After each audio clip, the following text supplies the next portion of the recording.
Hello, I'm Bill Wagner, I'm James Sturdivant. and we're here to talk to you about object-oriented practices. I'm a longtime software developer. I've spent a lot of time working in the .NET space, primarily in C#.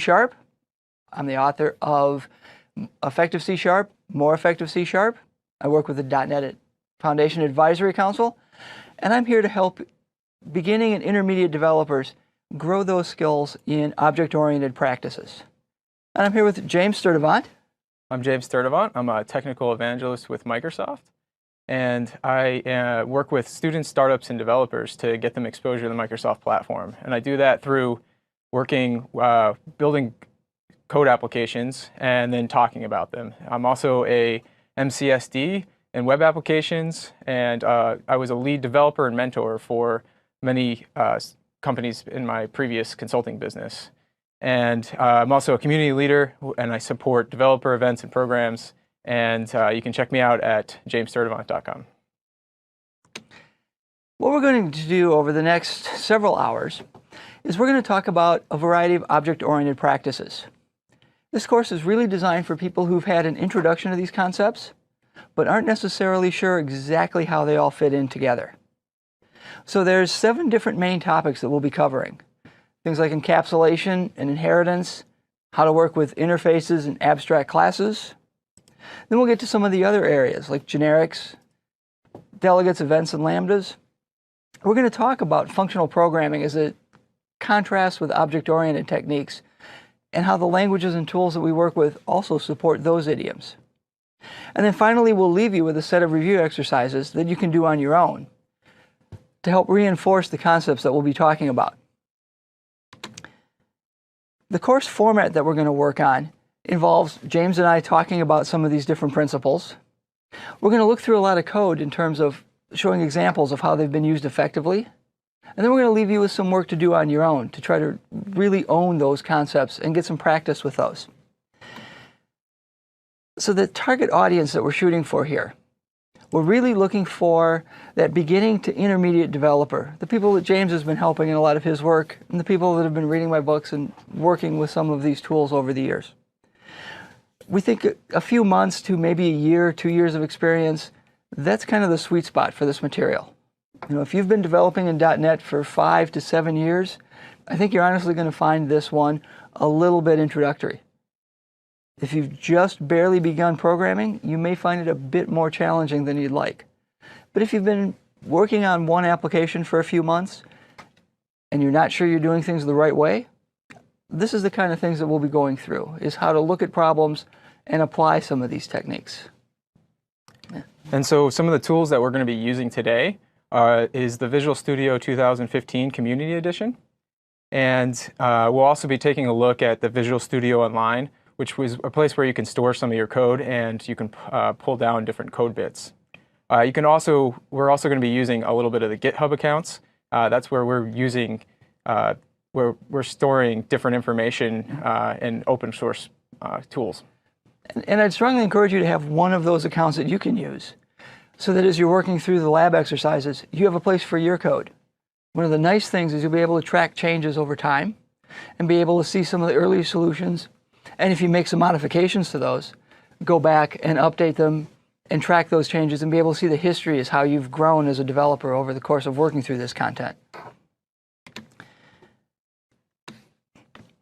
The main thing we want to look at right now, just to finish up this first Zero with module, is look at some of the tools and some of the expectations that we're going to have for you in terms of how everything is going to be laid out. So the Visual Studio Community Edition is an integrated development environment for .NET. It gives you a bunch of different tools so that you can edit your source code and then build it. You can debug it, and you can do a lot more stuff with it. We're going to kind of go over a few different ways that you can navigate through these large projects that we're going to be working with. And then we're also going to be debugging and watching some of the code. And while this course isn't specifically about Visual Studio, as we do different techniques with the IDE, we'll show how those work and how those can help you on larger projects. So we'll point out the things that we are doing with the tool that you may be familiar with, and maybe you'll pick up a few new tips. Where some of our code goes is going to be in Visual Studio Online. And again, if you're an MSDN subscriber, you will already have access to this tool. And it's a place where you can keep track of the changes that you make as you work through the labs and the homework. And then finally, as James mentioned earlier, we're going to be doing some of the things on GitHub. A lot of the examples that we're going to use to demonstrate how to use these different techniques come from the open source packages that are part of the Microsoft.NET framework. We're doing that because those are some really, really good production examples of using these different techniques. It's a code base used by millions of developers worldwide. So these are real world examples of how to use these techniques to build a really high quality product. They're open source and available on GitHub, so we can freely access them and learn from those tools. One of the tools that we'll be looking at, one of the libraries, is still on Codeplex, which is another open source repository, or home for a lot of open source repositories. And we'll point out where both of those are so you can look at and browse the code on your own machine and learn more from some of the other areas of the framework, in addition to the ones that we'll specifically highlight during the next several hours. So next, we're going to be talking about the course format. We're going to be initially explaining a concept, why it's used, what problems does it solve, and how are we going to communicate, and what do those things mean to other developers? What are you communicating to them? And this is one of the big things as we're working through these concepts. When we look through the code reviews, we're going to be reading someone else's code. And as you keep growing as a professional developer, your coworkers are going to be reading your code to understand your design and why you solved a problem in certain ways. And by picking different techniques, you're communicating what you thought about that problem and what you thought about the design to solve it. So we're really going to be concentrating on, by solving it this way, this is what you're saying about how this problem exists now and how you think it might change in the future. And then next, we're going to be demonstrating its use. And we're going to be doing that through live production code. So we're going to not just be showing some demos. We're actually going to be going through some of the .NET libraries, base class libraries, that are going to show us exactly how these concepts are being used and show us where they're going to be and show us what they're actually being communicating. And then finally, at the end of each module, we're going to propose an exercise for you. The first ones are going to be relatively straightforward, because we'll just have discussed a concept, and the lab for that module is probably going to use the techniques that we've just covered.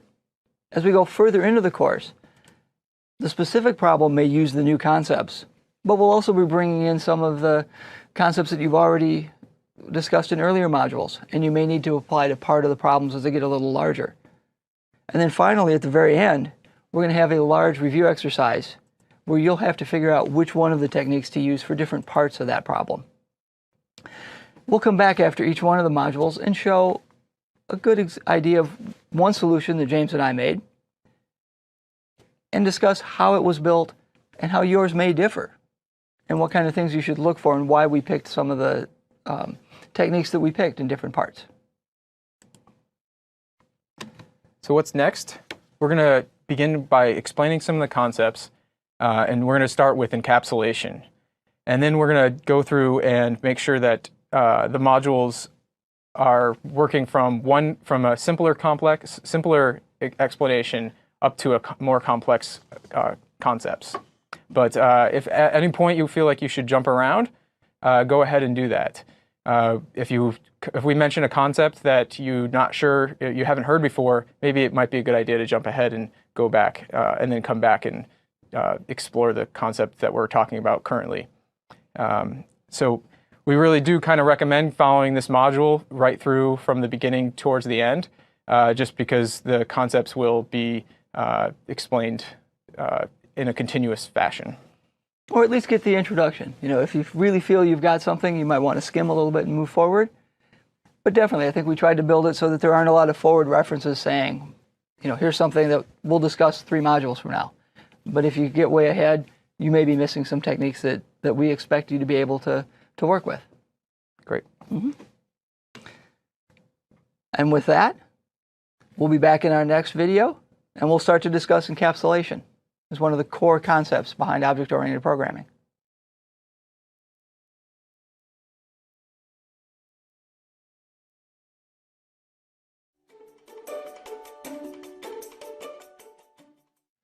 Hello again. I'm Bill Wagner, And I'm James Sturdivant. and we're working through our next module on object-oriented practices. Our course topics, as I said, we're going to have 7 different major focuses that we're going to look through during the course of this entire course. We're on our first main topic, encapsulation.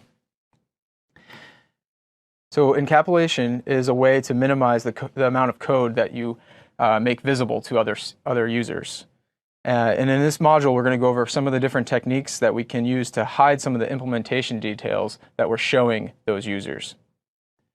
And that's really the main key that we want to get across, is that by doing this properly, what you're going to do is end up with the ability to make changes that are more localized as your program grows over time, or as you find performance needs that you need to address, or as you add new features. We want to minimize how wide-sweeping those changes are. Yes, and so what we're trying to do here is really hide the complexity of some of the algorithms that we have. And so we can do that by minimizing the amount of code that we show up to the people that are using the libraries that we're using. Now, as we put this particular module together, there's a number of areas that we're going to focus on in this particular module. We're going to look at the definition, just exactly what do we mean by encapsulation. We're going to look at some guidelines. What do we want to try to solve by using these techniques? We'll look at some of the practices that will make it possible to be able to implement algorithms and hide that complexity, as James was saying, from the people that use the algorithms that we create. And we're going to look at ways to review some of the code after we've written it and see if we get the results that we wanted and if we get the benefits that we're hoping to get from these particular techniques. So the first thing we're going to do is define encapsulation. Encapsulation is minimizing the visibility of every program element to the smallest possible scope. And what this means is that we're trying to hide the complexity of the program that we're and the code that we're exposing. And we do that by minimizing the amount of scope that goes through. So what is scope? Scope is the ability to minimize the visibility of the components that we're working with. So for instance, in code you've already written, you probably define local variables in a function. The scope for that is just that function. Or even inside a loop, you may add a variable just for the counter of that loop. Its scope is just that loop. If you change something about it, it can't affect the rest of the program. Similarly, when we're building classes, when we declare private members, those are only visible inside that class. Their scope is limited to that class. We have other different visibility or accessibility keywords that we'll define as we get further. But we want to strive for giving everything the smallest visibility possible. It gives us more freedom to change it. Fewer things are affected by that change. So what are some of the advantages of encapsulation? I think the first one here is really the number of name collisions that you can run into. So if you have a private variable that's inside your class, you can name it whatever you want. As long as it's private, you're not going to be seeing that variable, and you're not going to have a name collision with a class that's with another class that tries to use something that's named that's very similar. Another great advantage of this is when you're refactoring your code, you can you don't have to worry about the way that it's being explored to other things. So, think even going back to name collisions for a second. If I'm building a library, and when we get to our code review section, we're going to be looking at some of the .NET framework. If they change one of the private variables of one of the classes, if they change that name or change its type as they find new requirements or they change how it's put together, they can do that safely even though there's all those millions of customers relying on the framework, because those customers couldn't have been looking at those private variables. I mean, for those of you that are more experienced, yes, we can look at reflection, we can get the metadata, we can really cheat, but at that point, you kind of asked for it. Regular customers that are using our public API or even deriving from our classes using protected or other APIs can't see those. So we have the freedom to change it. And the same thing is true with that refactoring tools. If I start changing and moving around the code inside a class, pulling out the entire implementation of a public method because I'm going to reuse it in another place, and now it's a private method, or it moves to another class that I work with. If it doesn't change the public API, I can do that safely. I have more freedom to make those changes. Yeah, so that really means that the elements that we hide with our encapsulation makes it easier for us to change the code in the future. Right. Imagine if you were working on the framework, if you wanted to change one of the variables. If it was all global, it'd be very hard to do that and even have any hope of not conflicting with all the code that somebody wrote based on the .NET framework. So we're really trying to enable that kind of localization of the change. That becomes more important as our programs grow, as we're building with more different components. If I add the .NET framework, I may add other NuGet packages into my program to solve other particular problems that I have, whether it's JSON serialization, which is a NuGet package, or dependency injection, or whatever. I can bring those in, and they shouldn't collide with the core parts of the framework, because they should be minimizing their public names. And so we've kind of touched on a few of the different support systems inside the .NET framework that we have. The first one would be through classes. We can make them public, internal, or private. And private would be only if we're making the classes inside of another class. And then for our member variables, so if you're making a property or a variable inside your class, you can make them public, internal, protected internal, or private. So what does some of those mean? Right, so let's start with public. Public, rather obviously, means it's public. Any program element can access that. So those are the most visible possible. That's what we want to strive to keep as small of a surface area as we can. It's public, anyone can access it. Any change could be considered a breaking change, depending on how it's implemented. If you change the signature of that, it's now a new API. It's going to break a lot of existing code when they go compile against it. So next up is internal. And internal is the code base, means that you can only see that inside your library. So if I had two libraries, if I pulled one in through NuGet, you wouldn't be able to see that internal class that I had defined inside my library. Right. It's basically maps to an assembly. So anything that builds one DLL. So NuGet packages may include more than one assembly. Each one would have its own internal scope. Great. And then the next one up is private. And so what does private field mean? It means that only if you define it on your class, then only that class can see that variable. Right. And this is the default for most variables. And it really is probably where you want to start. And you only want to kind of move it up the chain from private to internal to public as you decide that you actually need to be using it. And in addition, when we think about classes, we can build private nested classes.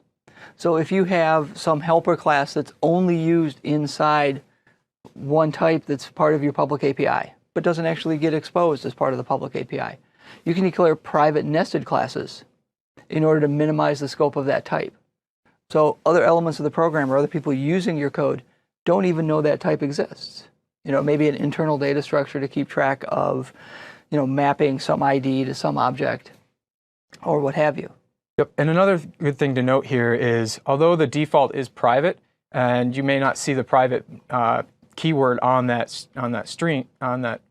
field, it's a good idea to include that there, and that forces you to make an actual decision at the time that you're developing the code. And that's another way where we're communicating back up to our to other developers who are reading through our code that we want to be it to be private, and we don't want them to be using it from a class that they inherit from, or they try to use it, or another class that they're using. Right. That, I think, in general, I always like to explicitly declare the accessibility of different types. Whether it's a type where the default for a class would be internal rather than private, right? Because a private class can't really be seen by anybody. But so classes by default are internal, and fields and members of a class are private. But I just find it better to write that extra keyword. That way I make sure, I'm being explicit about what I want, and I've communicated that to other developers. Somebody else doesn't read it and go, maybe they just forgot, maybe they meant something different. Yeah, exactly. I think that's a great point, is every time that you're reading code, you want to make sure that you're understanding what the other developer is saying, and if they left it off, you're not sure if they just left it off on accident or if they actually meant to make it a public variable. And then finally, the one thing we haven't really covered yet is this idea of protected internal, which is the visibility is ANDed. So if I have a protected internal member, it's visible to everything in that same assembly, and it's also visible to any class that derives from this class. We're defining this part right here, even though we haven't really talked about inheritance yet. We'll do that a little bit later. But protected means it can be seen by this class and any classes derived from us, which we'll define more thoroughly in the next module. So now let's look at some of the guidelines around how do we go about limiting accessibility. How do we go about structuring things in such a way that we have a fully functional class, and yet we do limit that visibility as much as possible? So when we're developing our classes, we want to strive for really small classes.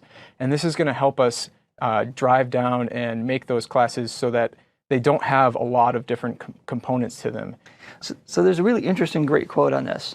Grady Booch, who's one of the leaders of the object-oriented community, has this great quote where he says, if your program is too complicated, make more classes. You know, which sounds counterintuitive. You want to think that if my program's complicated, I should have fewer things, right? But it actually does turn out to be the opposite. If I have more classes that have more simpler responsibilities, it's easier to put those building blocks together. Yep, and as a developer reading your code, it's easier to understand a smaller class than if there's 2,000 lines inside of a class. Right. Another good fun exercise that I do with different customers when we're looking at reviewing a large code base is first I ask them how big is too big for a class, and I'll get answers somewhere in the neighborhood of 500 lines, 1,000 lines, 750 lines. And then we actually look at their code base, and it's almost invariably 2,000, 4,000 line classes. So we know we want to keep these things small, but they tend to grow. So one of the things that we want to do to try to keep that from happening is to really minimize the size of that public API. The fewer methods that are public, the more likely a class really has a singular focus. And there's this term called the single responsibility principle, where each class should really just have one responsibility or one reason to change, because its one responsibility is now changing. We have new business requirements, its responsibility changes, and that's a reasonable change. Otherwise, we want to think about making a new class or making a new type to solve this new requirement if it's totally different. Yeah, and that single responsibility program is a part of the solid principles, which is the single responsibility, open-closed, the Liskov substitution, and interface segregation and dependency injection. We're going to kind of go over a few of those throughout the day today. Right, and one of those, that open-close principle, applies a little bit here, is that a class should be open for extension. We can add more things to it, but closed for modification. By encapsulating these things and making them private, it's harder for other code to try to change the behavior of the class that we're creating. Right. Some of the others we'll talk about later as we get into those concepts as well. And that's where the second bullet point on this slide about avoiding unnecessary additions. Consider creating new classes if we have something new that we really need to put in place.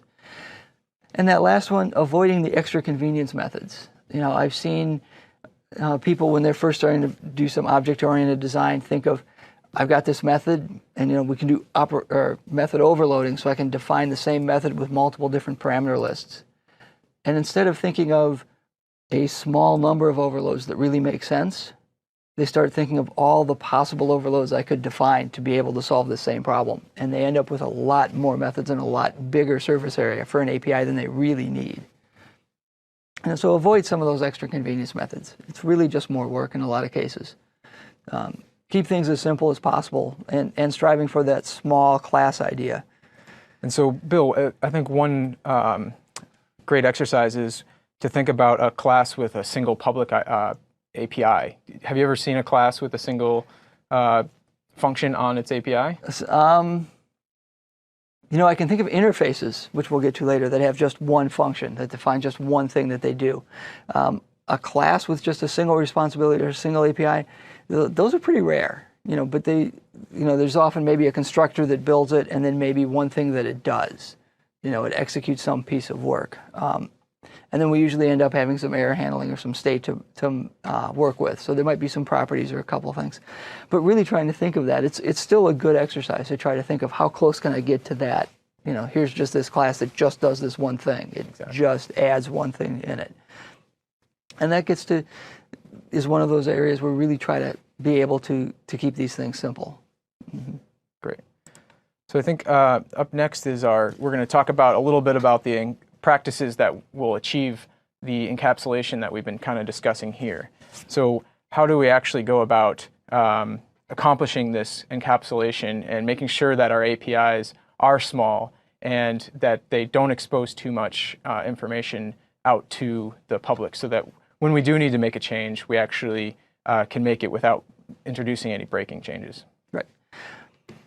So I think the first thing that we try to do is I really want to take and minimize the amount of public APIs that I do.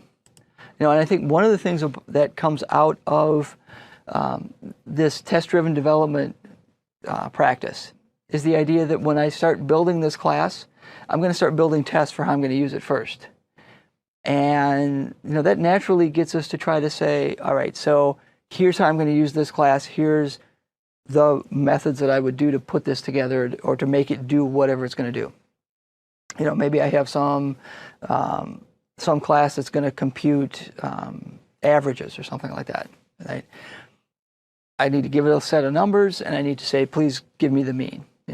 And that's it. I'm going to want to try to keep that API simple.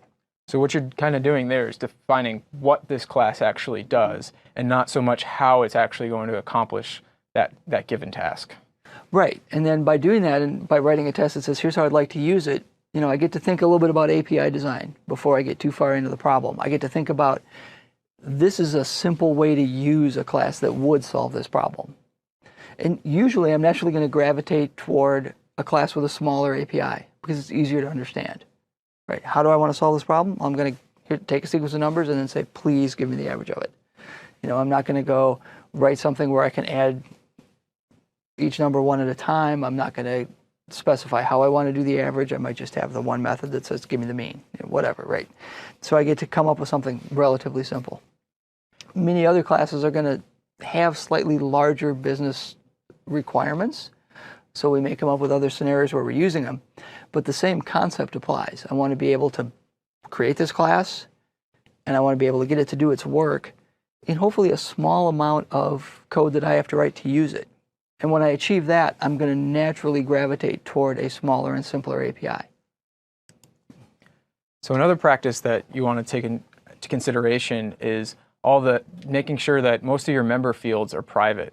And this is going to give you quite a few different advantages, because then you can access those properties and those fields that are your member fields through these properties, and you can do various validations and make sure that your class is staying consistent and valid throughout the entire access. Right, and here I'd even say all member fields should be private, right? And I'm always going to gate them through properties. And I think about the big advantage here is if I can always ensure that the state of an object is always valid. If I can ensure that, a lot of my other algorithms become easier to write. This object must be in a valid state, right? So and the best way I can do that is to ensure that all of its data members are private, and you can never set one of them into an invalid state. Right? I can never set null as somebody's name. I can never set, I can never take the average of no numbers. Right? It's not valid. So I have to construct it with something, and I have to make sure that no matter what, through the life of that object, it always has something.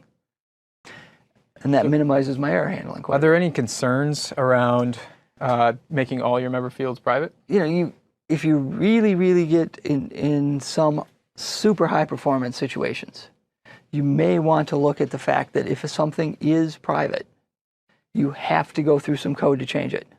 You have to go through some code to access it. And if you're in super, super critical, super hot path code, you may be able to measure that. Now notice I said super, super hot path, super, super critical code. So the only way I would make that change is if I've measured it and then made the change and said, see, it is measurably faster in these scenarios I actually care about. I would start with doing something that I know is going to work and I know is going to give me the kind of protection that I want in terms of encapsulating these fields. And only if I've measured it and seen I really need that performance gain would I consider making things public. And that, so I'd watch that, a little bit of that latency just to make sure that it's not a concern. But I would only do that if I'm really seeing the performance degradation from that extra bit of code. And the reality is, in a lot of cases, the jitter will optimize the extra function call away. So we really don't see that. You really have to try to measure this and hit something really hard to be able to see that difference. Yeah, that makes sense. Mm-hmm. So the next thing that we're going to talk about is the properties. These properties that we're accessing the member fields through would be able to give us the ability to provide validation. So we can make sure that that object is in a valid state and block any changes to the object and to that internal state through these properties. Right. So like if I think of the idea of, say, a person object in any number of domains. So a person always has a name. So anytime I construct it, I have to set that name. And if I never now allow that name to change to be null or the empty string or just spaces, and my property to allow me to set the first name or set the last name, doesn't allow those, the rest of the code maybe that prints out reports or, does email or tries to write notes to any of these people in my customer database or wherever it happens to be stored, it can assume that it's always valid. It can make sure that it's always doing something reasonable. So that's extra code I don't need to write because I can centralize where those transitions get validated only at the point where we're trying to make this change. Yeah, and that leads to less code inside some of those extra methods and pushes all the validation and error checking into one central location through these properties. Right, and it's a very natural one. I don't have to write this private method that says, let's make sure this object is valid, because who knows what happened between other times we called it. I can just know it's always valid because I don't let it get there.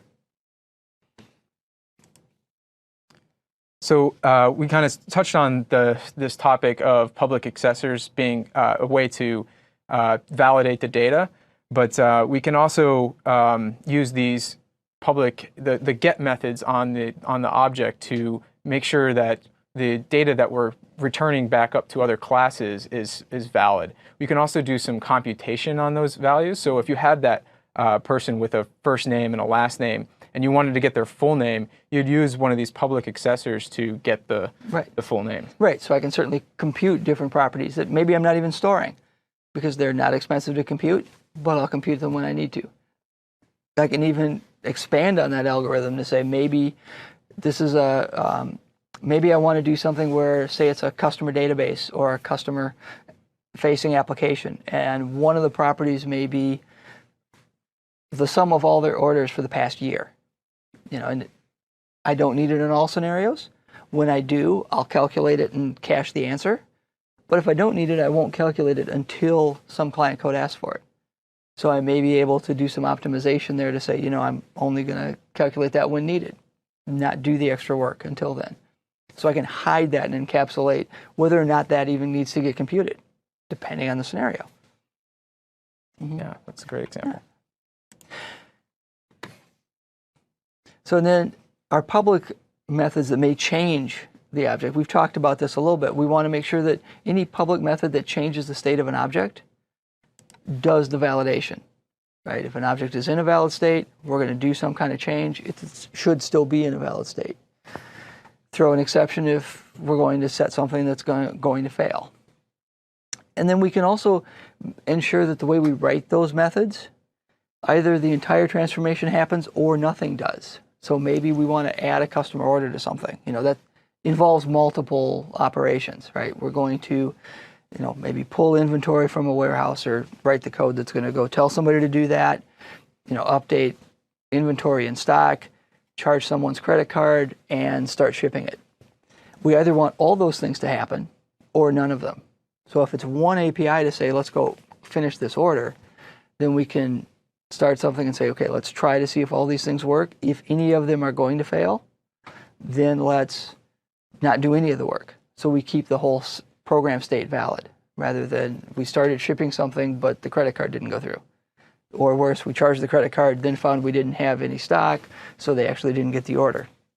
And we can keep both object state and the entire program state consistent by watching only those points where public methods can change the state of an object. Which is kind of that next point where we want to keep those things valid. They complete or they don't do anything. Yep. And so then I think the next practice that we want to talk about is common code and internal classes. Sorry, Bill. You want this is definitely one of the harder ones. There's times we may have shared code, and it may be something that we use in a few places in different classes inside our library, right? We don't necessarily want to expose it to everybody, but we need it in a few different places. Like maybe we're doing, a common case that I've seen working in different engineering applications is there's any number of mathematics functions that we may need. Maybe we're calculating standard deviation or variation or modeling a 3D surface and trying to smooth it. We don't need those everywhere. We don't want to make them public, but they're part of a math library that we're working with that we want to be able to fill some of those in.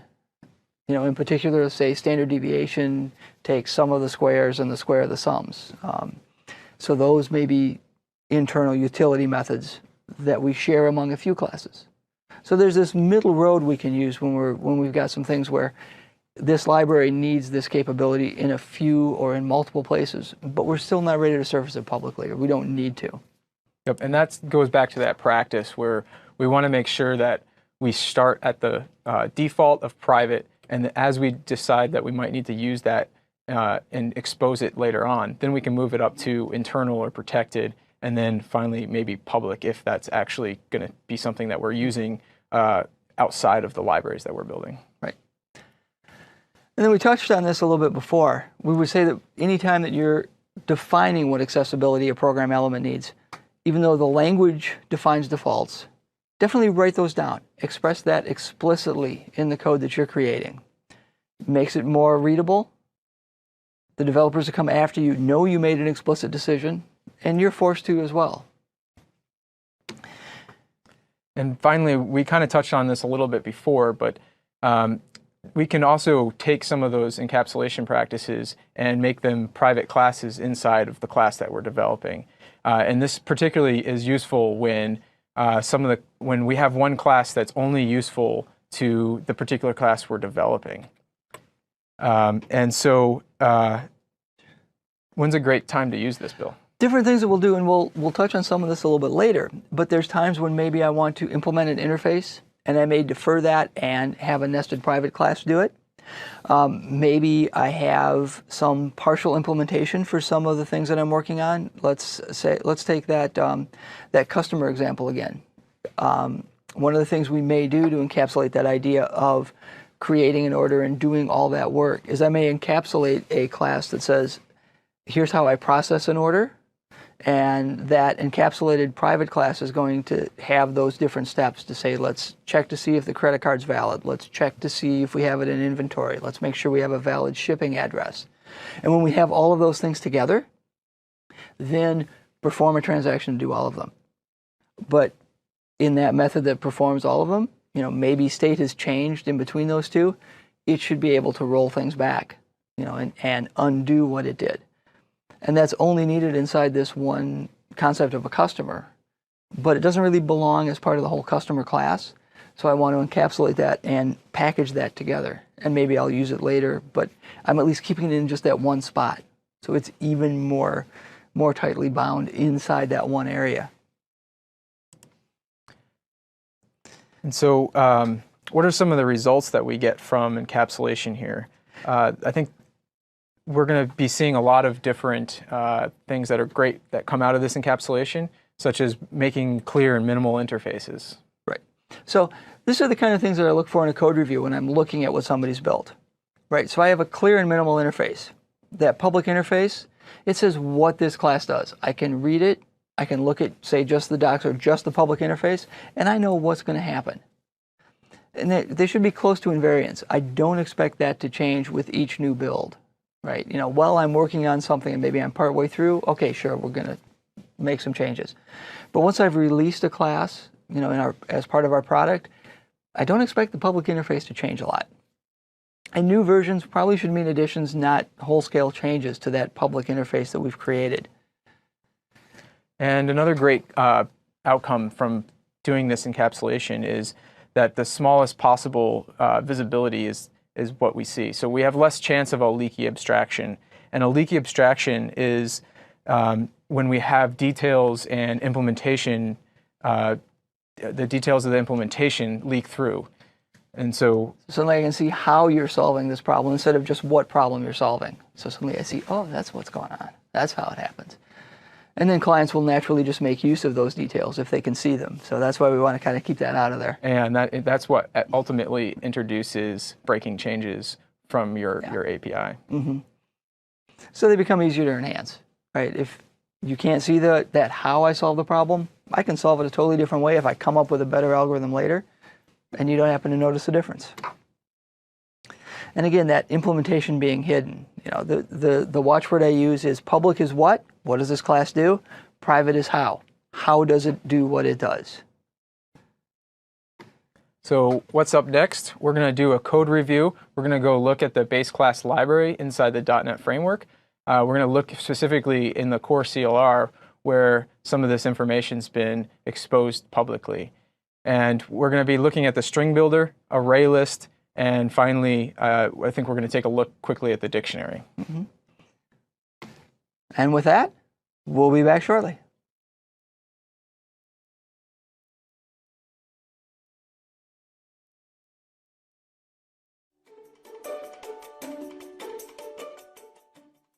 Greetings. I'm Bill Wagner. And I'm James Sturdivant. And now we're going to look at some of those encapsulation practices inside the core .NET framework. So we're going to spend most of our time on this module looking at code, looking at the code that you use every day as a .NET developer, and look at how these practices apply to that kind of a production code base. So with that, what we're going to do, we're going to start by looking at the string builder class. In this particular demo section, we're going to have 5 different sections. We're going to look at string builder. We're going to look at 2 of the classic collections, hash table and array list. For those of you that are familiar with generics, we chose those 2 because we haven't covered generics yet. After we cover that module, we'll update this a little bit to look at those generic classes. Then we're going to introduce a lab for you, and we'll come back in a separate clip and talk about one possible solution. So let's now begin with that first section, where we're going to dive into string builder. And I was really excited and impressed that you picked String Builder because it's a library that we use and that you're probably actually very familiar with. And when we look at the API, it's a really simple API that we can easily use and build our applications quickly with, especially around when we're working with strings. But when we dive into the code, we'll find that the actual implementation is incredibly complex. And it's really going to demonstrate how encapsulation works best.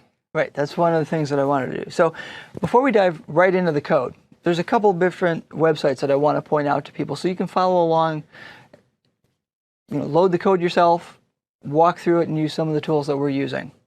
So first, I've got on GitHub here, if you go to github.com/Microsoft, you're going to see a list of most of the .NET libraries that have been released as open source. I'm not going to scroll through all of these. There's 13 different pages. Another one to go to is if you go to microsoft.github.io, you'll find a list of all the repositories that the Microsoft .NET ecosystem is involved in. And again, a lot of these aren't necessarily ones that come out of Microsoft, but Microsoft is supporting and helping to work with. For instance, some of the Node.js work is not a Microsoft product, but they're working on and actively doing some of their own contributions to. The particular one that we're going to look at today in terms of these three classes in this particular code review is the core CLR project. So if you go to github.com/.net/core CLR, that's the repository for this code.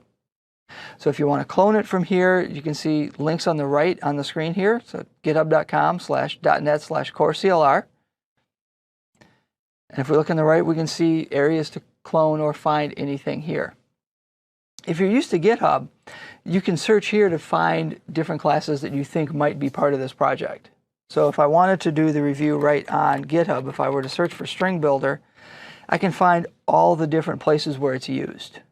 Now, because it's used a lot, I'm finding 104 different code results. One of them happens to be the class itself. So we can see exactly where it's implemented and how it's put together right here on the web. Instead of that, though, we cloned it to the local machine here, and I'm going to load it in Visual Studio because that's the tool that we're most used to, and we've got a little bit richer set of tools to work with. So first, as James mentioned, if we look at String Builder, we'll start by looking just at its API. So this is just the String Builder class on MSDN. And we can see we've got a number of different constructors. When we mentioned earlier, we might want to think about trying to minimize the number of APIs we have, but they do have reasons for these, some for performance considerations that were added over time, and some as the class has grown. We've got a few different properties to it, total of 4. And then we get to the public APIs. A lot of them are overloads of an append method, so we can add new content onto this string. A few others, we're going to append formatted content. We can clear it out, copy things. Some of the things that it's inherited from the object class we have to work with.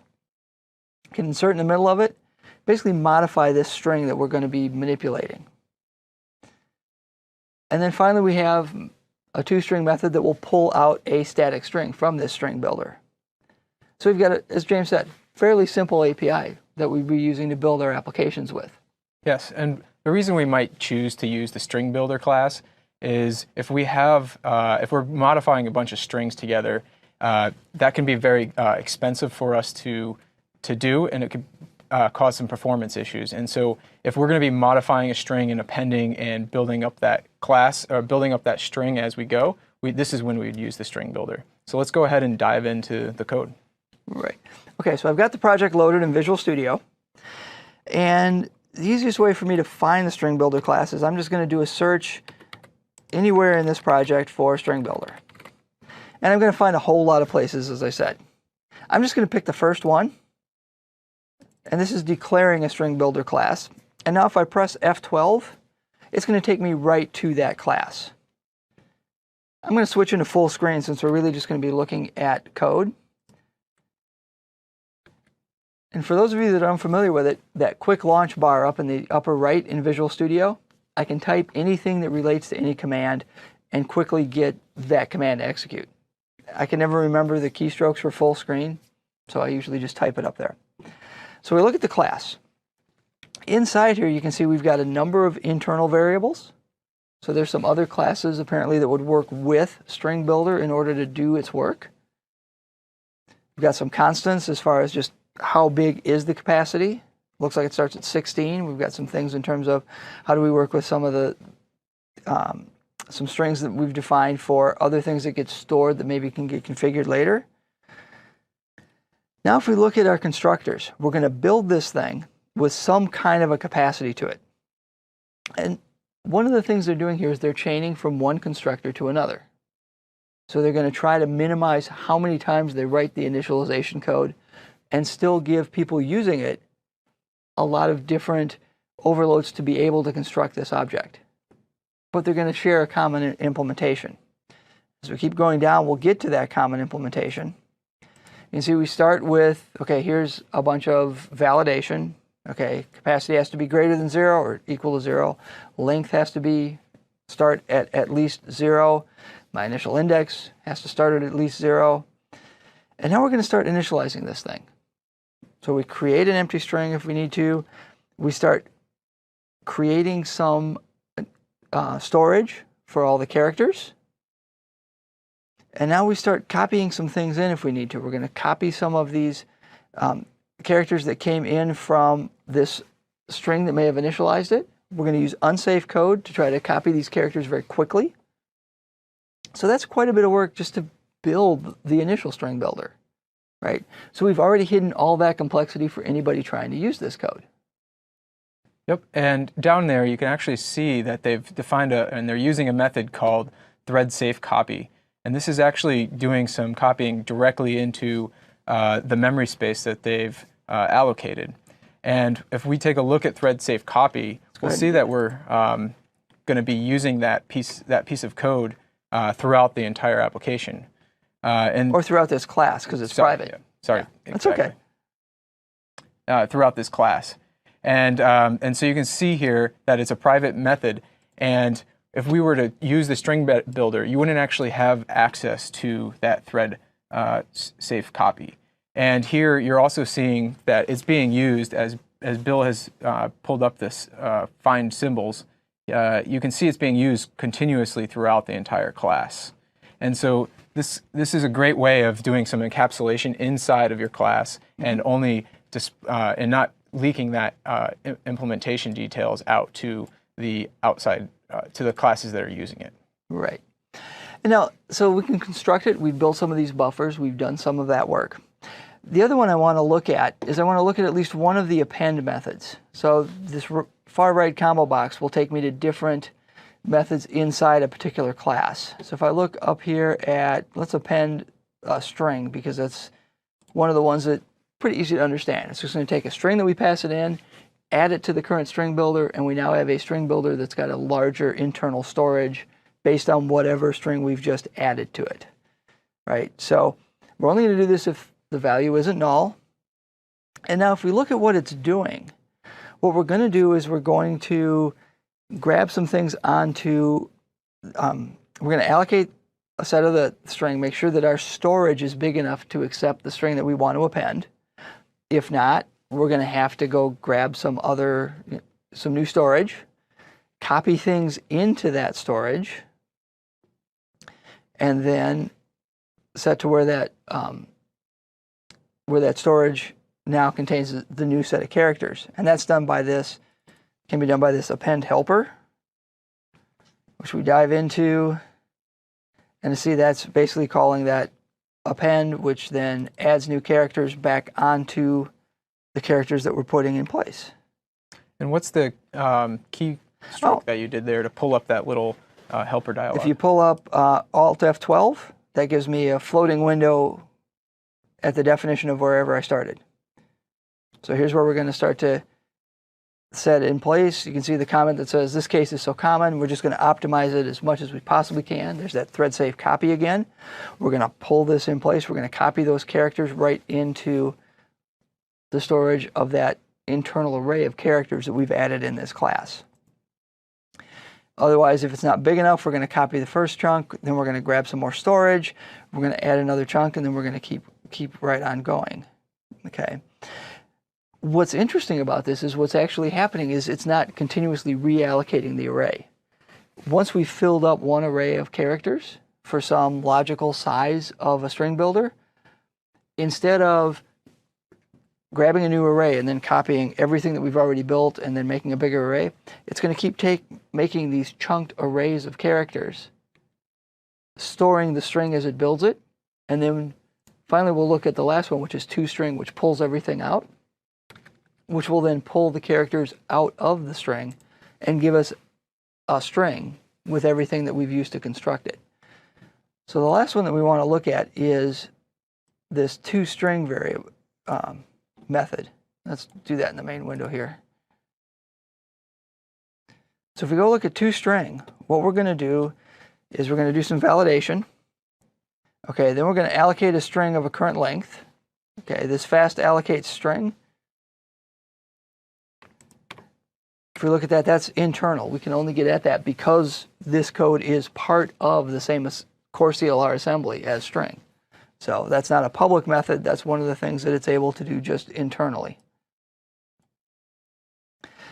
And then what it's going to do is it's going to take each one of the current chunks in the string builder and keep appending those characters into the source for that string.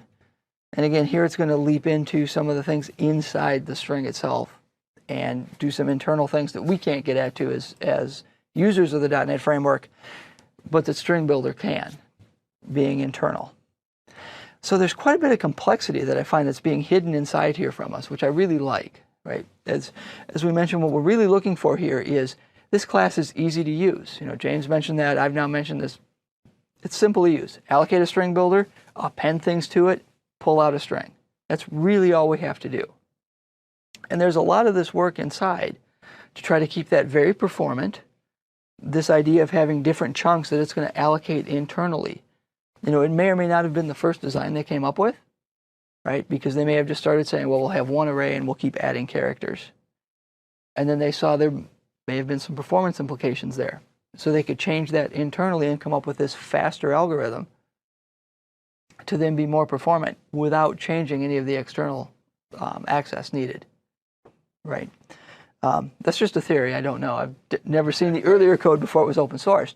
But that's just one, you know, possible thing that happened. But the idea is that the design enables that to take place, right? Right. And so they'll also be able to change some of the implementation details later on. So if for whatever reason they move to another platform or they go somewhere else, they'll be able to actually change those implementation details while keeping the public interface the same. And that's a major advantage to this encapsulation that we're discussing. Right, and some of that may have already happened. I didn't see anything in this particular class, but you know, the .NET framework now runs on different Windows devices. It runs on your phone, which has a different processor than, you know, our laptops here or our tablets. The ASP.NET V Next project is running on Linux, also possibly a different processor architecture. So they may have changed some of the internals to support that. And those are all possible now because of that encapsulation. We don't need to see that ourselves. Right. So up next, we're going to be taking a look at the hash table. And a hash table is a associative array, which allows us to access the information via a key. And the reason we want to do this is because if we have a large number of information that we need to store, but we want to be able to access it in a single, in ON, time frame, which means that we want to access it at the rate, a consistent rate, then we'd start to use this key. It's very similar to a dictionary if you've used that in the past. Right. Or if you've used JavaScript, you know, the anonymous types in JavaScript that have key value pairs. That's a form of an associative array. Yes. Right. So again, I'm going to do this the same way. Let's look through and see exactly what we can do with our hash table. If I look at that class, and again, we're going to stick with the non-generic version right now because we haven't covered generics. We'll look at dictionary and such later in this course. And again, our hash table class, we've got different constructors to be able to put some things together. We're seeing some interfaces there that we'll cover more later, but the idea that I can initialize this and put some elements in the dictionary.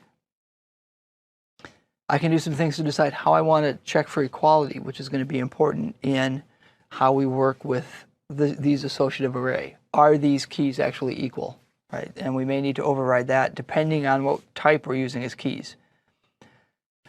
We've got a number of different properties. Notice that, again, this is code from .NET 1.0, so there's a couple of them that are obsolete, and we can move back on those later. We've got some ways to get out a different element. We can get at an item, which is an indexer in C# by referencing its key.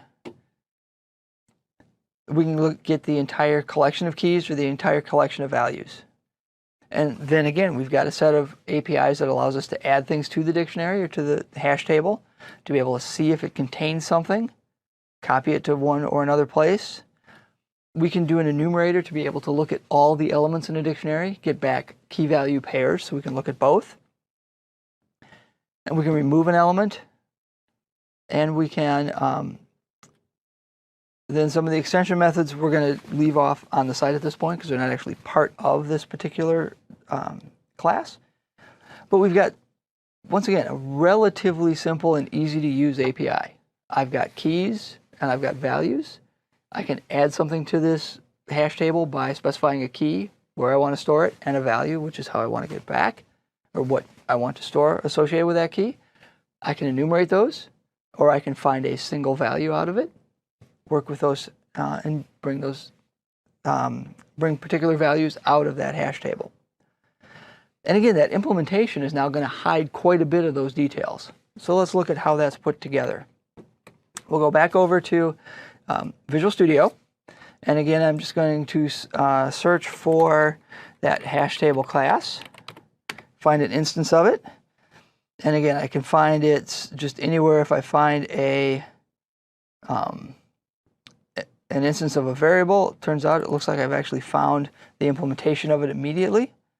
We'll go back into full screen again, concentrate on the code. Again, we've got a fair amount of some implementation notes. You can see that once we get to generics, they apparently grabbed the source directly from here. So if we find a bug, let's make sure we fix it in both places.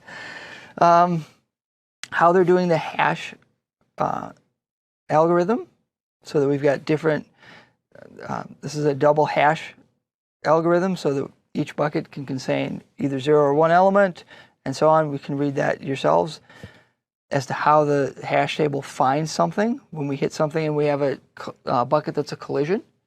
So what happens here is when we try to build a hash table, we have a function that generates a number based on the properties of the key. So a bucket may actually have more than one value. Like let's think of strings, okay? This would be a very bad hashing algorithm, but this is the idea of what happens. Let's say my hash function for strings were to use the length of the string, okay? So all strings that had one length would all be in one bucket. All strings that had the length 5 would be in another bucket. So then if I wanted to find a key, I could take the key, see how long it is. I have the bucket and I know what values are there, and I could find that particular value. That's a bad hashing algorithm because we really want it to be distributed evenly over all numbers. So the actual hash function for a string is noticeably different and will get a better even distribution. Okay, and then once we do that, then we have to find the next algorithm. So there's a lot of computer science into how this is going on. You can see there's a good page and a half of comments here, and I've glossed over a lot of it. That's kind of the point. We're looking at this encapsulation idea. I can use the hash table without remembering how it's all implemented. Got some of the things where how are we going to store some of these constants, work with how a bucket works. You can see we have this private structure here. Once again, like we talked about in the PowerPoint, I can put together something that's hidden that only hash table uses. So hash table uses this bucket idea that has a key, has a value, and has its hash value. It stores the hash code. I have a bunch of buckets. So I have this array here. Array of buckets is going to store these things here, which have these key value pairs. So for every bucket in that array, it's going to match one of those hash collision values or hash code values, and then it's going to have a set of key and values in place. We've got our count, we've got the occupancy, total number of collisions, how many things we're getting.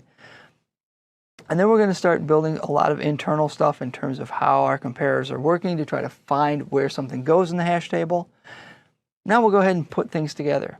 You can see there are some properties that we can use to put together a hash table as to what its capacity is, what its load factor is, which is how big buckets should be before we start splitting them up. There's a lot of different computer science algorithms in terms of building a good hash table. These are all in place down here. And one thing you note is that when you're using the hash table, you actually don't need to know all these computer science techniques to make sure that this is fully optimized. And so that's a great way to demonstrate how this encapsulation is being used in practice inside the core CLR. Right, and there's a few things that are documented in the public API, which you mentioned that there's order n log n to get elements out of a hash table, because that's how we go find them. There's order n to enumerate everything in a hash table based on how many things you have in the table. Those kinds of things are documented, and the algorithm, that complexity, ensures that those performance metrics are met. So let's look at just how do we get at an object for something. So if I were to come down here into the hash table, if I were to look at that item property, which it's in the index there. in the index there. This is a great example of where we would actually use a property to hide some of the complexity of when we actually get the item from the dictionary. There's quite a bit of logic to find the hash table, to find the hash, to make sure that the keys match, to make sure that the values match. And then finally, if all those things match, then you can actually retrieve the value out of that bucket that we saw before. Right, so briefly let's look at that algorithm. Here's the indexer. So it's a method called this in C#. It takes in a key and it's going to return the value. So we've got a few, it's going to have a getter, checking some of our parameters. If the key's null, this makes no sense. Okay, now we're going to look at all the buckets. We're going to find the code for this particular key based on the current number of links in the bucket, a seed, and our increment value. We're going to go find if it is in one of these buckets. You can see it has 3 steps followed by a numbered list of 4 items. So maybe a little comment creep there, but calculate the hash and find the slot number, compare the hash code. If it's equal, go to step 3. Otherwise, compare the key. If they're equal, go to step 4. Otherwise, we didn't find it. Step 4, return the value obtained in the bucket. Okay, great. So now we'll go through and try to implement that. We're going to try to do the read, find those things in here, spin up to see where else we're running, see if we find the hash code.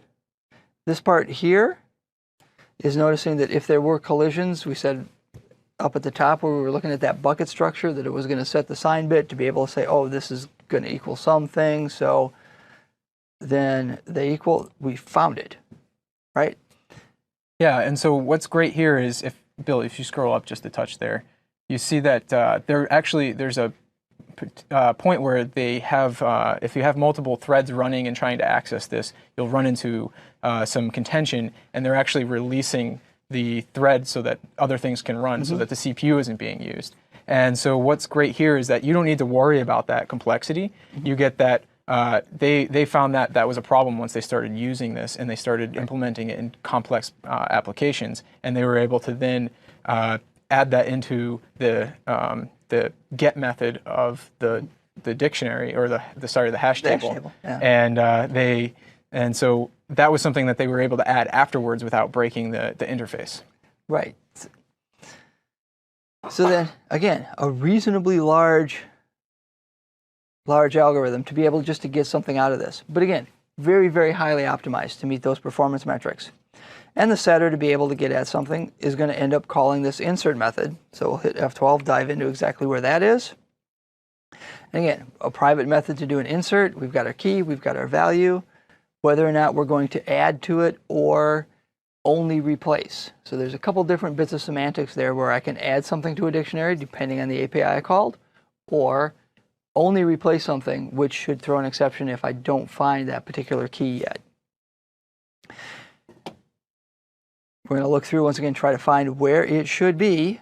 And once again, looking at only one writer thread going, so we may have some concurrency issues here. So we're going to look through some of these things, dive through, try to find where this should go. And again, we've got a good 50 to 100 lines of code here trying to dive into some of these particular bits to see where should this element go in this hash table. Eventually, if we find it, this section is if it's available. If we didn't find it, or if we did find it, we're going to write it. We're going to set that value. If we're not doing an add, then it has to only be, or we'll able to do an insert as well. And once again, we're going to update that bucket, set the value to it. Roughly about 100, 150 lines of code to go just do what we make in one call, which is I want to add something to this hash table. So that's a really great example of encapsulating all of that logic and all of the performance implications that they have when they're working with those things. So up next, I think we're going to take a quick look at the array list. And an array list allows us to be able to add items to a list, adds items to a list, and we are able to grow that list dynamically. And again, the hash table is one of the details we glossed over looking at some of these methods. The hash table will grow as well. We can add new items to it, and it'll grow its storage as needed. So if we look at the documentation for that array list class, again, it's the non-generic version. So I've got 3 constructors. I can just create an empty one. I can create it and say, put all of these items in it. And I can create it and say, reserve this much space to begin with. I've got some properties that gives me some idea just how big is this thing, what's in it, what's the count, how many items are actually stored there. I can get or set an element, add a specific index, and I've got some methods where I can do some add. I can add a whole range of items. I can search for something to do a binary search, which will only work if it's sorted. I can remove all the elements. I can do some copy. I can see if something's in there. And again, do some of the standard enumerations to work through some of those. Find where an object exists, if it does exist. Insert instead of just adding. Remove items from it. I can reverse the whole list. I can sort it. I can turn it into a fixed size array. And I can trim it to a certain size.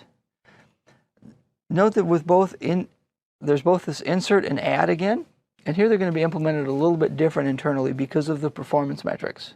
If I want to add something, that's just putting something on the end. If I want to insert something, I'm going to have to open up a slot somewhere, move everything else over one, and then put the new element in place. So now if we look at how that's built, again, we're going to just search inside this particular solution. We're going to look for array list. And again, we're just going to find something that has the type. There we go. I think I actually found the internal class itself, or one of the constructors. So again, public class implements a couple interfaces, which we'll talk about later.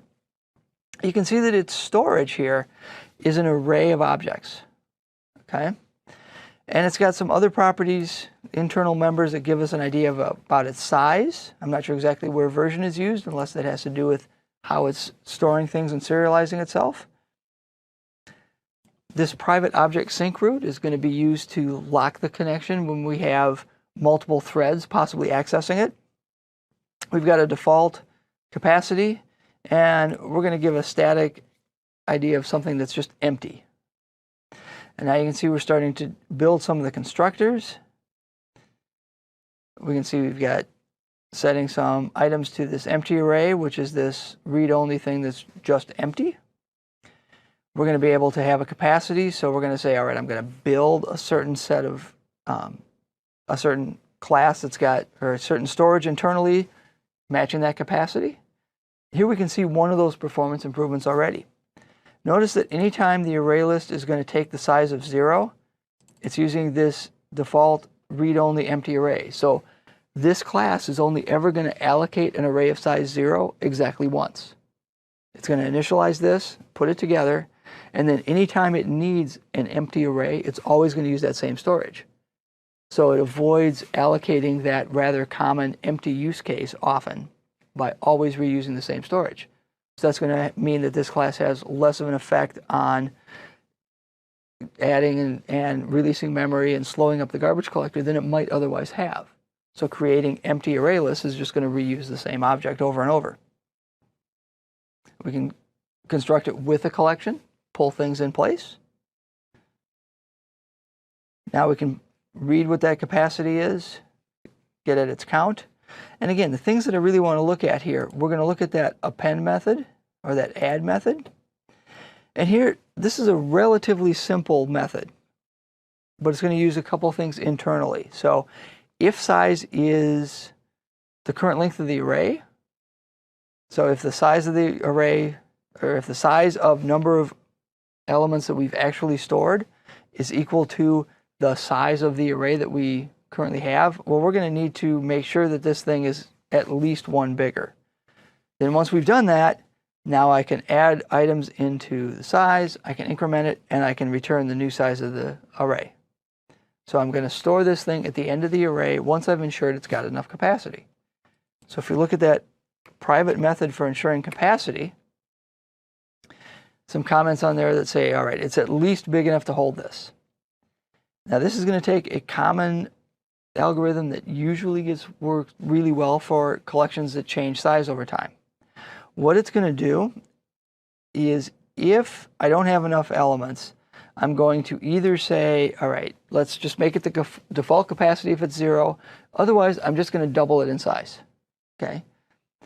So I'm not constantly, when you're adding elements to array, or an array list, I'm not constantly incrementing a new array of one bigger. I'm going to grow this thing in sections to see, and eventually grow it very, very big. It turns out that that's a very good algorithm for performance. So I start at this size, because we often create small collections, say 10, 15, 20 elements. So I don't use a huge amount of storage for that. But I'm going to grow it quickly and see that, if I'm really using something bigger, let's make it a lot bigger so I don't keep allocating every time I add something. And in addition to that, what we're going to see is after we go make that capacity, we are going to need to look back at where we started.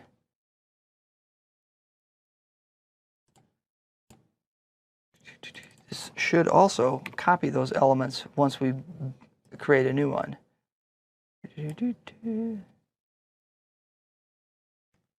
Yeah, I think that's back up at the top of in the previous section there. Okay, if we go back to add,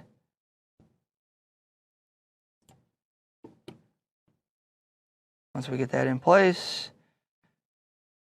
it should be underneath here, because the next one is just doing a set of, because items is just that array. Yep. So it's already got that. It's going to put it just in that place. So if we pop back to add again,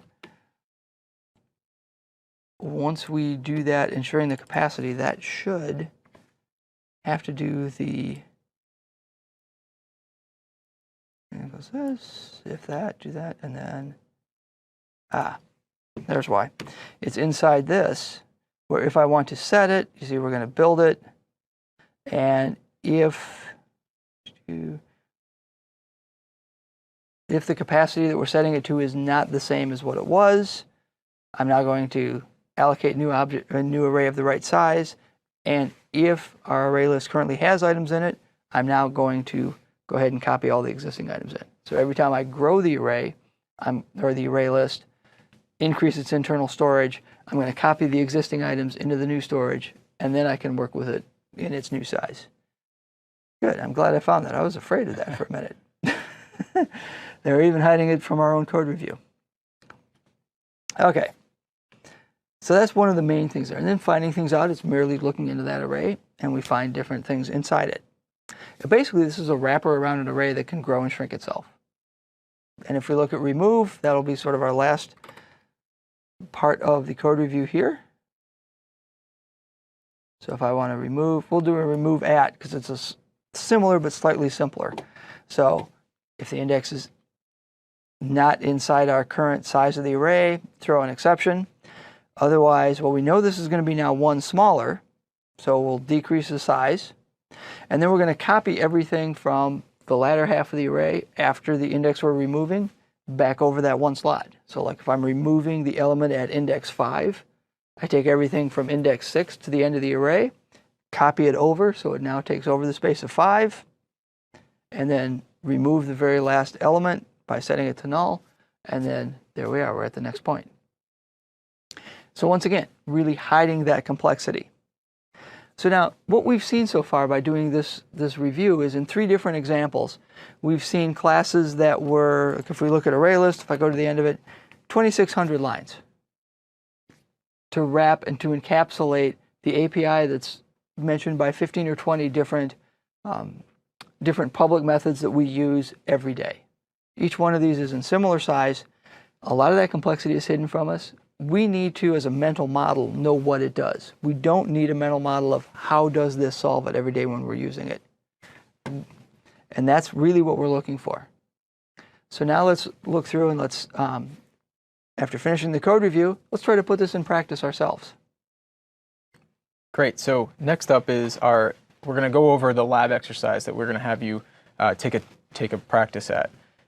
And with encapsulation is a great concept, but it can be a little bit tricky to really be confident in your encapsulation. And so when you first implement this, it may not be exactly the way that we have implemented it, and that's okay. It's all about practicing this and developing that muscle, developing that skill to be able to encapsulate things fully.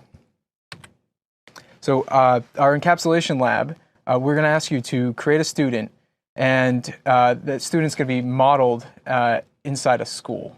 And there's several key considerations we want you to take into effect when you're designing your class. The first one is, does each student must have a name and ID number? The second one would be that the student needs to have a GPA. And when the student finishes the course, we want to be able to update the student's GPA and add a new grade to the history of the grades that the student has. And one of the things that I want you to work through on these exercises is, for each one of these modules, we're going to add some features to this library of functionality about a school, student, and we'll eventually add abstractions for teachers and so on.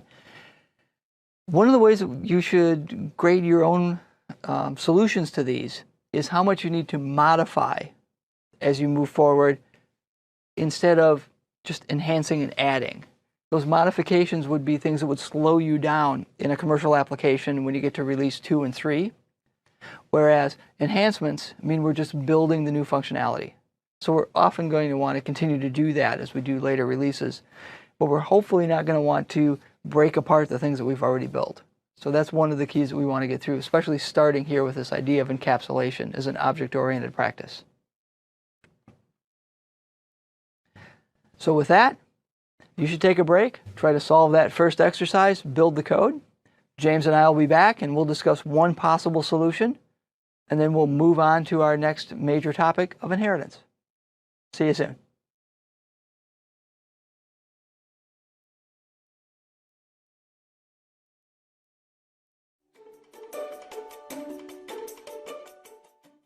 Welcome back.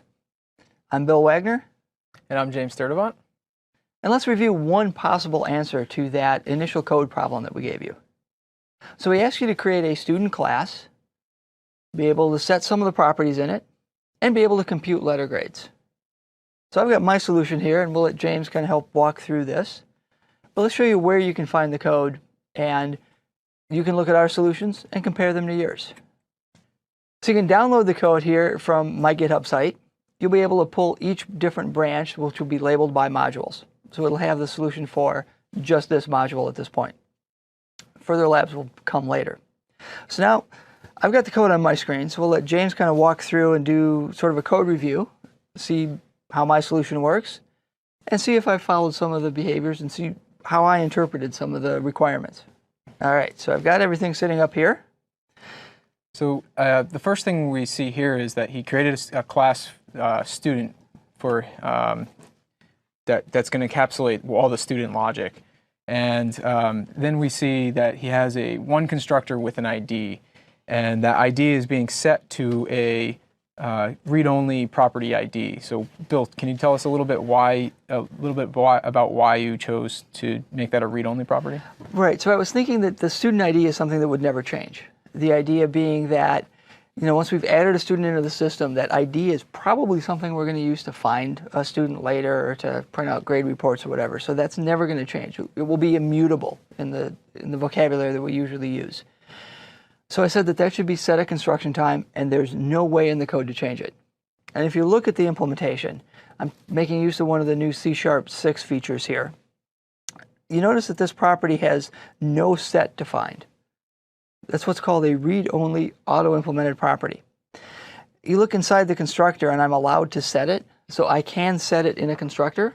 The compiler allows me to do that. But if I were to write any code that tried to set the ID in one of the other methods of this class, I would get a compiler error. So I'm really trying to leverage the language to enforce that design choice that I made that said, when I read the requirements, I really think this ID is something that's never going to change. Great. So next up, we are going to take a look at the first name and last name. That was part of the requirements, was to be able to record those names. And so it looks like you've given it not only a read property, but you also allow you to set that throughout the design. Right, and there I was thinking two different things. One, every once in a while, some people mistype a name, and you shouldn't have to live with that. You should be able to change that. So I wanted to be able to set it. And people do sometimes change their names, you know, whether it's if they get married, take on a spouse's name, or hyphenate and do something with their spouse's name. Maybe they've got a name that really is causing them some problems. There's some famous names that have some negative connotations. I know a couple people that have changed their name because they're no relation, but they just were tired of hearing it. So they wanted to be able to change that. So that's a possibility. I doubt it would happen a lot, but I want to at least leave that open. Great. So one of the other requirements that we wanted to have there is to be able to work with the grade point averages. And so I see that you have a function here that's calculating the various grade point average. So can you talk us a little bit through that? Yeah, so this part is the part that really has some implementation in it. So first I created an enum for the letter grades. So I've got this enum for a grade. And if you fail it, you get 0. And a standard American system of 1 point for a D and an A is a 4 point. So that because I've assigned those values, you know, that would be the underlying integer value of each one of those letter enumerations. So then when I go back into the student class, first if we look at just recording a class grade, so I'm going to say, all right, so anytime you get a grade for a class, I'm going to add the integer value of that grade to the total sum of all the classes that you've taken. And I'm going to increment the number of classes that you've taken. So now I've added 1 for each of those. And now in terms of this calculating your grade point average, well, if you've taken some classes, I'm just going to take the sum of all your letter grades and divide it by the number of classes you've taken. And since you can't divide by 0, I'm going to say that your grade point average is a 0 if you haven't taken any classes. I'm not really sure I like that, but I didn't come up with a better answer. You know, it doesn't feel like something that should throw an exception, right? Because that doesn't feel like an error condition. It's entirely possible that, you know, an incoming freshman hasn't finished any classes yet. The only thing I might consider changing there is I might think about making that a nullable of double. And by making it a nullable, then I could return a nullable of double with no value, you know, in the case when someone hasn't taken any classes yet. But this seemed to work for now. And if the requirements change, then maybe we can make that change. But it seemed to be a good first cut. Great. So I noticed that you are using some logic in there for the if then else. Can you explain that a little bit and why you decided to choose that particular? So there's a couple different things that we did there. I'm using first this arrow syntax is I'm using what's called an expression-bodied member. You know, so computing the grade point average is one simple instruction. You know, other than the check to see if you've taken any classes at all, it just performs a division. So rather than the extra ceremony of the curly braces, the return statement, I'm just using an expression-bodied member. Since I'm using an expression-bodied member, I have to use a single expression, not a full statement, multiple statements like an if block. So this question mark and then the colon over here is what's called the conditional operator, or sometimes it's referred to as a ternary operator because it's the only operator that has 3 arguments. The first argument is a Boolean expression, evaluates it true or false, and if it's true, the first clause immediately following the question mark is what's the expression returns, and if it's false, then the second expression following the colon is what's returned. So this basically says if I've taken some classes, perform the division and return the result of that division. If I haven't taken any classes, then just return a 0. Great. So this does look like it meets all the requirements. I think your code may not look exactly like this, and that's okay, as long as you have some of these similar patterns. And so I would consider looking at your code and comparing it to ours or Bill's, and see what was some of the things that you enjoyed in Bill's code and what were some of the things that you enjoyed in your own. And with that, we'll come back and introduce our next concept and start talking about inheritance.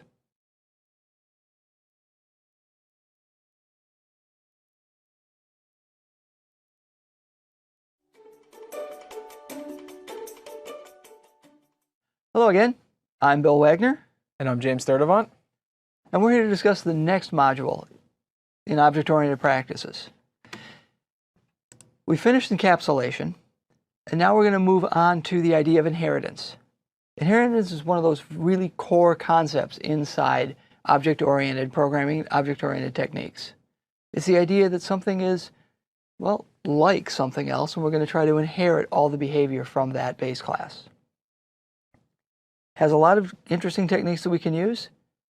In this one, we're also going to start to introduce the idea of risks, of maybe this isn't the right answer, and how do you see that maybe you're not using the right technique? So what we'll go through in this particular topic, where we focus on inheritance, we're going to have 5 different subtopics here. We're going to define what it means. We're going to look at some of the guidelines, look at some of the practices that enable inheritance, and then finally we'll talk about, as you're reviewing code, what kind of things you'd look for in terms of seeing proper use of inheritance, and what some of the risks are. The idea that maybe it's not the right solution for the particular problem that you're working on. So let's begin with a good definition of what inheritance means. Inheritance is the technique of reusing code by creating base classes for behavior that is shared by multiple derived classes that implement specializations of the base class. So what does that really mean? That's a whole lot of big words. Yeah, it's definitely a lot of big words. All right, so let's break that down. So first we're trying to reuse code, right? The idea that things that are similar, we should be able to put the code that deals with the similar parts in a place where we're using the same code. Notice that we're talking about shared behavior. It's a lot more about what an object does or what a class of objects do and what their capabilities are than the particular fields that are stored inside a particular object. And then those derived classes, we talk about specializations. You know, the classic things that we'll often hear is this idea of, you know, we have an animal and a dog or a cat derives from animal. When we're modeling different business objects, the same kind of thing can happen. The behavior of certain particular specializations may be similar to something we've already built. And if only I could reuse that code. Yeah, and I think it's really important here to note that it's really about the behavior and not the code itself. Occasionally, it's okay to have a little bit of duplicated words, the letters themselves, but it's the behavior that we're really looking after. It's really important that it's the behavior, so that when that behavior changes, we don't have to change it for all of the classes, for all those animals, for all those items that are being changed. Right. So let's look at the advantages. Why do we try to use this? Why did this whole object-oriented thing become so popular? The biggest one is just this idea of implementation reuse. We have all this implementation for a concept. If we can reuse it more often, we can build more functionality without writing all that extra code. It's already there if we factor things out to be able to find the common parts. And that shared base class implementation, we only have to implement it once. We can test it once, and it gets used everywhere. And in fact, if we find a bug or if we want to add a new feature that's common across all these different derived classes, if we implement it once properly in that base class, we've now implemented it for all the derived classes as well. So that's a big, big plus. Yeah, and when you are using all that code in one area, that also means that you're not duplicating that code and means a smaller code base. And a smaller code base means that you don't need to worry about handling as many changes and working through all that code. it's easier to understand. It's easier to make those changes. Right. Code that doesn't change doesn't break. Yes. So let's change it in fewer places. And then finally, we get that polymorphism support. That's another one of those words that comes from the computer science vocabulary of this. The idea of polymorphism is I can treat an object like any of the classes that are part of making it up, right? I can treat a cat like any animal. I can treat a dog like any animal, like any living thing if we went that way and followed the whole, biology tree. So I can write a method that deals with an animal as an object, and anything that is derived from animal fits there. So in addition to just that reuse of having that common implementation, other collaborators that work with a particular object type, if it works with a base object type, would also work with any of its derived types as well. And that we'll find throughout the framework in different areas. So next up, we'll talk about the language support for inheritance. When we start to talk about this, we have classes that can declare a single base class. These classes are the class that implements all that shared logic that you're going to be using. And the classes that want to reuse that logic are derived from that class. And there's a few different keywords that we can use when we're working with those classes. The first one is a protected member, and that protected member is going to allow us to allow the inherited classes to be able to access that, but not any of the other classes that work with it. Not any of the public classes. It's not public, it's just protected. So we can't have an interface that's exposed to our derived classes. I want to go back and add one thing when we talked about declaring a single base class. .NET, whether it's C# or VB, supports single inheritance, similar to Java. C++ supports multiple inheritance, where a class can derive from multiple base classes. Over time, we found there's advantages and disadvantages of each. Personally, I like the single inheritance restriction.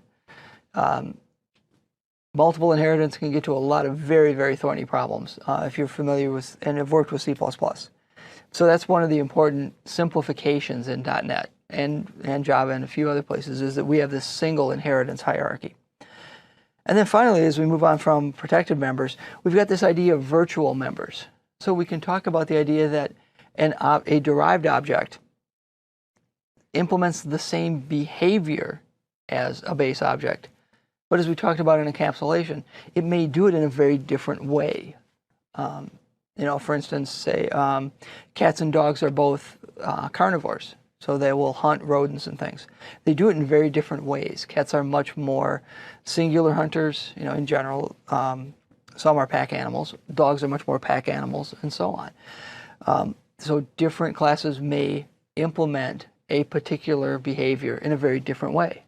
And we can define that by saying this is a virtual member. Any of the derived classes are free to implement this behavior differently. So we get a little bit of both worlds. We can choose a base implementation, or we can override it and do something maybe more specific. In practice, in some of our code, we may find that a derived class can implement a particular algorithm more efficiently because of its specialization, or maybe it just has to do it differently because of how it's put together. And then finally, we'll talk about in the next module, a virtual method can be marked abstract, meaning that a derived class must override that method and must do something different, because the base class knows that all animals may have a similar behavior, but there may not be a common implementation for everything. So how do we go about finding these relationships and the inheritance that we're looking for? One of the great ways to go about this is this guideline that we call is a item, something else. And so you can say a cat is a animal, a dog is an animal, And so that's going to give us a key to the fact that maybe they have some shared behavior. Right, and one of the things that I do is I'm working with customers and we're trying to design an application or trying to find those classes, is we start by defining those leaf classes, the things we know we're going to build.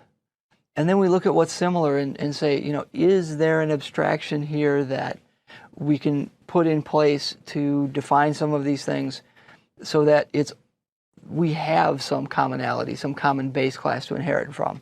And we look for that common behavior, finding, say, if I were, building some kind of a customer service application, a customer, is, we find customers, we may find orders, we may find, special orders. Well, special order is an order.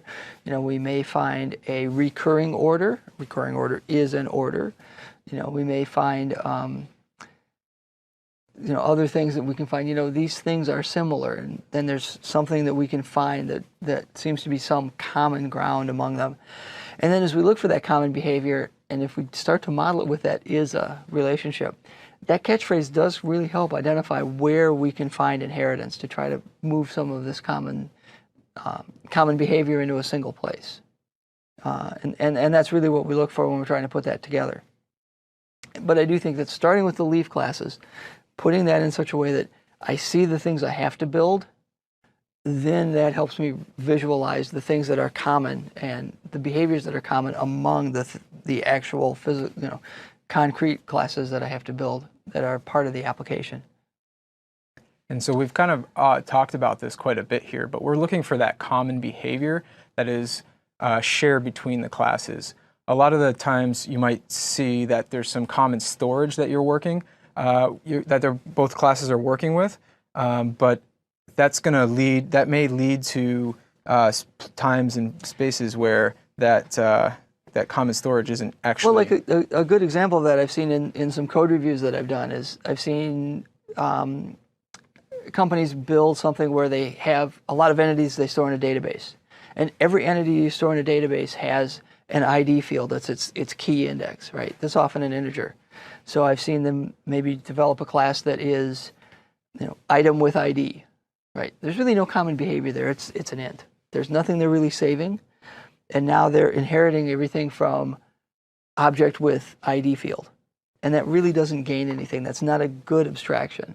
Whereas if you look at something like, say, entity framework, where if I inherit or create something that's a DB set and inherit from a context, that's things that go in a database. And there's a lot of behavior to read and write out of that database for different entity types.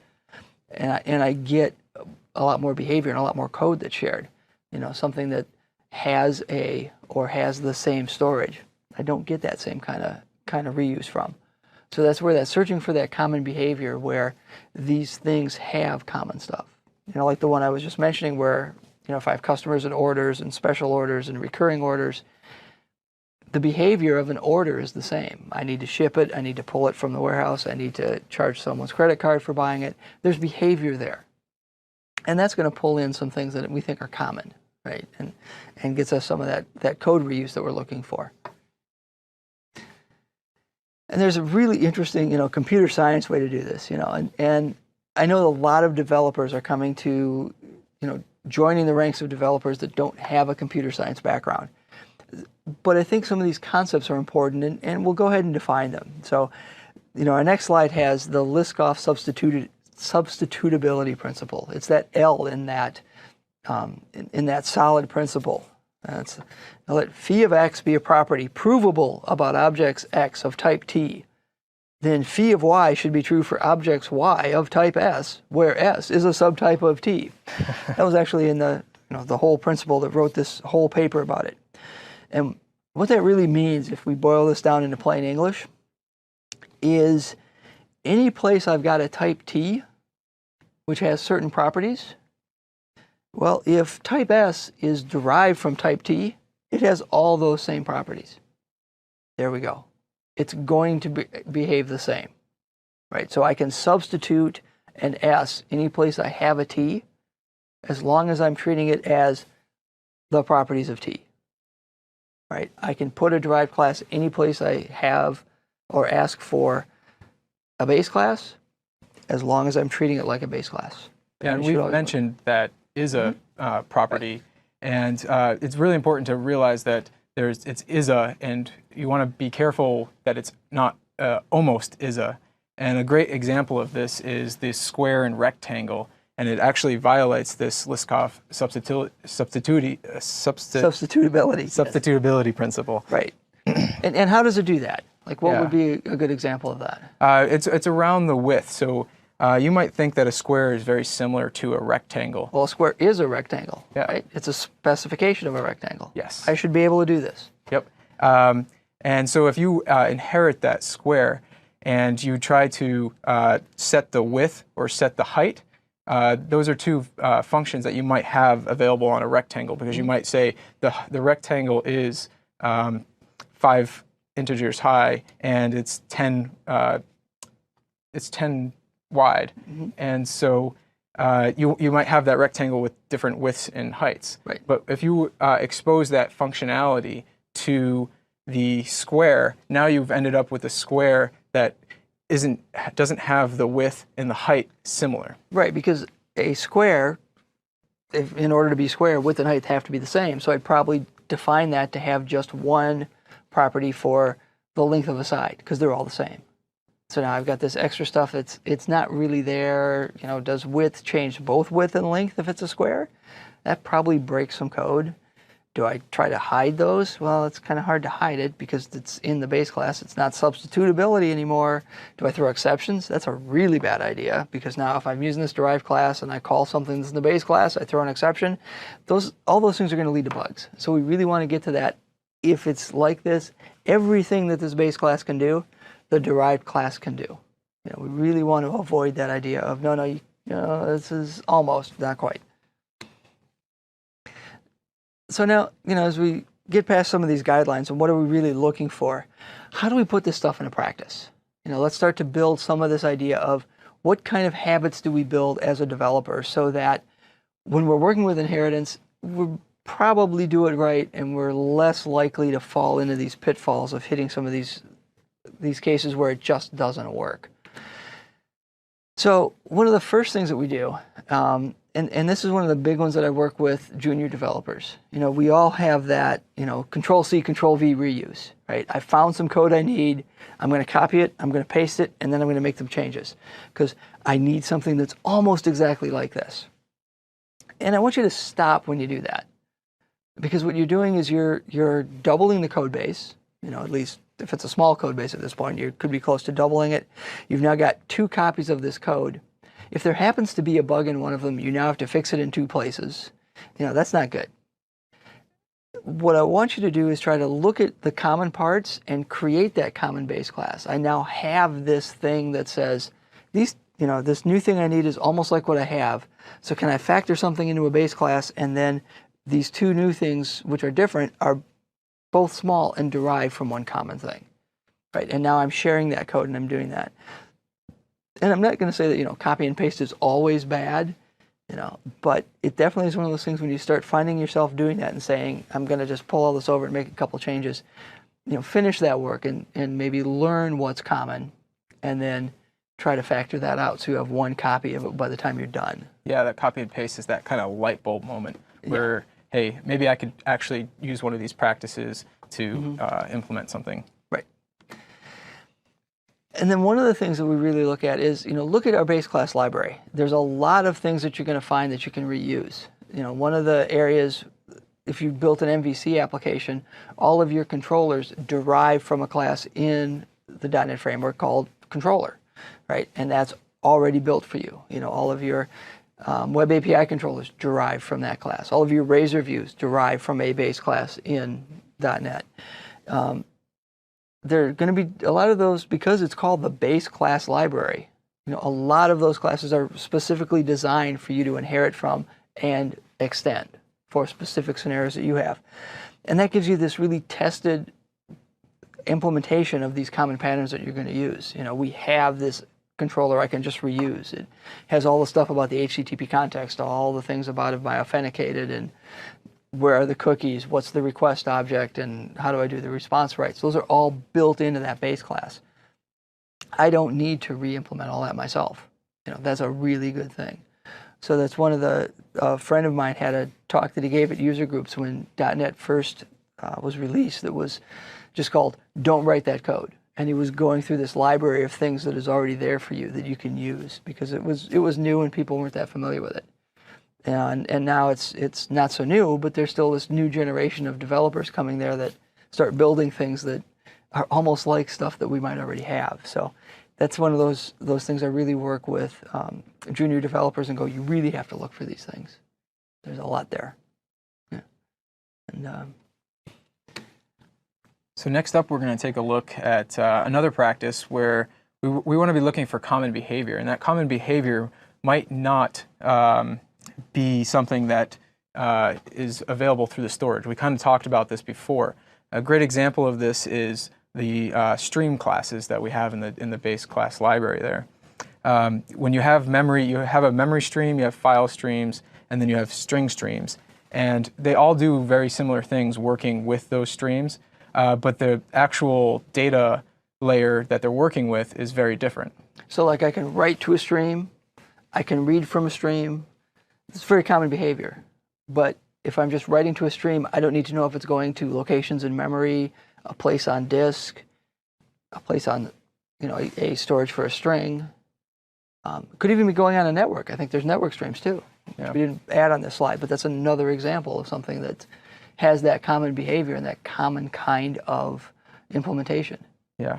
And so we can use the inheritance to tie all these items together so that we can have that common write, we can have that common read implementations in one place.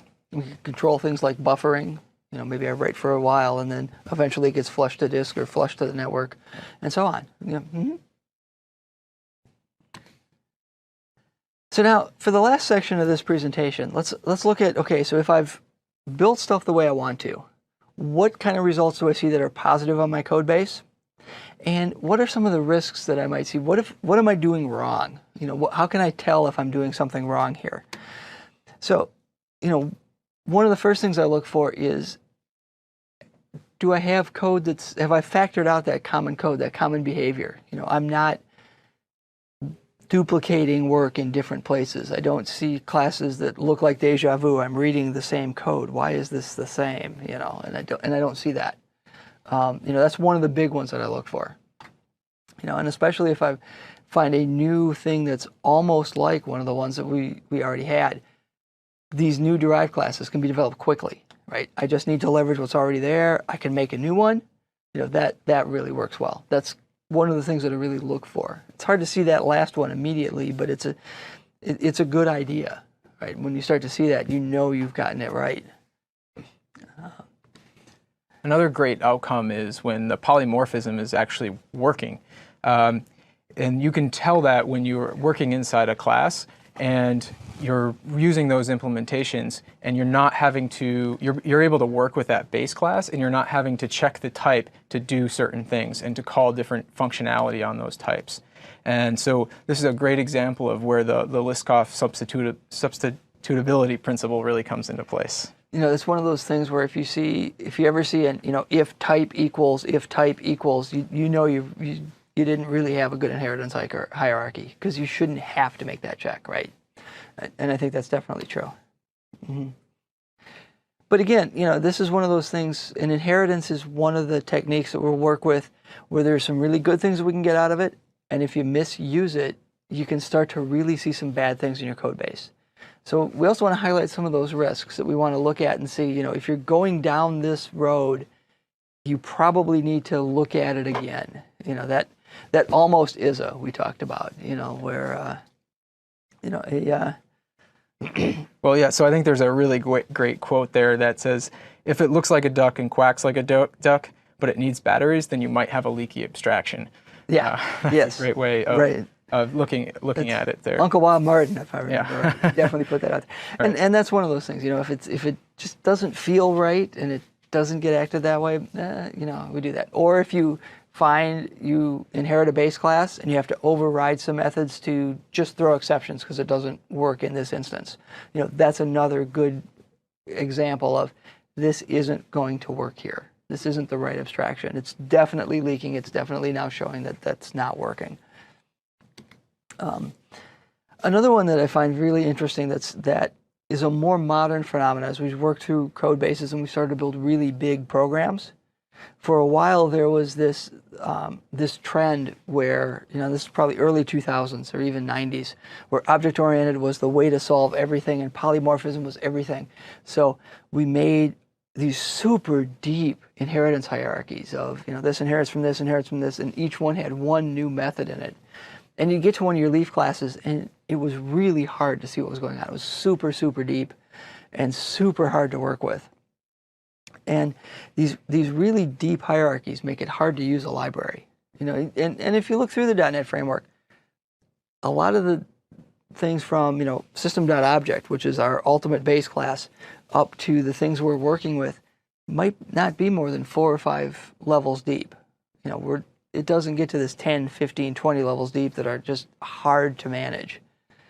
And if you find that could be one of those cases where you just built some wrong abstractions. And some of the techniques we'll talk about later today would be better suited to solve your problem.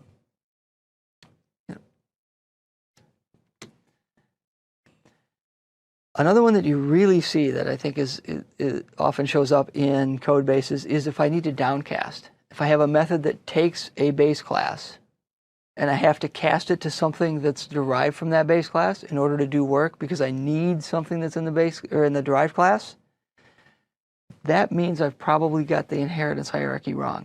If I have to know, if I've taken an object that's a base class and I have to cast it and do something special, that's probably another example of that leaky abstraction. That's that needing batteries thing. I thought it was a duck, but I need batteries. So I have to downcast it to the motorized duck and add the batteries. And if we see those downcasts, that's a good idea of look for a different way to solve this problem. Yeah, and it gets painful really quickly. So if you have to be doing that throughout your code, then you're going to be running into all these places where you have all these extra conditionals inside your code. And when you have all those extra conditionals, it's just another thing you need to be thinking about. It's another place where it could introduce a bug. Right, and it's so much harder to test. If I have this method that says if derived class is type 1, do this. If derived class is type 2, do this. If derived class is type 3, do this other thing. That's a lot more tests I have to write. I have to go through all those cases. What if it's a different type? What's the space of how I do it with the derived class 1 and so on? It just explodes. It's really bad. And with that, I think we've covered a lot of the main points that we really want to look at for working with inheritance in object-oriented systems. With that, we're going to take a break and we're going to come back and do some code review on some of the areas in the BCL that's leveraged inheritance and how you can make use of those in your programs.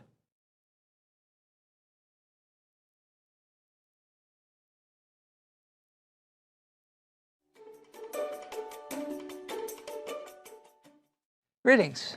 I'm Bill Wagner, and I'm here with James. Hi, I'm James Sturdivant. We're going to look at some of the code review now for inside areas where the .NET framework is using inheritance as one of their ways to get a lot of reuse. So we're going to work through some code in a different part of the .NET framework, primarily part of the web stack. We're going to have 4 different sections here. We're going to look at the MVC controller. We're going to look at the multi-select list as a base class. We'll introduce the lab work for this section. We'll take a break, let you work through and try to come up with your own solution, and then we'll come back and work through the solution we developed. So let's start with looking at the MVC controller. Let James walk us through that and talk about some of the areas that we can work with inside the MVC controller. Great. So first we'll define what MVC is. MVC is Model View Controller.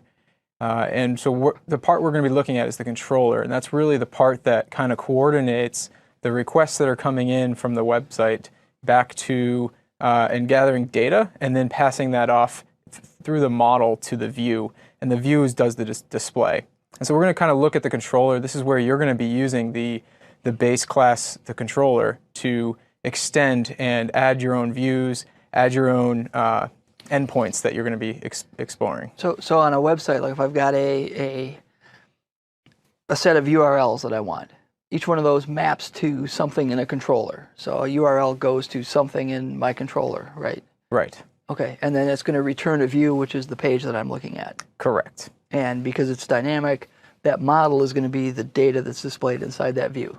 That something underneath the controller is calculated. Yep. Okay. And so the controller, when you implement your own controller, you're actually inheriting from this base controller that we're about to show. And that base controller gives you a bunch of different features that you automatically begin to use. And so we're going to take a look at what a few of those look like.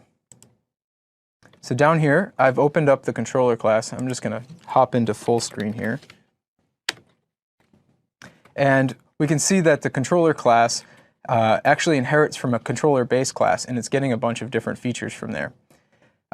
If we look down below, we've got a bunch of different objects and class member variables that are being used internally. And so you won't actually have access to these variables here when you're inheriting, but you will get access through them through some of the various properties that we have exposed. So they're private, not protected? That's correct. I can't directly access them or change them. Okay.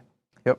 And so you can see down here, although the async manager is private up at the top, when we scroll down, you see that we've exposed the async manager through a get-only property. And so this means that we can actually get access to it, but we can't necessarily write to it. Okay. So we'll kind of keep going down through the code here. And some other things that you might be interested in seeing here is the model binders. And so here you see that's a protected class, and so we can actually get access to this particular model here. So if I've done all client development on desktop, what does a model binder do in the context of a controller here? Sure. So a model binder takes all of your. So if you make a request onto the website, you're going to be passing a bunch of strings, and so that's the strings that are coming through are just basically key value pairs. And so the model binder. So that'd be like all the stuff on a URL after the question mark. I've got, this equals something and that equals something else and so on. Yeah, you got that right. Okay.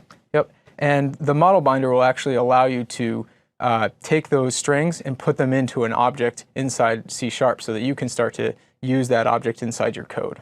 Okay, so my controller methods don't take just strings. I actually get an object that's got those keys and values, and the keys are the names of the properties, and then the values are whatever the value of those properties are. Okay. You got it. Okay. Yep. And so... but I don't have to write this. Yes, you're right, exactly. And so this is the kind of code that the base class really brings up to you and surfaces to you. And then also, if you look down here, we'll also see the various route collection. So we kind of talked about where those bits of, like when you make a request, where does it actually end up? What method does it actually look into? And so this has a list of those route collections in there internally, and it's all implemented for you. So a route is how it maps everything in the URL after my host name to the name of the controller, the method, and the parameters on it. You got it. Okay. Okay. Yep. So you see there's a bunch of other objects in here. If you're familiar with working with a controller, these are all ones that you have used inside. So if you want to get the current user on your system who made the request, you're going to go controller or this .user when you inherit from this. And so you don't have to worry about where that user is coming from, and you also don't have to do all this extra checking for the HTTP context. So the controller, that base class, has got all the implementation to look at the HTTP context that comes up as part of the request, and it's figuring out who's logged in, either from a session or from some other provider, and it's giving me this object to know who it is. So it's already done all that work. It could be anonymous. It could be somebody who's logged into my domain. It could be my own site has its own, the baked-in ASP.NET authorization for individual accounts, any of those, and I get this object back that just says who's logged in. That's correct. And the base controller does that. So anything I write, I've got access to all that. You got it. Okay. Yep. And so I think some of the other things that you might see in here, there's quite a bit of logic here, particularly in the action invoker. So which action are you going to be doing? Are you going to be calling the get method, or are you going to be calling the post method within your controller? And this is going to do all that logic for you, and so you don't have to actually implement this every time you work with a controller. So that's part of the HTTP spec. So if anything I type in the address bar, that's a get. And when I've got one of those sites with JavaScript and Ajax or form post, that's coming in with one of those other verbs, right? You got it. Mm-hmm. Yep. And so you can see that there's quite a bit of code in here that when you actually implement your own controller, you're not having to rewrite this code, but you get access to that. I think that's what I find amazing here. Anytime I do any of the web development with MVC, any of the methods I write are specific to the actions that I want my controller to resolve, right? You know, I've got my home controller, I've got index and about and whatnot, or, you know, I've got a controller to look at a catalog and it's got, you know, the list and item details and, you know, whatever my domain is. And I don't need to do any of this other stuff. That's all in there because my controller is a controller, right? You've got it. Okay. Yep. So I think the final method here we'll take a quick look at is this execute method down here. This is a method that's actually called through the MVC pipeline, and this is where it's going to actually call your code. And we're not going to go too deeply in here, but what I wanted to show was that there's quite a few different things that it's handling for you. It's loading your possible temp data that you might be using, and that's, say you wanted to store some data between two requests, you would put it into that temp data. And so it's going to actually load that data up for you so you have access to it. Is that stored server side or does that go back and forth? That's stored server side. Okay. Okay. Yep. And then it's also going to, if there is no action, it's going to handle handle that for you. And so if so you don't have to worry about handling all those use cases where someone might pass the wrong URL or make the wrong request to the wrong action. They're going to actually they're going to handle this for you and return that 404 for you. So that would be if somebody goes, you know, /home, so they hit my home controller / some unknown method name, maybe they're trying to probe my site or whatever. This is going to just give them that default 404. You're trying to find something that's not there, you know, we won't expose the yellow screen of death and say that's not here and any of that sort of thing. Yep. Okay. And so that's a whole bunch of code that we don't want to have to re-implement every single time, and so it's been put into this controller here. Cool. Okay. Yeah. And now, so we just derive from controller, and then all that stuff happens, and we just have to implement our other stuff. Yeah, you've got it. Okay. So real quick here, I can actually show a potential inheritance here. If I go to Find All Resources, I should see that they've implemented the... I think a lot of their test code is going to create real controllers. Okay, so I think the test project is going to have a number of them where they create and instantiate a controller that then they use to get at some of the protected methods and so on. Yep, so we can take a quick chance here and look at this my controller. It's inheriting it, and this is kind of exactly how you would do it. This is the action name here, it would be method, and you can come in here and start to return a view from this controller. And now I've got all that. Signature. It looks like that's that's set to be void right now. Yeah, it would be I think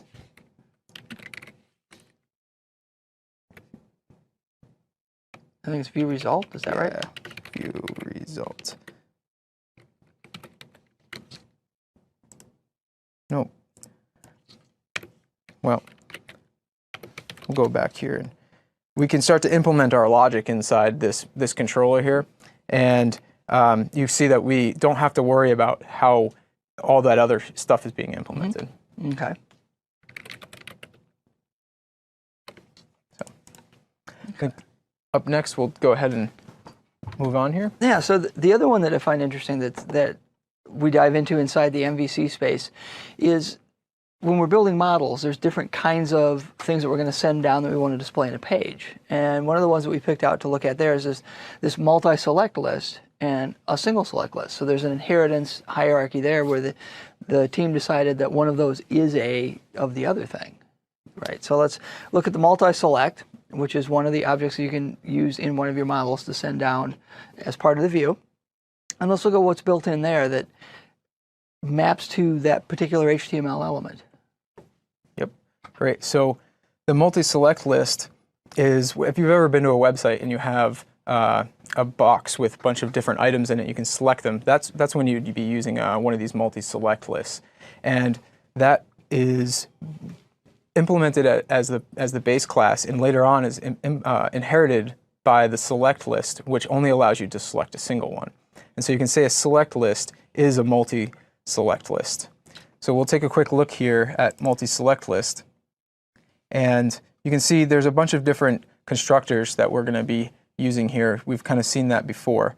You can build these out in multiple different ways. But I think the really interesting part about all of this is when we get down to the actual implementation down here, where we're seeing all the various ways that we can actually access the list. And so here they're checking to see if the list is null or empty, and then returning the data field. And then if otherwise, it's going to get a list with all the value items. Okay. So we may have this item that's there, this field that's meant to be what gets displayed as part of the objects that we're binding to the list. Is that how that's working? We'd have different parts of it that are underneath there. Let's go back and look at that code again. Yeah, real quick here. So we're looking at this string value for that data value field, and then we're going to get the items either with it or without it. It looks like. Yes. Yeah. Okay. Okay.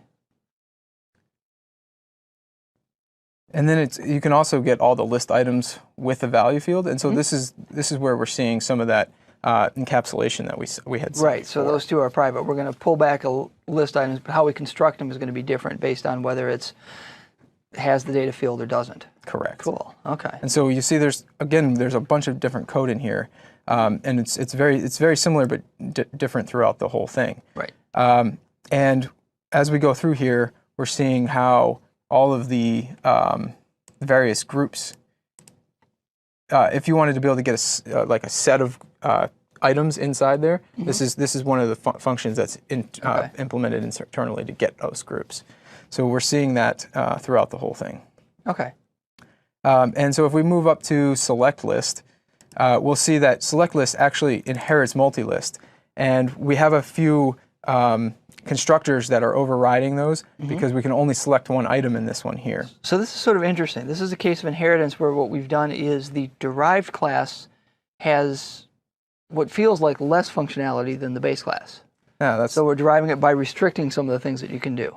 Yep. Okay, that's interesting, and you know, let's see how that works.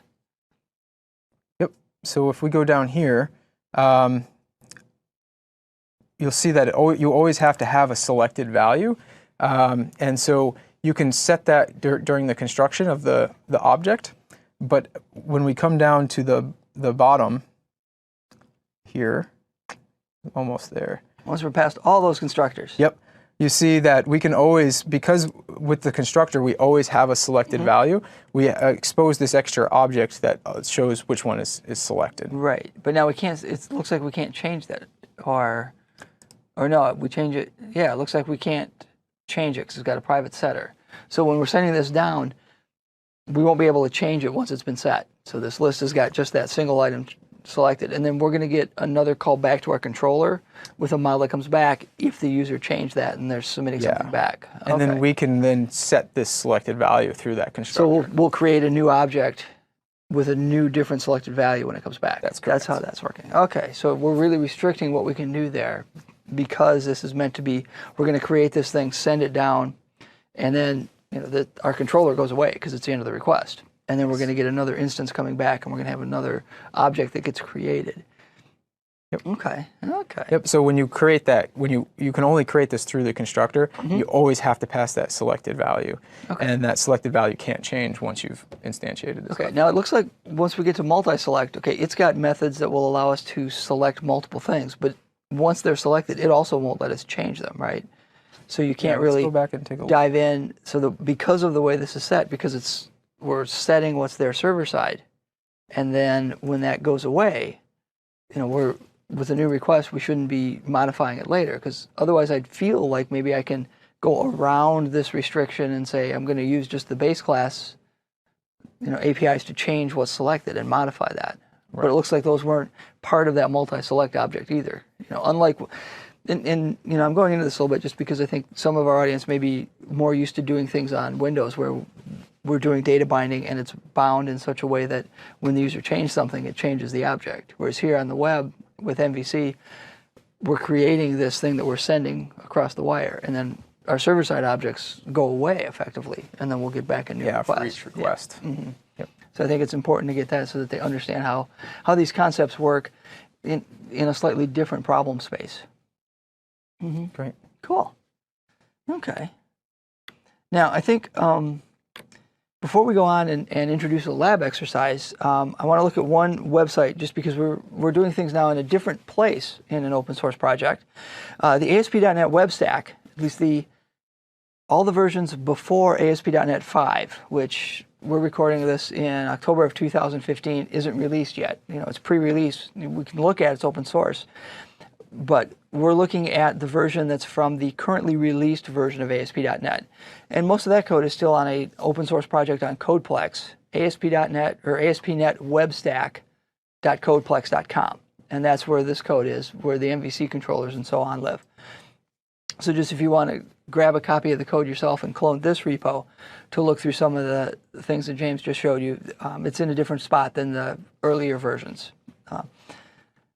And with that, let's introduce what we're going to do for the lab exercise to work with inheritance, where we want to look through and extend what we built earlier and talk about and think about how to put that into some common code underneath it. So for our lab exercise, So for our lab exercise this time, we're going to expand that previous lab. And what we're going to want to do is we're going to introduce a teacher into this hierarchy. So each teacher is going to have a name, and once again, some ID that gets stored in our models. And each teacher has a subject area that they teach. Maybe they teach math, science, or history, or maths if you're from the UK. We only have one math here in the US. Each teacher has a list of titles for the classes that they teach. And as we put that together, think about what could be common with that student object that we already built in terms of both the behavior and in terms of how that could be put together, and is there a common base class underneath that? And with that, time to for you to go ahead and try to work with a little bit of what we've learned, put in some simple inheritance. We still have a small hierarchy, so it's not super deep and super complicated. And then we'll come back and look at one solution. And then we'll move on and start talking about interfaces.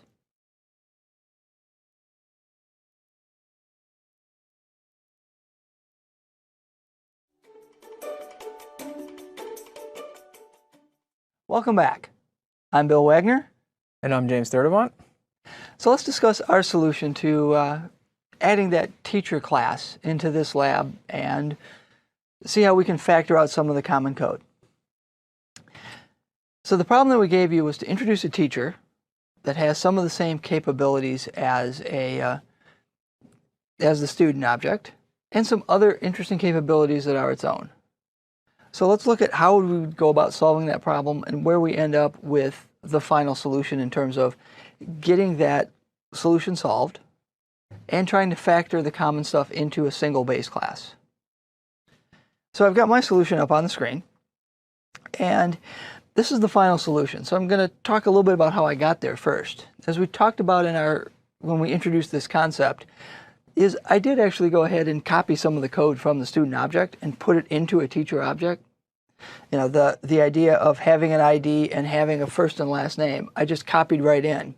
And then I implemented the rest of this class. I've got this property for the subject area.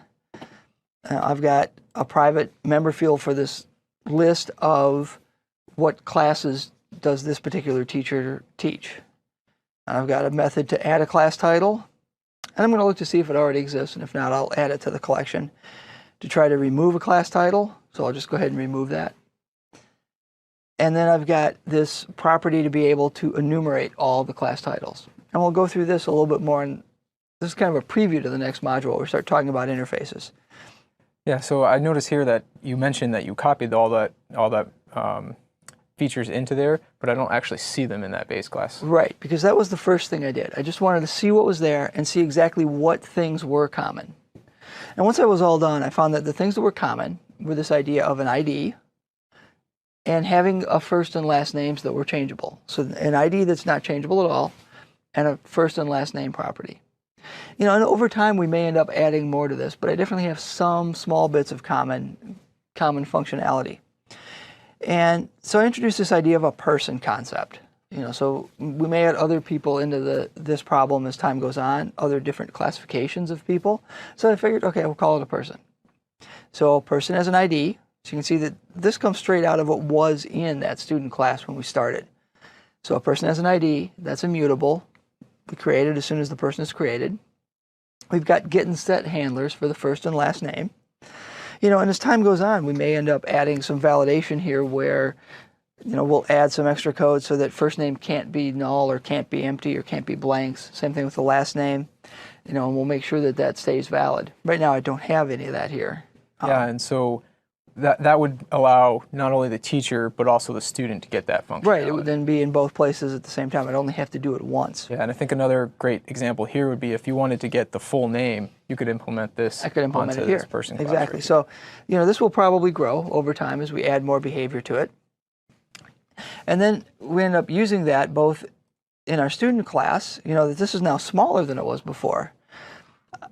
I now have this constructor that if you look, this is the C# syntax to say I want to call a particular constructor in the base class. So I have that colon, then base, meaning call something in my base class, and then I pass that ID down. So we do set the ID in, in the base person portion of this student object.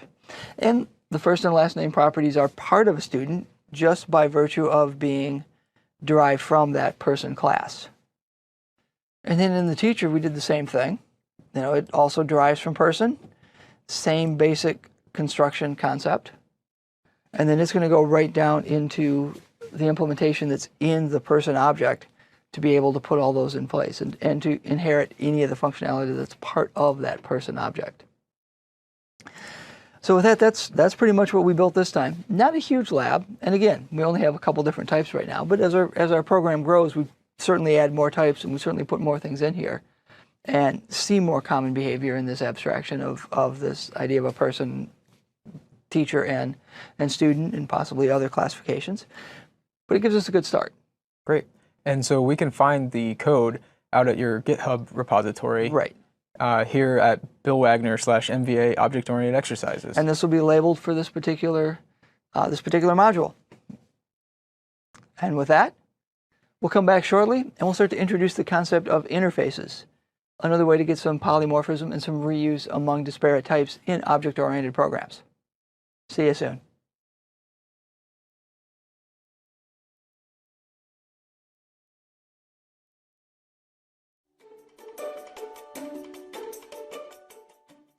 Hello again, I'm Bill Wagner. And I'm James Sturdivant. And in this module, we're going to start introducing the concept of interfaces, one of the other really key concepts of polymorphism and reuse in object-oriented programming. So as we've been looking at our full roadmap here of all the topics that we're going to discuss, we've talked about encapsulation and inheritance. Now we're up to interfaces, defining contracts that can be implemented by totally different unrelated types. And then we'll move on from there into abstract classes and some of the other techniques like generics to enable reuse. But this module is about how interfaces work in object-oriented programming. What we're going to look at here, we'll define the topic. We'll look at some of the guidelines in terms of what are good practices to work with interfaces. We'll look at some of those practices in some depth. And we'll come back and evaluate some of the results and the risks of different areas. And I think you had a really good comment when we were putting some of the material together about how you name interfaces and how that helps represent what they do. Yeah, and I think interfaces are a great way to communicate to other developers the intention that you want your class to implement. And so it's that intention that the class is going to be performing. And so we're going to be talking about behavior here. We're not talking about the data. We're talking about the way the class is actually working.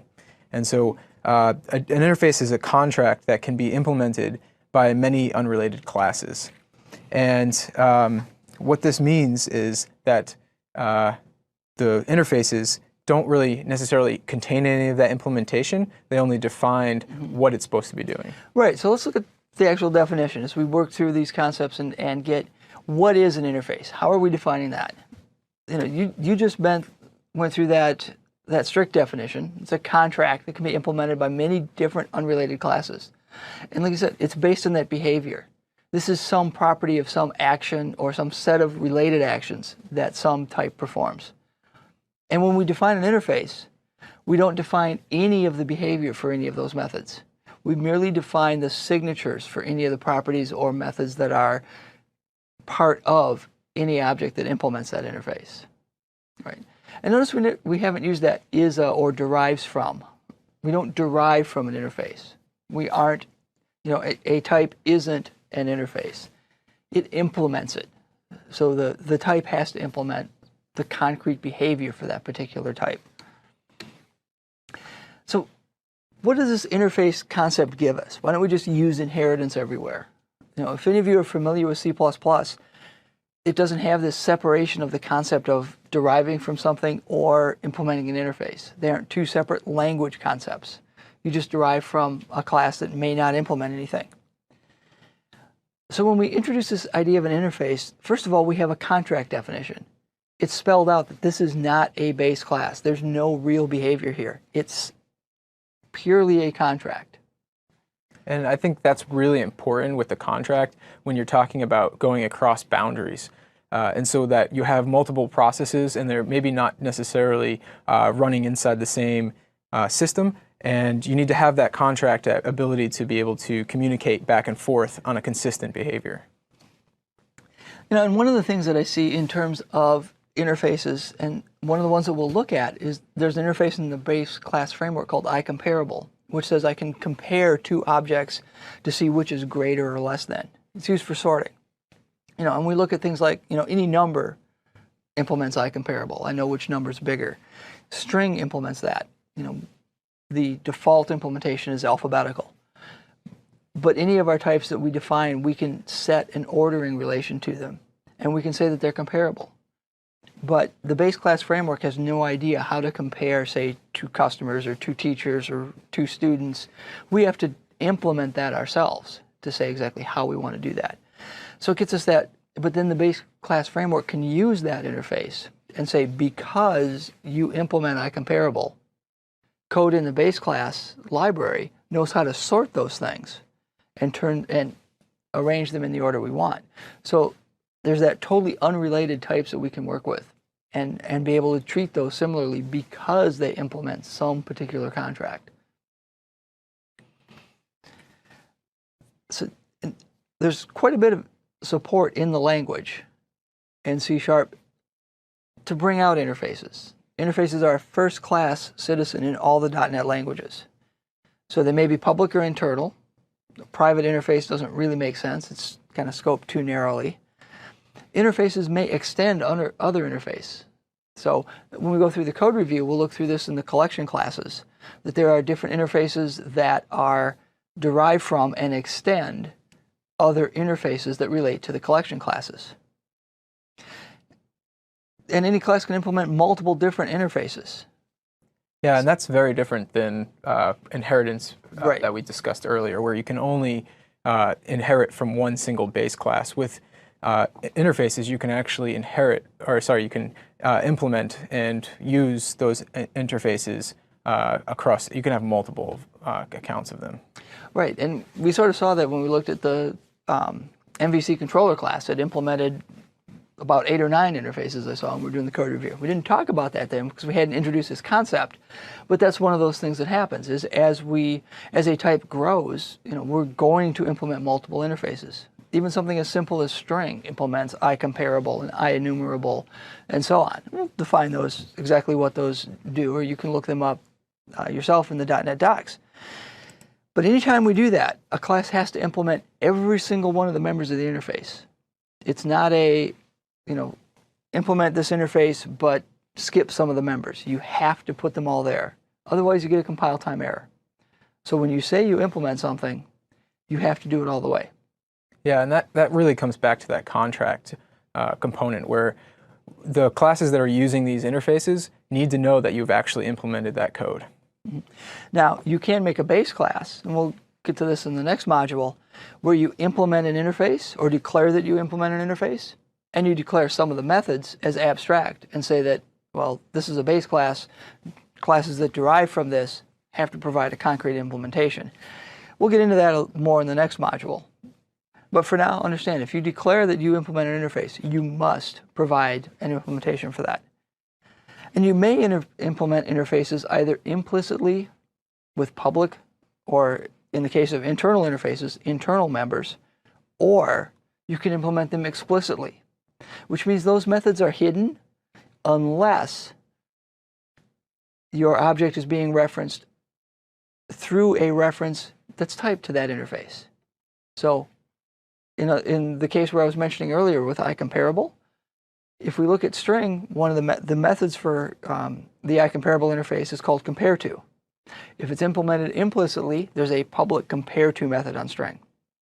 If they wanted to do it explicitly, you would have to cast string to an iComparable, and then you would see that compareTo method. So there's ways to say that I implement this interface, but it's not part of the public interface of this class.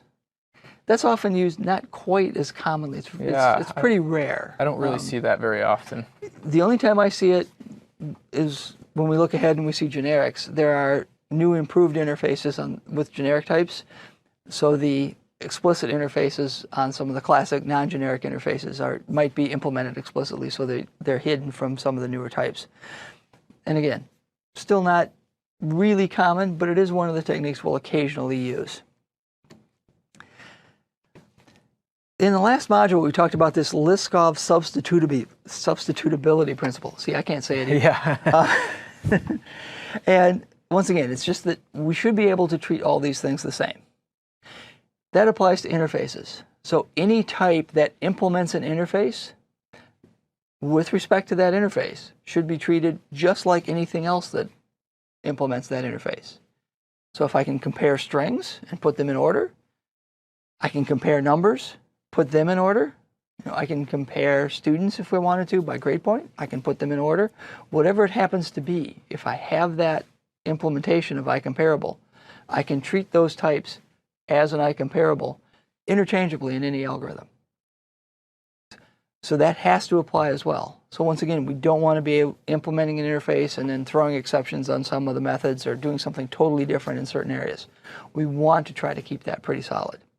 Yeah, and I think one of the ways that we potentially make sure that we don't have all of that kind of leaky abstraction, as we called it before, is making sure that that we implement some pretty good guidelines around when we actually create these interfaces. We make sure we follow some simple guidelines. I think one of those ones we've kind of mentioned in the past in the past modules is keeping everything small, and so we want to make sure we keep that contract small. And so that way we don't have that potential of implementing only a partial set of the... So let's go through some of those guidelines in terms of what kind of things can we do in terms of what makes a good interface representing a good contract. As you mentioned, keeping things small.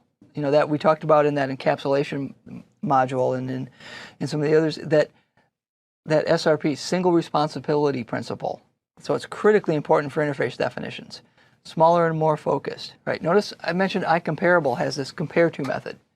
It doesn't have methods to test for equality or greater than or equal to, and so on, because they might not be part of that just comparison relationship. Think of our student example for a moment. If I were to compare two students and I want to order them by grade point, two students who have the same grade point, well, they compare the same in ranking, but they're not equal. They're not the same object, right? They don't refer to the same actual person, as the abstraction. And they're two different objects. They may have different names and so on. But from the ordering relation, they are ranked the same. So by keeping that contract super small and not putting all these other things in, we don't end up with this rule where, well, sometimes when I compare things, just because they compare a certain way, these other things that we think might be true may not actually be true. So the smaller and more focused we create an interface, the better. Yeah, I think that iComparable is actually only one function itself, isn't it? And that's relatively common. There are a number of interfaces in the base class library that have exactly one method, or one function or one property. And each interface, in that sense, represents a single feature or a task. Right? When we create an interface, it's for a particular purpose. I want to be able to do something with all objects of a certain type. In iComparable, it's order. In iEnumerable, I want to be able to walk through a sequence. So I want to be able to do that. When we have related things, and we'll walk through this with the collection classes, you might want to consider inheritance of interfaces, making a contract extend another contract. But as we'll even see, that you want to do very carefully, because that starts to get tricky. and it starts to possibly be that leaky abstraction we want to worry about. So keeping those contracts small is definitely a guiding principle. You know, I didn't walk through the entire framework, but I tried to look quite a bit at a lot of the interfaces when we were putting together the areas that we want to look at for code reviews here.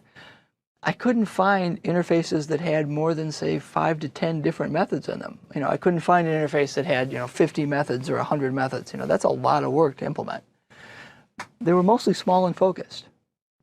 And I think that's a very good guideline to follow all the way around.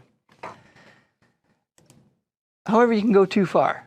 There's a technique that will sometimes show up that's called a marker interface. And in a lot of ways, this is something that it kind of can be frowned upon, although there are some successful uses. Yeah. So a marker face interface is an interface that has absolutely no methods. So all that we do is check to see that it has and denotes that it implements this interface, and then we can treat it a certain way. But there's no particular actual behavior on that interface or defined methods that say they have to implement. So you could sort of put it on anything. And when we were putting this together, I said, I really don't like those at all. But you had some instances where you said they were useful. So yeah, in domain-driven design, or DDD, Udi Dahan has created a instance where there is he uses domain events to be able to pass information up and out. We're going to be talking about events a little bit later in our modules, but in that he actually uses the marker interface to be able to explicitly mark a role. And so any event would implement this any event would implement this domain event interface. And even though it doesn't implement any logic, it allows them to be able to make sure that not anything can be raised as an event. Right, and this is one of those, then once you implement that library requires reflection to go find the different things that implement that different event to be able to attach to it. And that's where it can be frowned on in certain ways. In other areas, sure, why not? But let's look at some of the practices. As we build things together, there's certainly practices that will help us come up with better interfaces when we're working on our own domain, and be able to leverage the interfaces that are in the framework more efficiently and more effectively. So first, let's get the idea of a common abstraction for a piece of functionality. So interfaces provide contracts for functionality. So when we think about this, let's look at that idea of enumerating a sequence. So if I have a number of elements and I want to enumerate all of them, they could be anything. I can enumerate a sequence in an array or an array list that we looked at earlier. I can look at some kind of a container element. Maybe I'm writing a WPF app and I want to enumerate all of the child windows of my main window. That's some kind of a container. Think of string. I can enumerate characters in a string, right? I want to get the first character, the next one, and so on. I can look at lines in a text file. I can look at files in a directory. These are all things that I can enumerate in a certain order. I can read bytes from an incoming network packet. That's a very common abstraction. So we want to develop an interface, and base class library has, that allows us to look at anything that allows us to feed sequences at us. And our code will consume that sequence one element at a time. And the storage model, and in fact what's in the sequence, is independent of that abstraction of here's the next item. Yeah, you definitely see that quite a bit with the characters and lines. So a line in a file is not the same as a list of characters in the string. So that's a great way to show that you can use these interfaces across things that aren't necessarily related. Right. And then the next big practice that we want to look at is when we're writing libraries often, we want to write libraries and capabilities that work with some code that other developers are going to write to call our algorithms. A good example of this is the base class library containers have sort methods. Well, they can only sort if you tell them, how to define what's greater than or less than for the elements in the collection, because the BCL doesn't know about those. So their contract is, if your code implements this interface, we can sort it. If your code implements some other interfaces, we can serialize it and write it to disk. If your code implements iView result, we can send it to the web as a result. There are different interfaces defined. This is if your code implements this, we can treat it as certain things, and you can interact with the framework library in different ways. And I find that's really good for large enterprise applications as well. There's domain knowledge that may be represented in an interface, and then other code can keep extending that and keep growing with that. And that enables us to write these algorithms that can be open for extensions. Once we put some stuff in there, and we have this generic algorithm and say, if any class that implements this interface can work with this algorithm, right? Find the minimum of something. Any of those are possible. Yeah, and so another practice that we can start to use interfaces for is for test doubles. And test doubles are a way for us to be able to test the client code that we're working with. And a lot of times we might be able to using an interface, we'll be able to create an instance that doesn't actually touch the database or doesn't actually call out to a service that I'm working with that might be down or it might take a really long time to call. And so we can create these test doubles that allow us to return instances and return the value that we're expecting so that we can test the actual implementation of the details that we're working with. Right, so we're working with something where if I want to write unit tests, say on one of my MVC controllers, and in order to implement a certain command action, I need to make a whole lot of database calls. I can provide something that wraps my database engine, whether it's Entity Framework or whatever, and if it implements an interface, I can use tools like Mock or just Mock or any of these others to be able to say, act like this thing, and here's what happens when you call it certain ways. And then I can write a lot of unit tests around that don't rely on the contents of a database, which can be kind of brittle over time, or I'm always testing with exactly the same data. Also, I can write things like if I'm writing a distributed system with microservices that run on different machines, I can write interfaces that act like a service running on another machine. And then I can see how my microservice responds if another service isn't available right now, which is hard to test sometimes. Especially if what I really want to test is, I started working with this other service and then it went down. How do I respond? Right, that can be really hard to recreate in a lab, but with a test double, I can probably make that happen. So it definitely, sometimes those can feel funny because we have this interface that's only implemented by one class, but it is a very important technique for modern software development, I think, to be able to write the kind of unit tests and automated tests that we want and not rely on the entire rest of our entire application all the time. So having looked at some of these concepts in terms of the practices and in terms of what we want to put together, so what do we end up with if we do this well? What kind of things do we see in our app, and what are the risks if we end up messing it up and creating some really bad interfaces and we get to some of those negative results that we worry about? So the first thing I look for when I'm working with a library where we've added our own interfaces is I really want to see some kind of a natural implementation. So if I create an interface and something is supposed to be able to satisfy that contract, as an idea, as an abstract idea, it should feel pretty natural to put those methods together. The implementation should be obvious, right? I know how compare to should work, right? If I did that one, I know how to enumerate the characters of a string. Yeah, the implementation. You know how to do the equate, like if you're implementing equatable, you know how two items are equal to each other. Right. Yep. And the corollary is the implementations for those interfaces should be complete. I should be able to implement everything on an interface without worrying about, gee, this one doesn't feel like it belongs to this type. That may mean I need to factor out those interfaces a little bit differently. And again, we'll always see that complete implementation of an interface. I don't want to see methods with not implemented exception all over the place because we only implement part of this interface. The rest of it doesn't apply for this type. That may seem like we didn't do a good job. And when I put this slide together, I did say never seeing not implemented exception. That might be too strong. As I'm starting to work, I may have not implemented exception in a few spots, but I really don't want that to live in code for a long time, especially not in a lot of places. Yeah.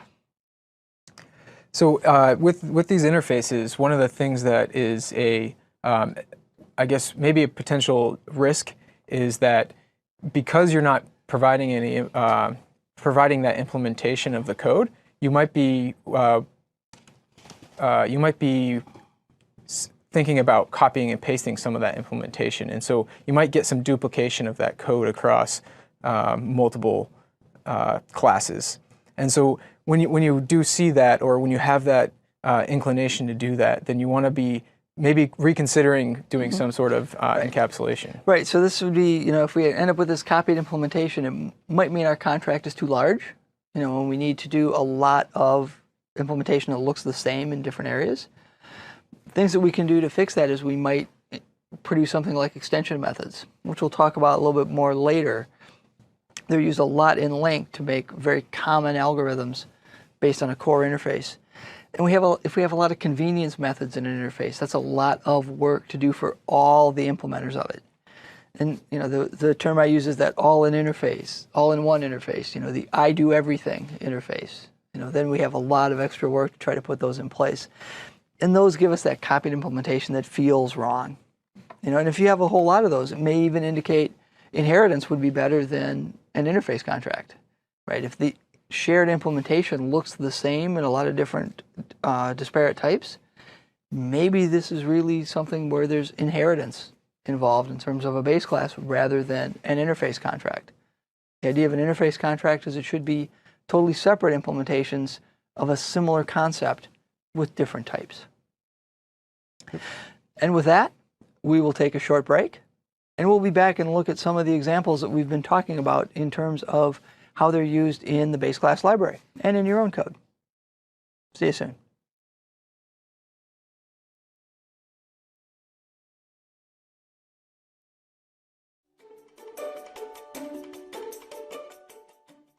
Hi, I'm Bill Wagner. And I'm James Sturdivant. And once again, we're here to talk about object-oriented practices. Let's look at some of the things in the base class library that define and implement interfaces in such a way that they help make it easier for us to work with disparate types through a common contract. So we've got a couple different areas that we want to look at. One fairly large and one that's going to be a little bit smaller. So we're going to look at some of our collection interfaces. We're going to look then at iComparable, which we talked about quite a bit as we were going through the presentation. We'll introduce the lab that we can start to talk about the idea of creating your own interfaces and how that might work. Then we'll come back after that and we'll look at the solution to that initial lab. So let's start with that first big section where we have a number of different interfaces. Collection classes. There's a lot of different ways to work with collections of data in different contracts. So once again, I've got that core CLR project loaded in Visual Studio here. And I'm going to start with just that base core class or interface that we want to work with. It's called IEnumerable. One feature that a lot of people don't know about for a large solution, if I type it correctly, if I type a symbol name up in this search bar at the top of Solution Explorer, it will find all the instances of it anywhere in this particular project. You can see that some of them are classes that implement this particular interface. If I scroll down a little bit, I will see that I can get that IEnumerable interface definition. So we'll start by looking at that. There's only one, I grabbed the generic version, so we'll come back to that one in a later version. I want to not be in the generic section. I want to be all the way down here just in system.collections. We'll close these out, where it opens up everything that we saw. And we'll look at just the one that I want to look for, right there. There we go. So the IEnumerable interface has exactly one method, getEnumerator, which gets an object that implements IEnumerator. So if we look at that interface, IEnumerator has three methods. Move next to go to the next item in a sequence. It has a property called current that returns the current item in the sequence. And it has a reset method to go back to the beginning of the sequence. So Bill, I noticed on the interfaces on the IEnumerator there were pretty straightforward to implement. Right, and what's interesting is they separated this into two different pieces. One is an IEnumerable that says, okay, I know how to return an object that knows how to enumerate a sequence. And then the second one is that enumerator that says, here's an object that knows how to enumerate a sequence. So we've got these two different pieces. So what we'll find is the collection classes implement IEnumerable, and they'll do so in such a way that they return some kind of a private object, some class that they've defined, usually as a nested class, that knows how to walk that internal sequence structure. Right? So if I look at one of the classes that we looked at earlier, if I looked in our system.collections classes, and if I were to look and find our array list class that we were examining earlier, so if we go pull that up, and we'll look at an implementation of that. So if I look at array list, you can see that it implements iList. So I'm getting ahead of myself a little bit. iList extends IEnumerable. So we're going to have a getEnumerator method here that knows how to get something. And that returns this array list enumerator simple. And notice that its constructor takes the current object. And if we look at that array list enumerator simple, you can see it's an internal class embedded inside array list. Right, or it's a private class that implements IEnumerable, or IEnumerator. It knows what list it's enumerating, and it has the methods for move next, for current, and for reset. So it knows how to, it's inside array list, and it knows how to enumerate an array list. So IEnumerable, we just have to return some object that knows how to enumerate this particular collection. And IEnumerator defines a common way for any object that knows how to enumerate a particular sequence of things to be able to do it. So we'll look at one other sample in the same way. String, as we said, knows how to implement IEnumerable for the string type. And this one I may search for a different way because I think string is going to get used a whole lot here. Yeah, if I go to toString, that's going to return a string. So hopefully I can F12 on this and find, there we go, the string class, as I said, which implements IEnumerable. So if we look at its IEnumerable implementation, we should be able to find underneath string, it's going to have a getEnumerator. So we'll search for getEnumerator.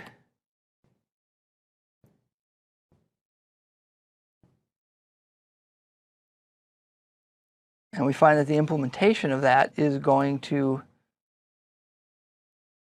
keep going. Here we go. So here we see that implicit implementation or explicit implementation. We see it's defined as IEnumerable.getEnumerator. So only if I treat this as an enumerable, it's going to then return a new char enumerator, which again, it's an internal sealed class or a sealed class. And it knows how to get the current object. It knows how to move to the next character, or get the current character, excuse me. And then it knows how to reset itself. So two totally separate implementations, same names for the same methods. So we know how to put that together. IEnumerable, here's an object that knows how to enumerate this sequence. IEnumerator, the three methods, current, move next, and reset, I know how to enumerate a specific thing. And they're often implemented as those sealed classes inside the things that they do. Now, notice that IEnumerable and IEnumerator work together, and all you can do is walk a sequence from one end to another. So it's a relatively simple interface. And I sort of waved my hands a little bit when we looked at ArrayList because it implemented iList. So when we work through different things, we're going to want to say that, you know, there's more things I want to do with a sequence. So there's much more in there. So let's look at this from the other end. If I look at iList, which outside of the generic, I should be able to find the other collections to show me the iList interface. And we can see that this inherits from iCollection. And if we go to iCollection, you notice that it inherits from IEnumerable. So if I want to do a couple more things beyond enumerate a sequence? Well, I have iCollection. It knows how to copy itself to some array or copy to something else. It knows how to tell us how many items are in the collection, right? A sequence may not be able to do that. It may just be reading input from a file. It doesn't know how, when that file will get closed. It may be reading from a stream or so on. And then we have this lengthy one for a sync route and is synchronized. So we know if some other thread might be looking at this collection at the time. And you can read the documentation for that. It's a way to allow for a collection to hold objects and be able to access them from multiple collections or from multiple threads safely in a read-only fashion. Well, so that's only a few more things. So that's a sequence, effectively. An iCollection is now a sequence that, well, knows how big it is and can copy itself out somewhere else. And so here we're actually seeing the that inheritance of multiple interfaces. Right. So it extends IEnumerable. So it's still a sequence. We can still enumerate whatever the objects are in this sequence. But now we also know how big it is. Okay, so we've got that. Okay. And then if we have more different things that we want to do, then we get all the way up to iList, where now, first we have our indexer, so I can get an item at a certain index or set an item at a certain index in that particular collection. And a number of other methods. We've got add methods here.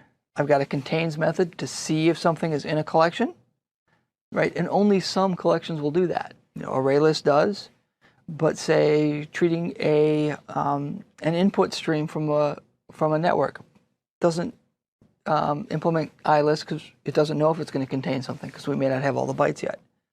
We can clear, so we can remove everything. We can see if it's read-only, and then see if it's got a fixed size. That's a bit of a leaky abstraction that I'll get to as we look at a couple classes that implement this. And we can see if something's in the collection. If so, where is it? Insert and remove. Now this is where, some of these things get really hard. And even, as good as the BCL is, this is one place where abstractions are just a little bit leaky. We have this is read-only and is fixed size kind of thing. And if I look at ArrayList, and we look for its is fixed size. I'm inside the enumerator at the moment. Let's go back up to just the ArrayList itself. And if I look at its is fixed size method, we can see that it's just going to return false because it's not a fixed size. It knows how to add and remove items from it. So that means the rest of the methods that are part of this contract, they're all fulfilled. But as another one. And so that's a great example of where we actually need to be able to implement all the various components of that interface. Right. So now let's look at array. So arrays are fixed size, right? We can't make them grow or shrink. So if we look at its implementation of is fixed size,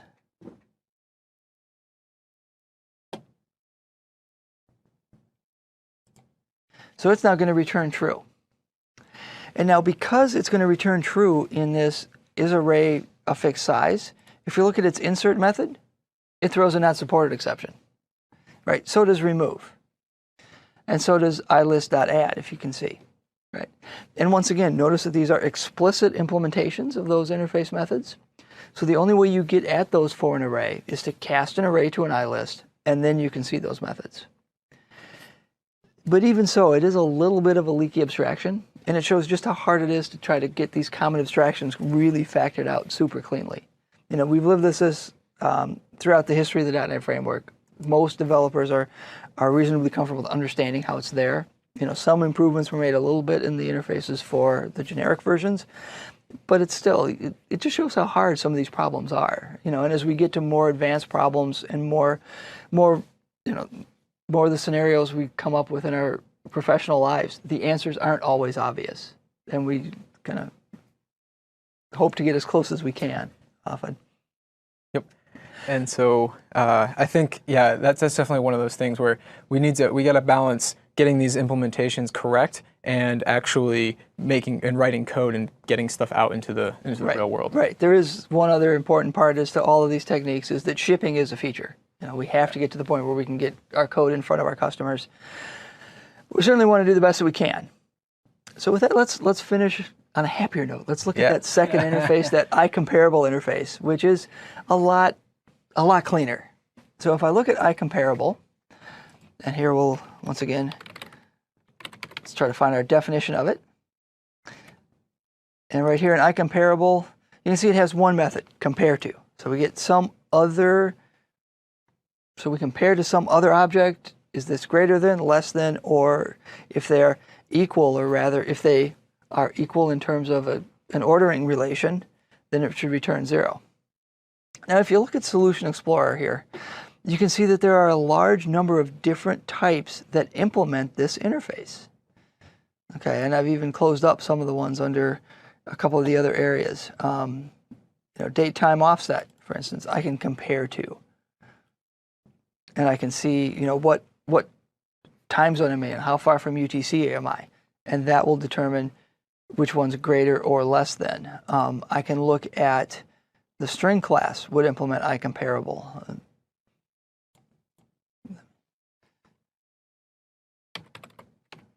And again, here you can see that the compare to function, when you actually go and look at it, it's fairly simple to implement, and you know it right away. Yeah. You know that you're going to be comparing with two strings. You're going to necessarily be comparing the way that you're working with them. So you might see a string, and you're going to compare make sure that they're the same length. You're going to make sure that they have all the same characters in them. Right. So yeah, if we look at the compare to on string, which I just brought up as you were going through some of that description. So we can go to compare to, and it's going to look and see, all right, is this comparable? If not, we're going, is this a string? If not, then we're going to dive into this overload of this method that compares it to something else that's a string. We're going to go call their, we're going to go see if they're null, do some simple things there. Then we're going to see what kind of comparison. Are we looking at culture here? And then we're going to do different kinds of comparison helpers in terms of whether or not we're working with invariant culture, the current culture. Do we ignore case? Are we comparing based on upper and lower case? But the same contract exists. We can sort strings in any of these different fashions depending on how we want to do that comparison. Ints would do the same thing. If I want to look at int 16 or int 32, which should be down here somewhere in one of these classes. And we'll just pop one here. Let's see if we can get to that. There we go. So I have, it implements iComparable again. And again, if we can get to compare to, we can see that it's going to just go, okay, so is this null? Is it the same type? If so, let's just compare the values and return what our comparison is. So totally different types, same contract. We can use that ordering relationship on any algorithm in the BCL to be able to do things to put different types of objects in order, regardless of how they're put together. So now let's look at a lab and add some things in our class and learning institution area and work with some interfaces. So now let's introduce the idea of a teaching assistant. So a TA is a student, but also has some of the capabilities that a teacher has. They have a subject that they teach. They have a list of classes that they might work with, no more than 2, because we don't want to overburden our TAs because they are students. And now figure out how you would put that together. What would go into an interface that would allow us to treat a TA as both a student and as a teacher at different points in time? And where do we want to split out that interface versus that common base class that we put together earlier between the student and the teacher and that person concept? So how do we want to factor that commonality out in terms of being able to work with this new concept? And with that, we'll take a break. And we'll be back to show you the solution that we put together for this particular module and see how that compares to what you built. See you soon.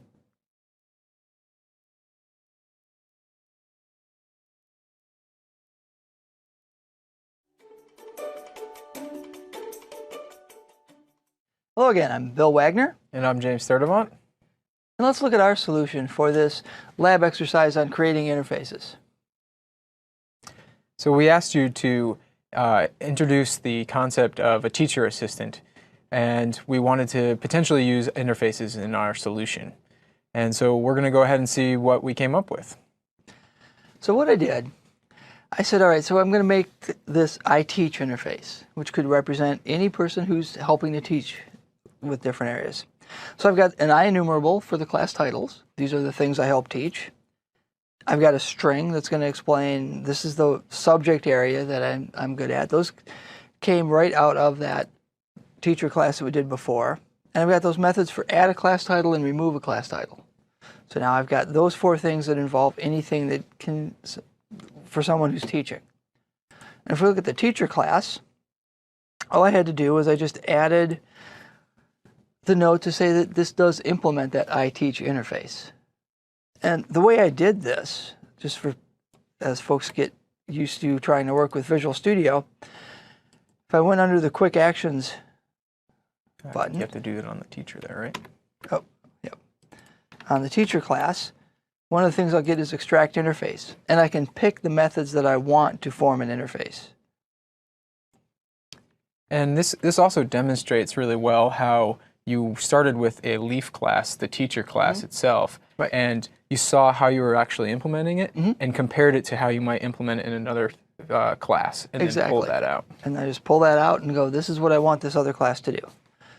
And then I created a new class that was a teaching assistant that I derived from student, because a teaching assistant is a specialization of a student. It is a student.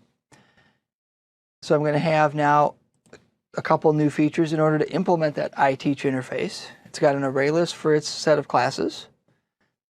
We've got an I enumerable for the class titles. It'll return a reference to that array list. And this is part of that encapsulation idea. Notice that I'm not returning it as an array list. So I'm not returning a reference to an internal structure. I'm just enabling clients to enumerate the entire sequence and see what's in there. And so later on, you could potentially change that array list into a list of other objects, or a dictionary. Or a dictionary or some other storage. As long as I can still enumerate it, I'm fine. Then I added a string for the subject area. I added a method to be able to add a class title. And here's where the implementations are somewhat different. If we look at our teacher object, when I add a class title or remove one, I'm just modifying the collection. Right? I can add or remove as many as I want to. If I look at the teaching assistant, I said, you know, as long as I don't have 2 classes yet, I can add a new class. Otherwise, I'm going to throw an exception and say, you know, TAs are only allowed to teach 2 classes. And that's a runtime exception. You know, I couldn't find a way to make an interface that says you can add as long as there's no more than 2. So that does manifest itself as a runtime exception. I still feel I've got a good interface, you know, because you can add classes. You just have some restrictions on it, and sometimes it's invalid.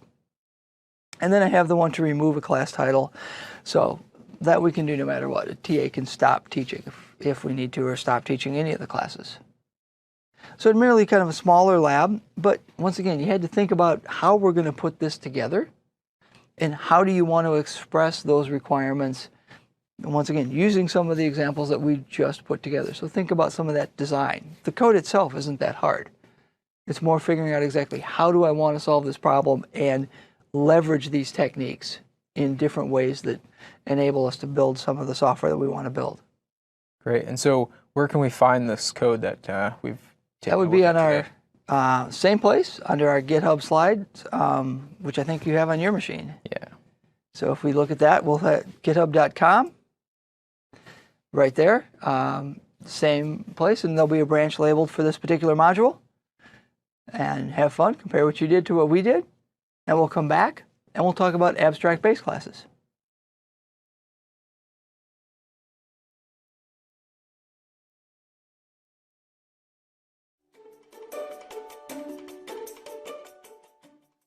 Hi, I'm Bill Wagner. And I'm James Sturdivant. And we're helping you gain more practice and learn more with object-oriented practices. At this point, we've now covered several of the basics in terms of encapsulation, inheritance, and working with interfaces. We're going to finish that section where we're talking about techniques you can use for polymorphism by talking about abstract base classes. So in this particular section on abstract classes, we're going to look at several different topics. We're going to define abstract classes for you. We'll look at some guidelines on when to use them and what kind of problems they should solve, and why they're there to prevent some other kinds of mistakes. We're going to look at some of the practices, and we're going to look at some of the results that you get when you use them properly, and some of the risks that would indicate that you're using them incorrectly. This is another one of those things where there's a lot of different heuristics and a lot of different ideas where sometimes it's the right idea, sometimes it's not.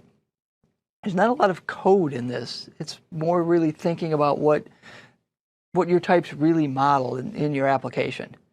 So it'll be a little bit more discussion. We'll walk through some of the classes in the BCL again, and then we'll give you a little bit of homework to try to figure out where does it fit in this hierarchy that we're building. So let's start by really defining what is an abstract base class. What's the definition of that? How do we work with those? So, again, starting with that pure definition. An abstract class is a class that provides a common definition of a base class for multiple derived classes. It cannot be instantiated, and it may also contain abstract methods that must be implemented by non-abstract derived classes. Wow, that sounds like a spec. Yeah. and in fact, it is. That is a spec. So, reading like a spec. So what does that mean? What are we trying to do here? Well, so I'm noticing a couple different bits in that definition there that sound like some concepts that we've already covered in the past in the previous modules. Mm-hmm.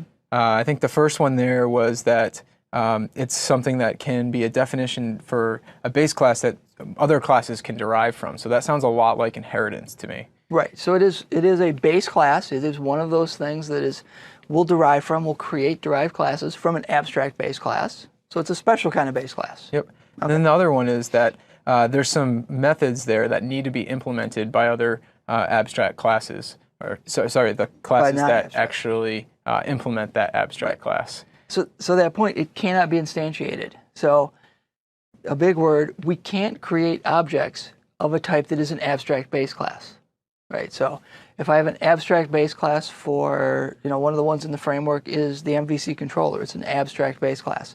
I can't just make a controller. I have to make a object of a type that derives from controller, right? So I can't instantiate it on its own. And you're right, it may contain abstract methods, which are things like an interface that I have to implement in something that's going to be a non-abstract derived class. Okay, so there's a few things we have to do there. We've got a base class. We're going to prevent somebody from making that base class accidentally.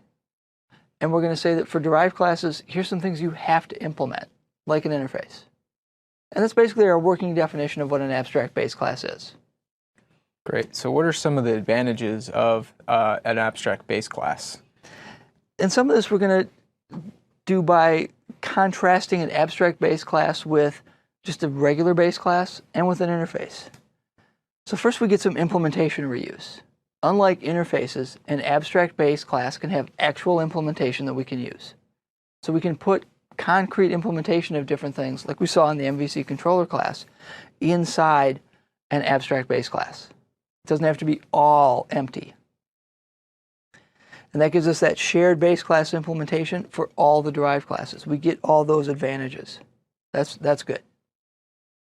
We still have that same polymorphism support that we would look at in terms of I can treat any object of a derived class type as though it were one of the base classes. So we're still getting that substitutability principle.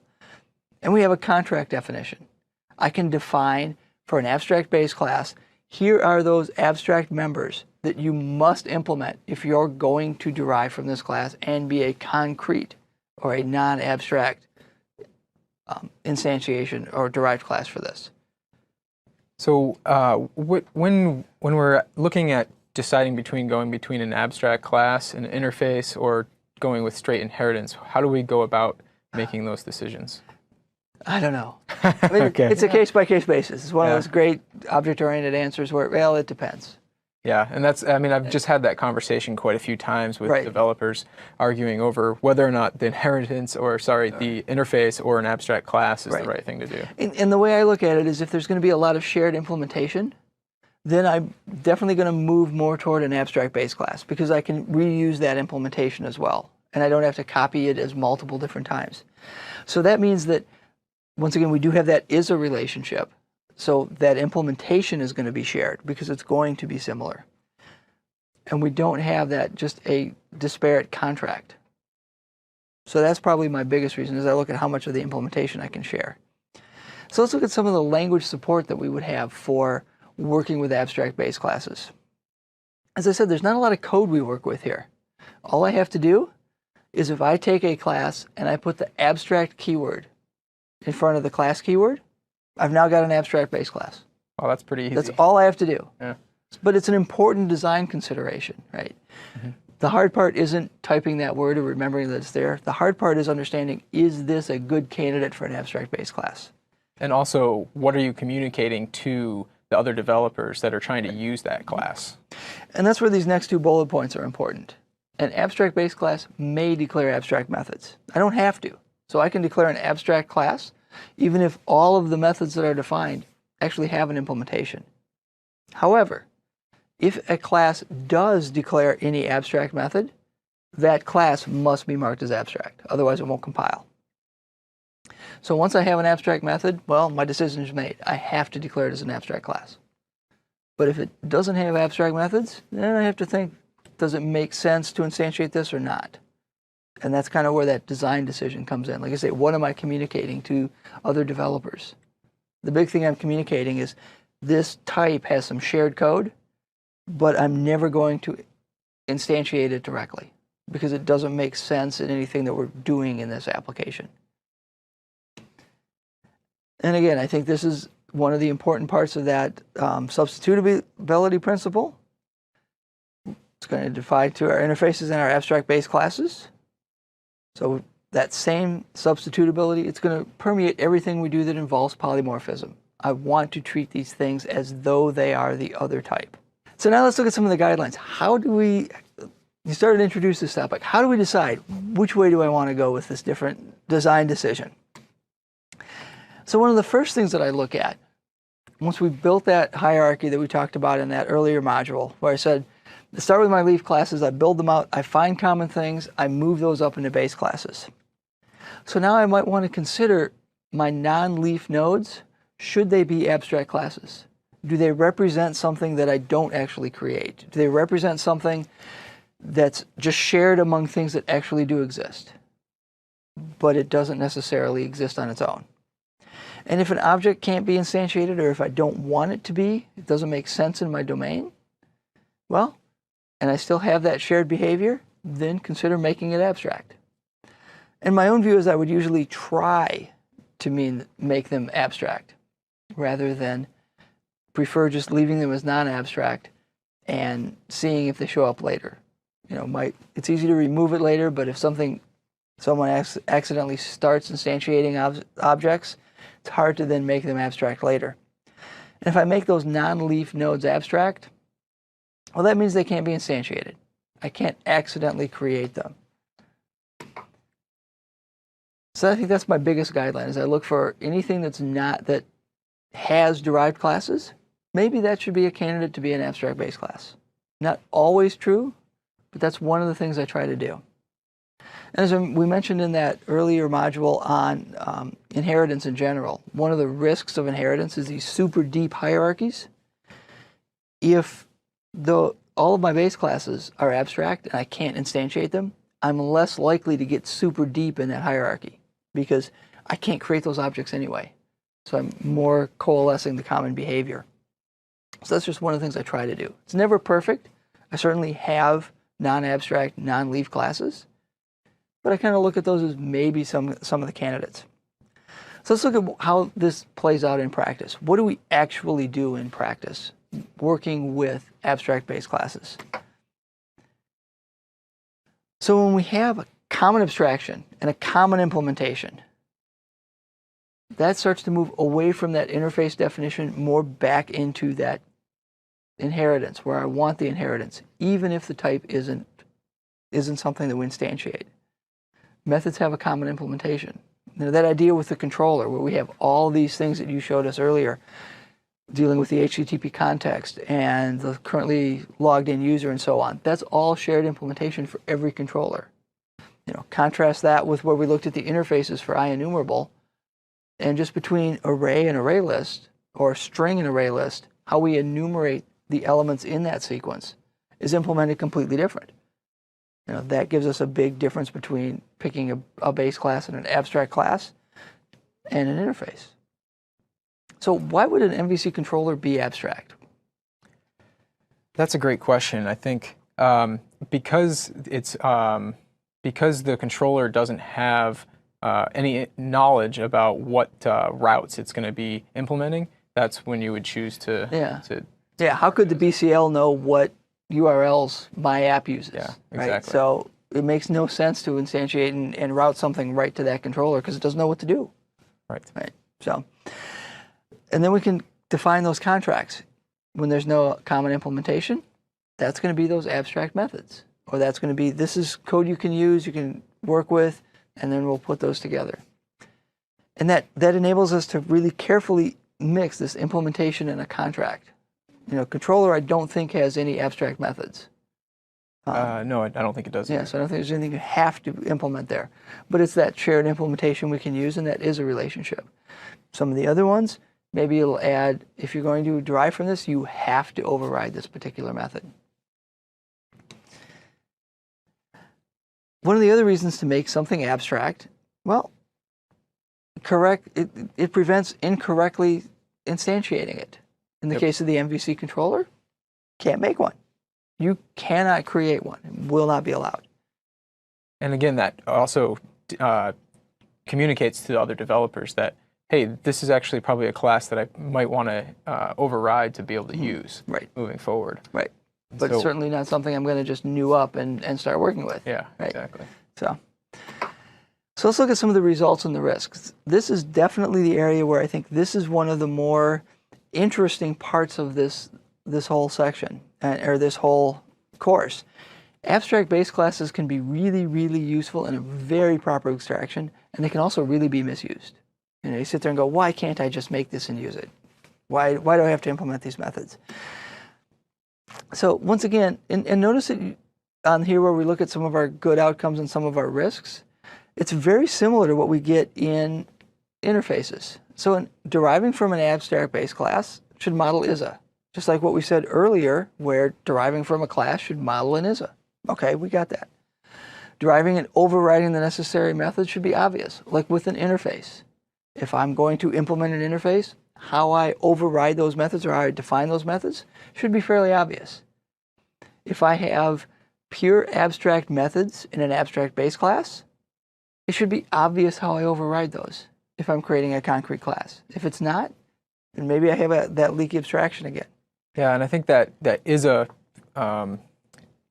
bit really identifies whether or not you should be using abstract classes versus inheritance.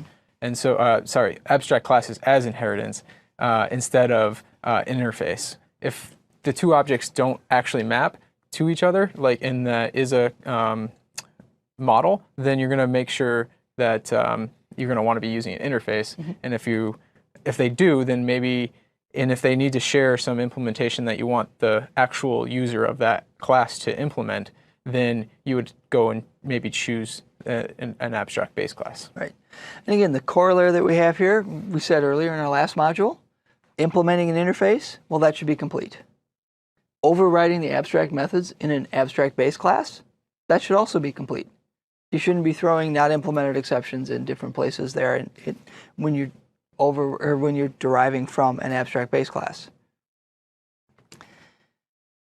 Again, we'll see that complete implementation. If I'm overriding everything and if I'm putting things together in these abstract base classes, I should always apply it. Methods shouldn't be considered that, yeah, this doesn't apply here, but I'm still going to derive from this. And again, we're going to get some of these parts again, because we're using inheritance again, we can end up with that too deep of a hierarchy. You know, I can consider adding one element on every single derived class and create this super deep hierarchy of 15 levels, each adding one method, and then I can branch off wherever I want. And that's going to be really hard to work with. You know, we want to try to keep those generally flat, you know, not super, super deep.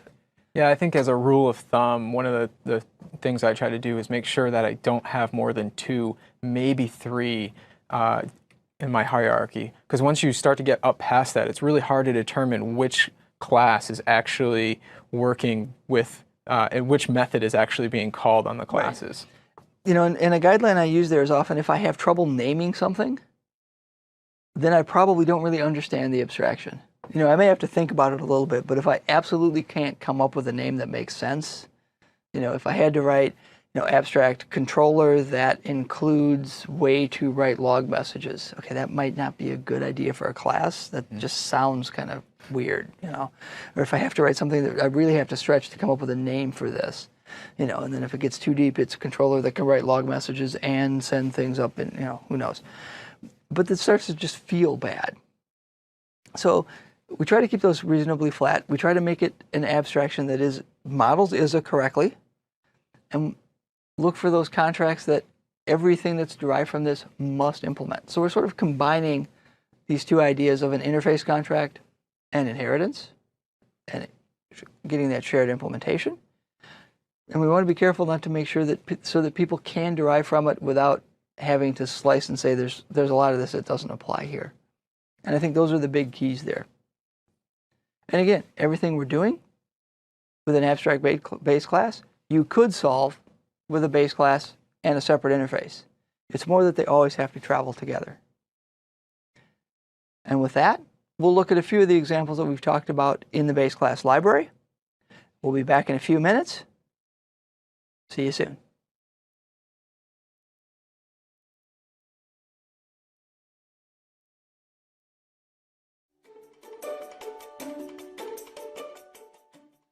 Hello, I'm Bill Wagner. And I'm James Sturdivant. Let's now review some of the things in the code dealing with that abstract base class concept and how you can use it to communicate things about your design to other developers that might be looking at your code or trying to use it. So we'll look at different examples inside the base class library.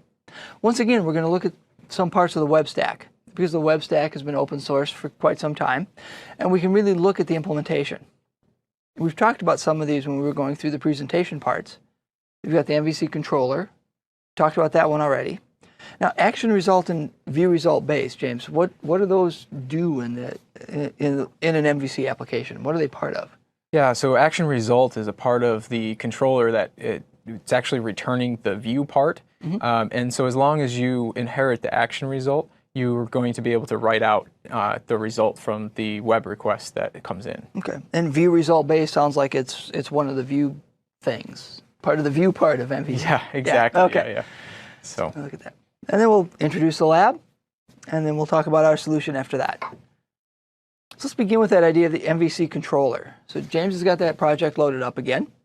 Yep. So we'll look at the MVC controller inside the ASP.NET web stack. And cool. So what I'm going to do here is actually just show you another technique that you can use to open up various components in your Visual Studio. So if you take a look at my Visual Studio here, if I press Control, comma, I'm going to get a little text box up in the top right-hand corner, just up here. And so I can type in controller, and then all it's going to do is find all the definitions of that controller and anything that implements that. Okay, so that's like what I was doing, but instead of when I search in the Solution Explorer, it finds all the references as well. This is just going to find definitions. You've got it. Cool. So if I hit Enter, it's going to bring me right to, maybe. You got to make sure you go to the actual C#. See the C#? The different little symbols there have different meanings. So okay, so there's controller.cs. So we're back in that class. Yep. Now that I've got the controller up here, we kind of took a look at this before. We took a little bit look at all the implementations and the implementation details we saw, but we kind of quickly brushed over the fact that this was an abstract class. Right. So I'm kind of curious. So controller derives from controller base. Is controller base abstract as well? Well, let's go take a look. We can do that by pressing F12 on the controller base. Okay. That's going to bring it up. And yes, it happens to be an abstract class. All right. Now, is there anything in there that's any methods that are abstract, or is this one just all? Well, let's take a quick look. I don't know if there is. I think so. If there was, we would probably have to. Oh, there we go. There we go. There's that execute core. So something that derives from this has to override execute core. Okay. And now notice the virtual keyword isn't there. Abstract includes this must be virtual, right? So we don't have to. So we don't have to write both. Okay. And so did we talk about what virtual actually means here?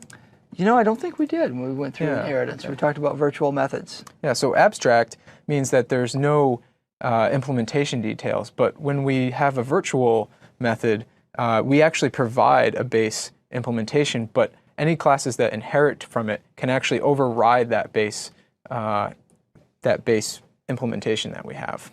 So I could, in any derived class, I could override that same method, have the same signature, and the framework would call my overridden method instead of the original one. Right. So that's kind of how I can get that polymorphic, that different kind of behavior. Now with that abstract one, I notice there's no curly braces, there's no, it looks like an interface definition. Yeah. It just ends with a semicolon. Yeah, you've got it. So we get, and that's because it is very similar to the interface in the way that we think about how they're actually going to be implemented. And unlike an interface, though, I can have these abstract methods with accessibility keywords. This one's protected. So I've got this abstract method that is only accessible to derived classes, but it's not public. Yeah, that's a great differentiation from an interface and okay, so that would be one of the reasons to look at an abstract-based class when we dive deeper into these, is if I want to have that thing where I need some accessibility on it, I can get that with an abstract-based class, and not so much with an interface. Okay. What I find interesting is we go back over to the controller method. We haven't found that, does it actually implement it up here? I think it will. Execute core, yes. Okay, so it's going to override it. So it does this. So now, cool.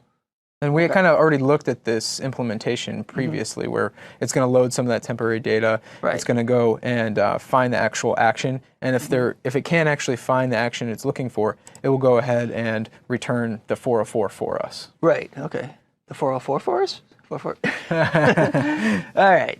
So, okay, so that's interesting. So now in this particular class, this controller class, it's provided an implementation of the abstract method in the base class. Does it declare any abstract methods that we need to override when we create our own controllers? In this controller, it actually doesn't do that. Okay, so the only reason this class can't be instantiated is because they declared the entire class abstract. There's nothing we have to override in our own methods. You know, and we kind of talked about that in the slides, right? Yep. And the reason for that is because if we were to make a web request, the base framework itself wouldn't actually know what actual URLs and what requests that you want to be implementing. And so here it's saying that you cannot be a controller without providing some of that additional information. Okay. So what we've seen so far is that base controller. And maybe there's are there other things that derive from base controller? I'm just curious to see. Because what we've learned so far is this ultimate base class for controllers, you know, it's got an abstract method that must be overridden, right? But if not, well, okay, then we can't derive from it. But then the one that we derive from doesn't have any abstract methods. It's just got this contract that says, yeah, you can't do that. So that's an interesting way to sort of chain these two together. Yeah, so if we go back and look at that controller base, there is nothing else that it's inheriting from, but it does have an interface on it. Right. And that if we go take a look at that interface, all it's doing is providing us this execute function. Now, are there other derived classes from the base controller? You know, if we go back to the controller itself, you know, if you right-click and if we find all references, Yeah. Or not that one, the controller base. Yeah, okay. Yeah. I think if we go like that, all references. And see, you know, are there other, so it looks like there are other things that are derived from it as well. So other kinds of controllers that we might want to use for other purposes. Yeah, it looks like most of this is Most for of this is testing. for testing for other testing things there. Okay, purposes. so But if they you added wanted that to as well. provide your own custom controller that you're going to be adding some extra information or implementation details that are slightly different than the one provided, you could go to that. So the design is set up for that, even if it's not in this same project. Okay. So now the next one that we wanted to talk about, we wanted to go into that action result class. That was the second one that we were going to look at. So what, and you say that's part of the views and the results that come out of a controller method. So so what have we got there? So yeah, I'm pulling that up right now, using that same technique of using control comma. And if we look at this, we've got an abstract class that executes the result based on the controller context. So given all the information about the controller, we want to execute that result and hand it back out to the system and who's calling. Okay, so this one I find really interesting for a couple different reasons. Okay, the class is abstract. It's got one abstract public method. This could easily have been an interface, right? A public interface action result with that execute result method. Right. Right. So I'm really wondering sometimes, what do you think that design, the way they did that, why did they make that an abstract base class? I mean, we don't know. We're not talking to the developers, but what does that communicate to you when you read that code? Yeah, I think right here, one of the reasons we would do that is because we wanted to be able to specify the that public accessibility. Public accessor. So potentially we could be able to. Oh, we kind of talked about this in the past one, but we could also do make it this protected, and so we could potentially go there. But in this case, I guess because it's public, what we're really trying to do is, if you do inherit from action result base, then what we're trying to do is prove that we don't want you to be able to inherit from something else. So we're taking that one inheritance because classes can only have a single base class. Yeah. By defining it to say, we want this to be your base class, what they're sort of saying is you can't pick a different base class and derive from something else and implement this interface. Right. Right. So they're trying to say this has to be derived from this thing. If you want to be doing this action result. Got it. Okay. So then, where is action result used? That's a great question. I think it's in other words, one of those we wanted to talk with was the view result base was one of those that we wanted to look at. Yep, so now we've got that pulled up here. Okay. We can go ahead and see. So it's also abstract. It is, yep. Okay. And that's because later on you might want to, this is only providing some extra information. And so we can, in a few minutes here, we can take a look at what actually uses view-based result, or view result base. Okay. But what I think is interesting here is it's providing some extra information, but if we go all the way down to the bottom here, the really interesting part is that it has an abstract function on it. Okay. And that's being exposed. Okay, and again, that's that protected thing. So our derived classes have to put this together, and it's not public. It's only going to be used by view result-like things, right? Something that is a view result base. Yep. Okay. So let's go and see if we can find out what uses view result base here by going to find all references. Oh, that's a smaller list at least. I feel a little better there. Yeah, exactly. So let's say that view result one would be a good one. Yeah, and so this is the view result, and this is the thing that does all the handling for displaying information in your MVC so that's going to load my CS, HTML, my Razor view, and then display that stuff. Yep. Okay. And you can see here that it actually overrides that protected abstract method that we were looking at before and provides a definition for us. Okay. And here it actually goes, it finds a particular view, and if it doesn't find the review, then it just passes on the result. Got it. Okay. And then down here, what it's doing is it's going to spit out. So if it doesn't find it, it's going to spit out all the places that it looked. And so that's going to help us be able to debug. So if I forgot one of my Razor views somewhere, it's like, this is what I couldn't find. Yep. Go look for this. Okay. Yeah. And that's I find that always becomes very helpful for us. Yeah, we've all seen that. Okay. Too many times in production. Yeah. No. Yeah. Okay, so that in that view result thing, so what I find interesting, if we go back to the code for just a second, that's a small class. That doesn't look like there's a lot in that particular class, right? I mean, if we go to the bottom, I mean, we kind of went through, that's 40 lines of code here for my view result base. Yep. Because we're leveraging all those things in view result base and in, well, the one with action result underneath it. So that's interesting. That's, again, that why we used class inheritance is to be able to reuse that implementation. Yep. Right. Okay, cool. Good things to see. So now let's look at what you can do inside your small hierarchy. So we've got one small exercise here. And again, the interesting part from this is not so much how much code you write. When we looked at this code review, this was noticeably smaller than the things that we chose for, say, encapsulation, where we're trying to show how we hide a large algorithm. But it's more how do we want to express what we mean for you to do with these different types. And as we look at this lab, one of the things that I really want in terms of looking through this concept, there's a great quote by Rico Mariani, who was one of the architects for the .NET BCL in its initial releases, where he said that success shouldn't be this summit in a far off distance that's really hard to get to. We want success to be as easy as falling into a pit. That's where that pit of success came from. Okay. Yeah. It should be super easy, right? You can't do the wrong thing. So when we're trying to build classes that we want other developers to use, the big thing we're trying to do is we want to prevent you from misusing the code that I gave you, right, that I developed for you. Because if you can't misuse it, you won't write bugs, right? That simple. So in this section, what we want to do, we're going to revisit our hierarchy and find out, any of the classes that we made so far, should they be abstract? Are there types that we just don't think will ever instantiate in this particular application? And we really want to think about, is that by design? Did we intend these to be abstract-based classes?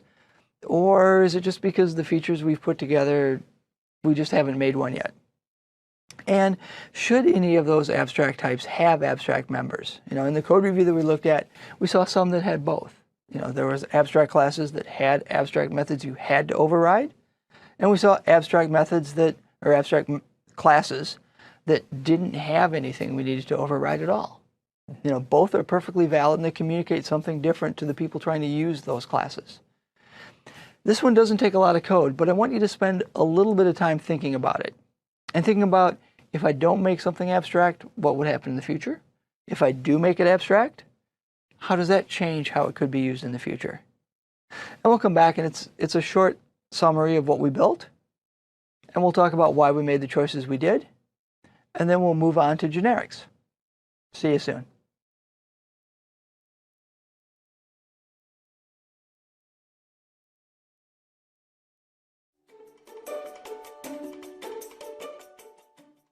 Hello again. I'm Bill Wagner. And I'm James Sturdivant. So let's review what we did in this particular exercise. There's very little code. But we want to talk about the concepts and the way we got to the point where we decided what very little code to write here. And I think even though there's very little code in this particular instance, it actually speaks quite a bit of volume to what your design and what you're trying to get across to other developers. Right. So right now, if we look at the code, I've got a total of four different classes that we created. We've got the person, the student, the teacher, and the teaching assistant. Well, 3 of those are concrete. We already instantiate students, teachers, and teaching assistants. Student is interesting because it's both a base class and a derived class, right? So student derives from person, and we create it. And teaching assistant derives from student. So, maybe I'd like the idea of student being abstract, but that really doesn't make sense. Now I would have to introduce some new class that is a student that's not a TA. That didn't feel like it made any sense to me at all. So I said, all right, so a student class, well, okay, so it's a non-leaf, non-abstract class, which at least is something I want to review. I don't necessarily want to make everything non-abstract, but I want to at least review it and think about it. But the only one that really ended up having a point of being abstract is this idea of a person class. Nothing in our model so far creates an actual person object. And I thought about that a little bit, and I thought about, well, would we ever create a person object without any other capabilities. And the only thing in there right now is that ID and the first and last name. I really didn't think that was going to be a useful abstraction. And I made the guess, thinking of the future, that no matter how this grows, I'm never going to create this type of thing. I'm either going to enhance it with other behavior, enhance more classes around it with other behavior, and I didn't think I'd ever actually create it. So that said, well, I think I'll put the abstract keyword on it now. And at least for right now, no developer can make one of these. Yeah. Right. And because of that, I noticed that you put the constructor as protected there. Right. So now since I can't instantiate it at all, it kind of makes no sense to have a public constructor on an abstract class because I can't instantiate it. So I made the constructor protected. It can only be called by derived classes. Okay. So it's just a little bit of a just hiding the fact that there's a constructor there because you can't call it anyway. At least not directly. You can only call it from a derived class. So it's just another way to say I really don't think you should be instantiating this. So again, not a lot of code. And again, at the moment we have still a relatively small project.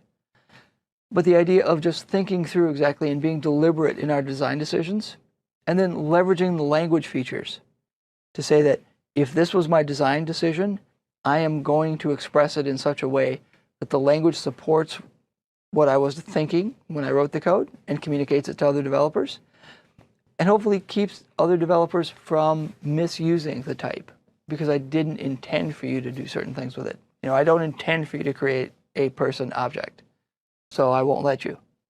All right.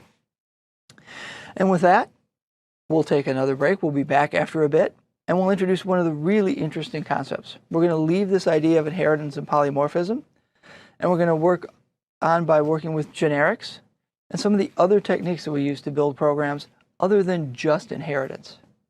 See you soon.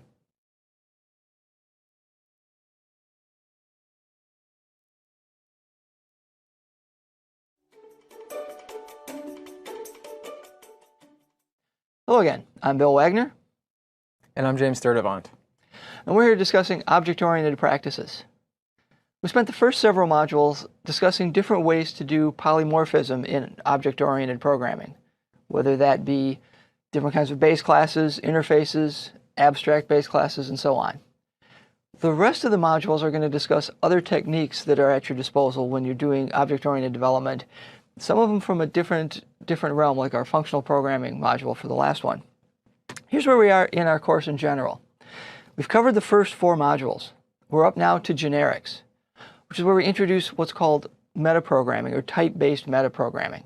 We're going to start talking about different ways to allow code to be created more at runtime than at compile time. Then we're going to move on to delegates and events, functional programming, and finish with some review exercises. Here we're primarily going to be focused on generics, which can be generic methods or generic classes. So different ways to instantiate part of a method or a class and let the runtime fill in some of the parameters depending on how we want to use it. It's a very, very powerful technique and is the basis of things like LINQ, different kinds of collection algorithms, different things involving the task-based threading library, and so on. So let's walk through and let's understand a little bit of how this works.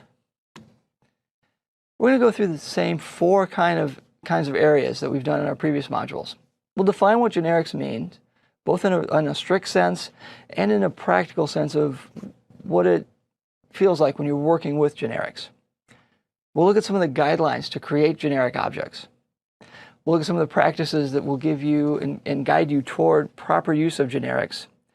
And then we'll look at some things where if you're reviewing code, you can look at to see, is this a good use of generics and a good place to solve a problem with generic types? So let's start with that definition of generics. Generics allow you to define a class or a method that specify a type of arguments or return values at the time of instantiation. Now, that sounds like another one of those definitions where where it's hard to understand. But in fact, as a developer, you're actually using these probably in your everyday programming.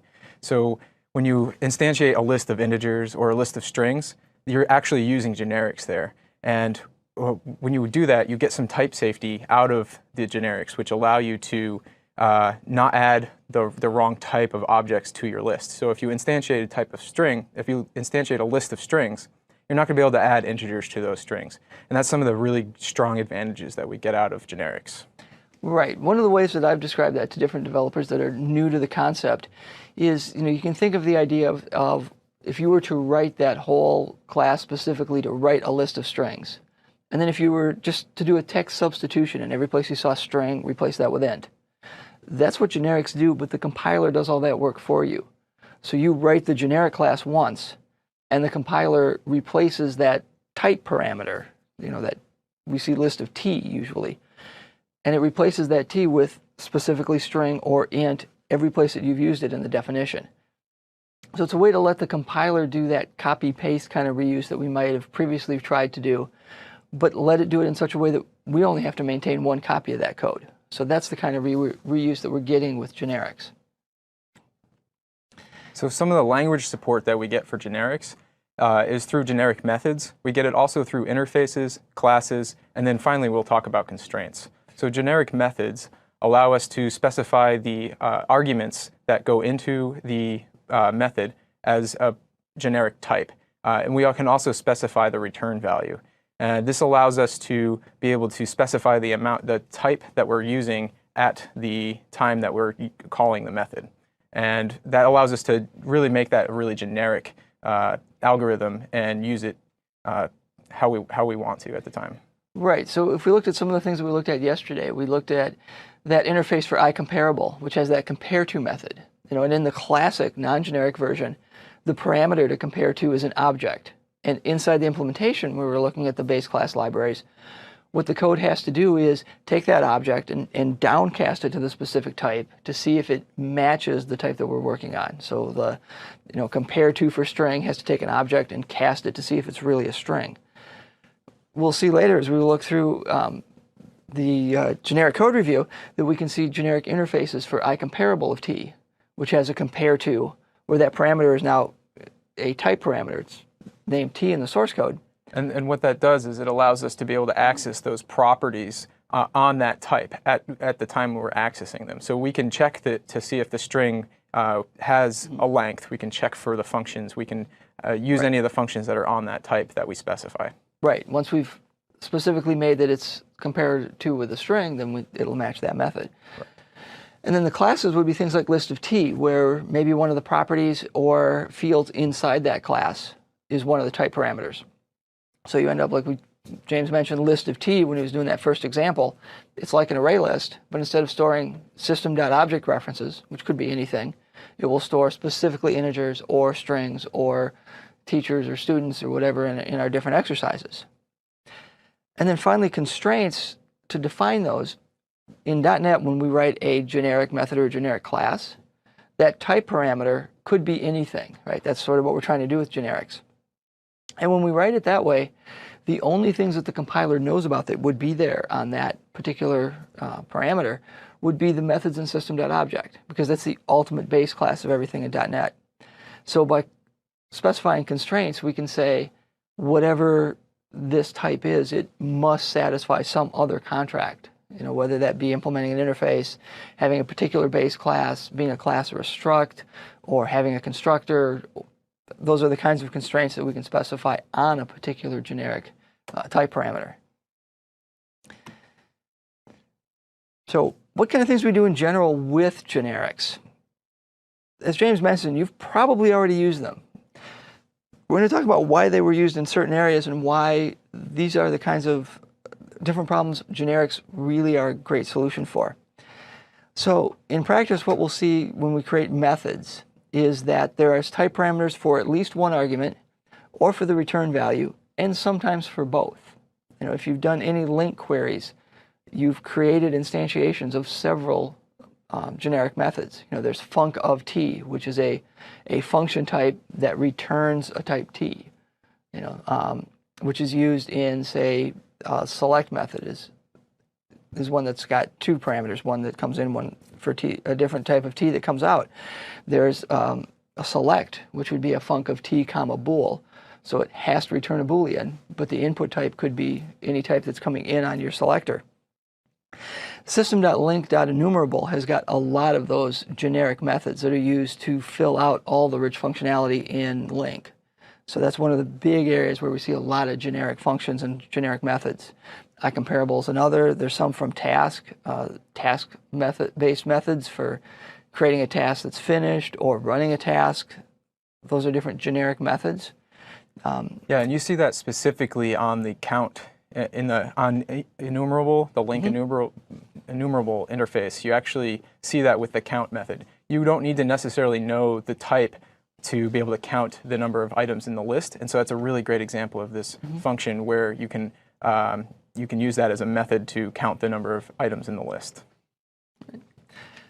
So then, in addition to generic methods, there's a lot of examples in the framework of using generic interfaces. So that's a type where we have a type parameter for at least one of the arguments or the return value, once again, for a common contract of unrelated types. We've talked about one of those already, that iComparable of t, which would contrast with iComparable. There's also iEquatable of t, which compares two different objects of the same type for equality. Enumerable of t, which provides the basis for LINQ once again. Those are some other examples that we can look at and see exactly how some of those work. Again, it's an interface, and at least some of the methods return or take type parameters as their arguments that will be filled in when you instantiate it in a particular way. And then finally, we have those generic classes. So in those, one of the big distinctions is that type parameter is going to be used for some field or some property in a class. And one guidance that I give a lot of developers is that if you're creating a generic class and you never use the type parameter as one of the fields or one of the members, consider making those generic members of that class instead of making the entire class generic, because there isn't any actual storage in an object that is required to use one of the type parameters, and the methods can be instantiated multiple times on just a single instance of the non-generic class. And again, we have examples there for things like list of t, which we've talked about, task of t. There are different dictionary classes as well, dictionary of string, comma, int, or whatever that we can use. And once again, we'll get different types there, and we'll be able to use those type parameters as part of the storage used by that object. Yeah, so one example that I like to use from when I've worked with clients in the past is I had to build a box builder that would take a bunch of different items and put them into the box. And now I didn't necessarily know much information about the items, so if they said I needed to put an apple into that box, I could check the volume of the apple and then compare how much space was left in that box. And if there was enough space, I could put the apple in. Now, the requirements changed over time, and so I had to put an orange into the box. And so I looked at that generic algorithm that I did with apples, and it was the same kind of thing, where an orange has a volume, and I knew how much was left in the box. And so I was able to pass that type into that algorithm that calculated the location and how much space would go, how much items could fit into that box. And so I was able to make that a really generic instance there. Okay, so the idea of that likely leads right into our next topic, where we talk about constraints. So constraints define some of the requirements on a type parameter. So the kinds of things you can specify as a constraint is you can specify that any type used as the type parameter must support a certain interface or any number of interfaces. You can specify a single base class. You can specify that it must have a parameterless constructor. And you can specify that it must be a class or it must be a struct. You can't specify both of those. They're mutually exclusive. So in your example there, it sounds like you would probably have to define some kind of an interface to be able to say that anything I'm going to put in the box must have a method to calculate the volume.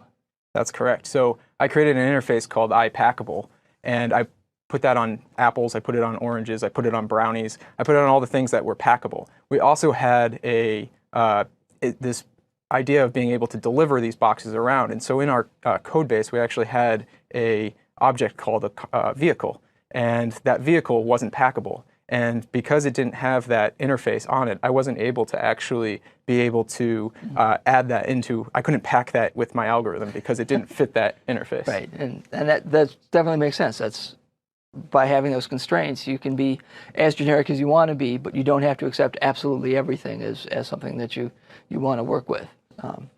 Sounds good. And then, so let's look at some of the guidelines in terms of how do we look at problems and say this is something where generics is the right solution, right? How do we find some of those, and how do we know we're using these correctly when we work with our different designs? So the first guideline I try to give developers is to just be as generic as possible.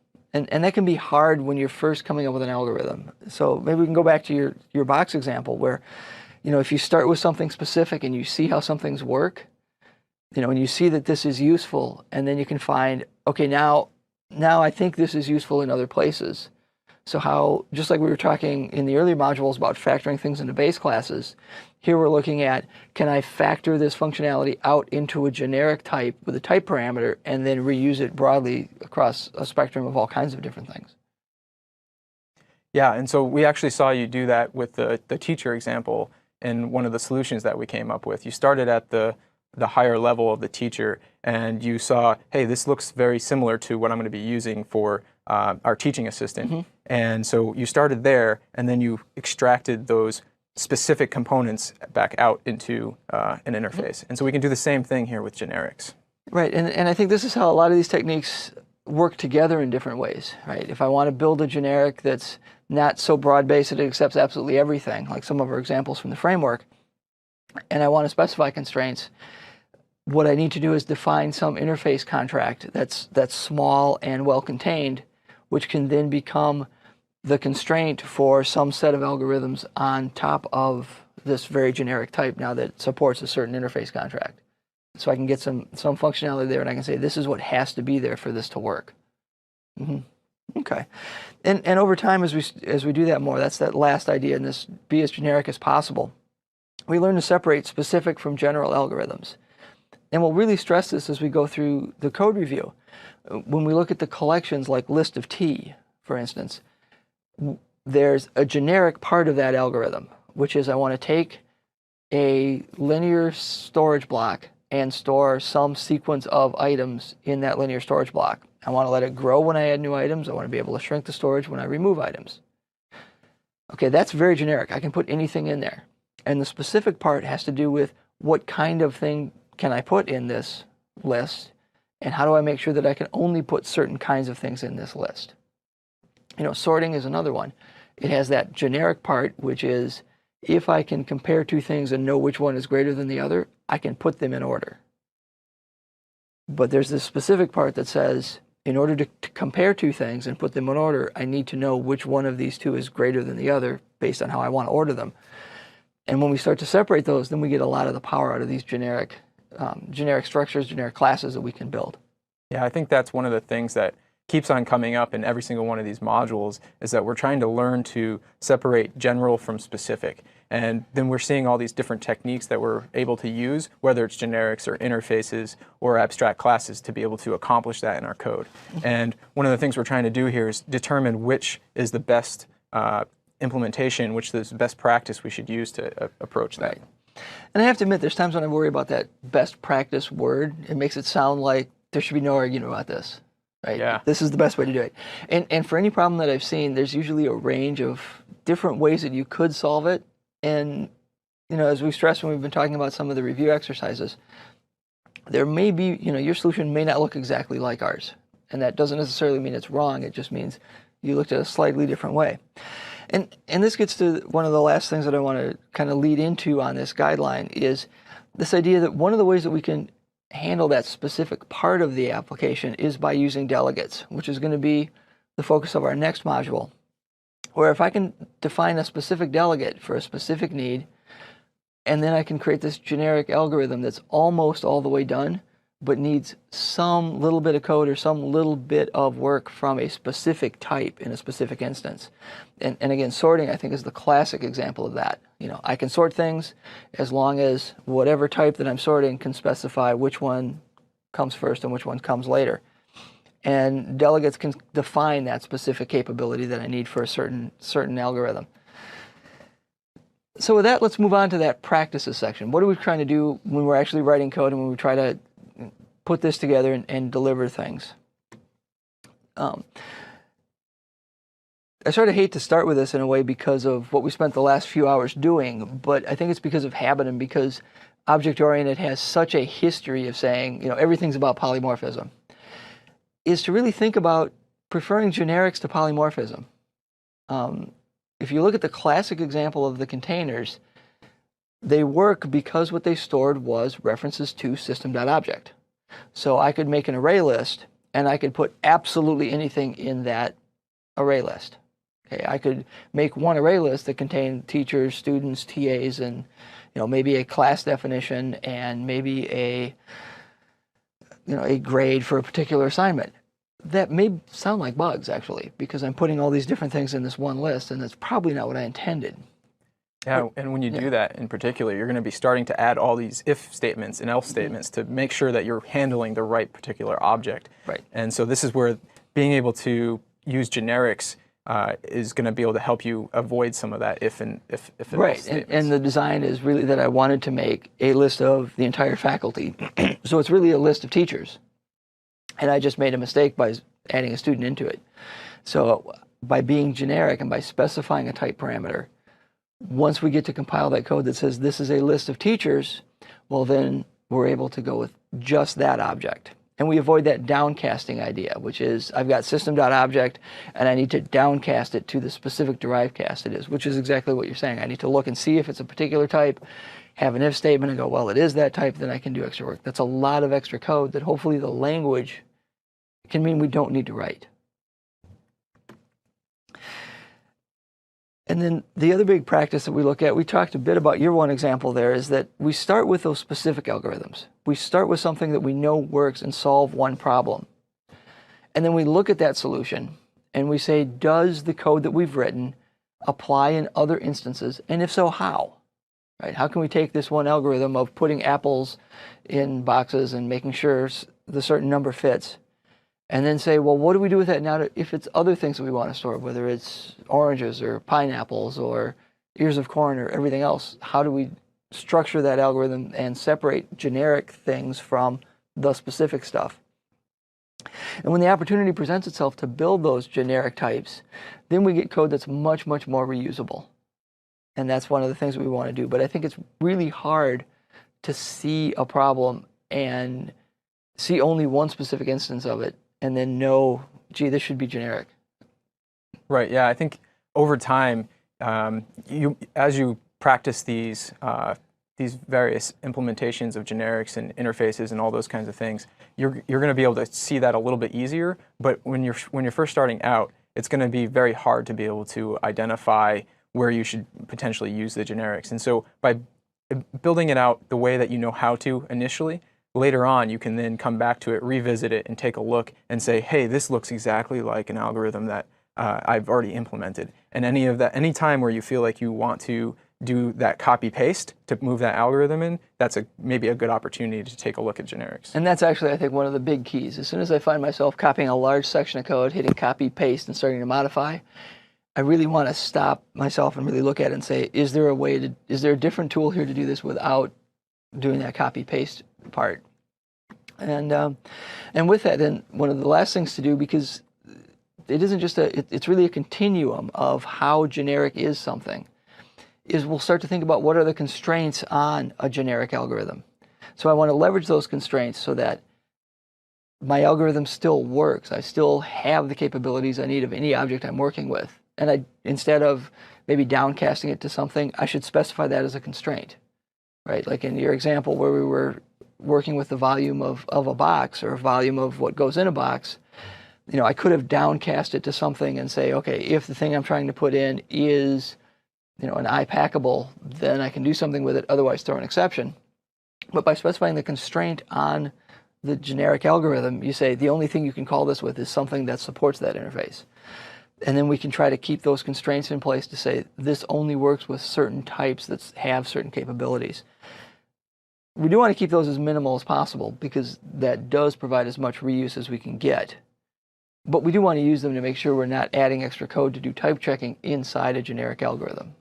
Yeah, when you start to talk about adding too many constraints onto your generics, what happens is you start to go back to only being able to use one type with your class. And so if you do find you can only use this specific base class or this single leaf class that you have, then you're going to maybe go back and rethink whether or not you should actually be using generics here. Are you adding too much complexity to the code by adding generics in?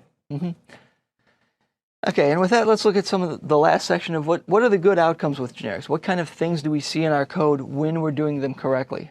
And as a counterexample of that, what kind of things would we see in our code that says maybe this is a place where we should leverage generics better? So one of the first things that we get, it's again sort of a computer sciencey word, but we get that reuse via metaprogramming. So I get type-safe reuse. I'm letting the compiler copy and paste and replace that T or T1, T2 with a specific type. And I get to avoid that idea of saying, this works with system.object and I'll downcast it when I use it. We still use system.object, but only when that's really what we wanted.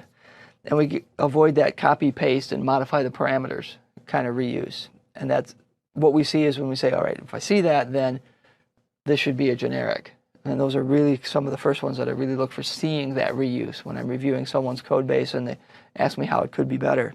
And Yep, and then I would say the next really nice outcome that we get from using generics is that we minimize the downcasting that we have to do. So we no longer have to cast that object into the interface that we want to use or the object that we want to use. And we kind of touched upon this already, but anytime you have to start checking for the types, you're potentially violating the Liskov principle, and that's going to cause some sort of bug long term for you because you might not end up with the right type at the time that you get it. And so these generics really give you the ability to use that type safety that we talked about and use it to the best advantage so that you don't have to worry about casting and doing all that kind of stuff. Right, because those downcasts can fail at runtime, and then we're going to throw exceptions, and then we have to somehow recover at runtime. If I can make it fail at compile time, I can't deliver that code. I don't have to have QA test it. There's no way a bug gets found in the field because I can't deliver the code that doesn't compile. So that's where we're trying to stress that, to push that toward letting our tools find those statically as we're doing the development. And with that, I think we've covered generics pretty well, so a lot of the concepts. We'll come back in a few moments. We'll look at some of the examples that are inside the .NET framework and how they've extended algorithms to make them more generic, and provide some examples as to how you can use them in your own code. See you soon.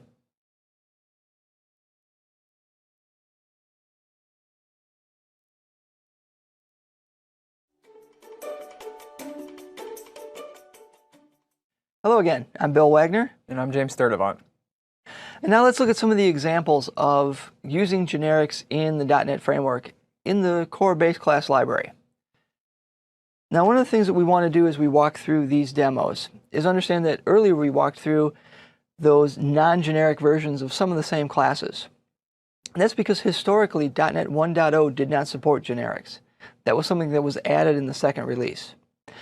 That's why the team had this choice of where they had some of these, we call them classic style containers and so on, before generics were introduced. And that's why we see both in the framework. It wasn't that they wanted to necessarily provide both, but just that generics weren't part of the initial release. So the language didn't support it, the CLR didn't support it, but in the next release when it was added, all these capabilities were added. So there's 4 different areas that we're going to look through in this code review. We're going to look at list of T, and we're really going to contrast that with that array list class, which is its counterpart in the non-generic world. We're going to look at task of T, which is a new type that's part of the task parallel library.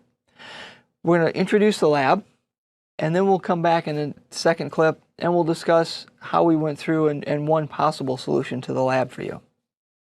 Great. So we're going to start out by taking a look at the array list class in the MSDN documentation, and then we're going to compare that to the list type of T.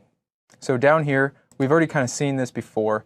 What we're going to take a look at here is just a quick reminder of what this looks like. So in the constructors, we have the couple simple array list constructors that initialize the various collections and then potentially the size of the array. And if we come down, we've got a few of the properties such as count and capacity, And when we go down to the methods, we'll see that we have methods like add object and binary search, and we're passing in the object type into those methods. Now, we're going to take a look and compare this. And a classic iComparer. Yeah, and a classic iComparer there. And so we're going to take a look and compare this to our list type of T. And when we go and look at that here, what we see is when we come down to the constructors, we now no longer are passing the type of object, but we're actually passing the type parameter here. And we also see that in list of T. We see we have some very similar properties. And then when the methods come in, we have the T type parameter. Now what I'm going to do here is actually compare these two lists of methods. You can see when we look at the add method here, we have object and we have type T on the right for the list type of T. And what happens here is we can actually almost do a control find for object and replace it with T. And so that's a key component to kind of identifying some of these methods here. And that's effectively what the compiler does. When you instantiate a list of some type that's not T, the compiler replaces it with the specific T with a specific type. Great. So next we're going to go and actually take a look at what list type of T looks like inside the code. And up here, what we're seeing is the public class defines this type parameter here. And it actually implements iList of T. So we'll actually dive down in and take a look at what iList of T looks like. I think that would be something like iList, right? You got it. So iList looks very similar, but what you can see here is instead of defining an integer or the object, it's actually using T in place of those things. And it's also implementing type of iCollection. So we'll take a quick dive down in there. iCollection of T, yes. Which is then is also implementing IEnumerable. And so you're starting to see this inheritance of all of these interfaces and the generic interfaces that they represent. And it's all the same type parameter. So iList of int would implement iCollection of int, which would implement IEnumerable of int, and so on. Right? Yep. Because it's bound to the way that iList of T is defined, that it's whatever T it uses is going to be the same type parameter for the iCollection part and the IEnumerable part. Yep, you got it. And so when we start to look at these interfaces, it's a little bit easier to see here that this T is where we would actually put the object. And so now when we specify integer, anytime you see this T is where we actually would conceptually identify it as an integer or a string or or a student or whatever the type parameters for that particular object. If I made a list of or a collection of customers or a collection of packables, that would be an iPackable. Yep. So let's go back up to list and take a look at the sort method inside list, because that's a really great example of where these generics kind of work very well together. So I'm going to go ahead and find this sort method. So down here we see there is a few different sort methods, but the one we're really interested in is this one down here. When we take a look at the method signature, what we see all the way down to the right here is we actually get that iComparer of type T. And so this is where we saw the, before we would see the non-generic version of that comparer, and now we actually have to use that generic version of the comparer here, which allows us to get that type safety even at that interface level. Right, so if I'm sorting a list of strings, my comparer has to be something that compares strings. Yep. That's that same type parameter. Okay. Cool, so is there anything else you wanted to take a look at inside the inside the list? There was one other thing that I wanted to look at in there. So we looked at sort, we looked at some of that. Now that one only takes one type parameter, so it's always just got list of T. And I think one of the things that we really didn't cover, if we looked at, say, our dictionary of T key, comma T value, we can have multiple type parameters. So we can, and they don't have to be the same. So I think that may be one of the things that's worth kind of looking at just a little bit. Okay. Just to contrast that, because it was one of the things that we looked at the hash table class, and this would be kind of the generic equivalent of that. So I think that ends up in the same solution as well. So I'm just taking a look for the dictionary. Let's see if we can find that. Hopefully we can find that without too much trouble. Yeah. But I think that would be one of the important ones to take a good look at. Ah, hey, there we go. So I think we've been fine using it. We can. There's the dictionary. So we're going to go right to the definition. Just F12. There we go.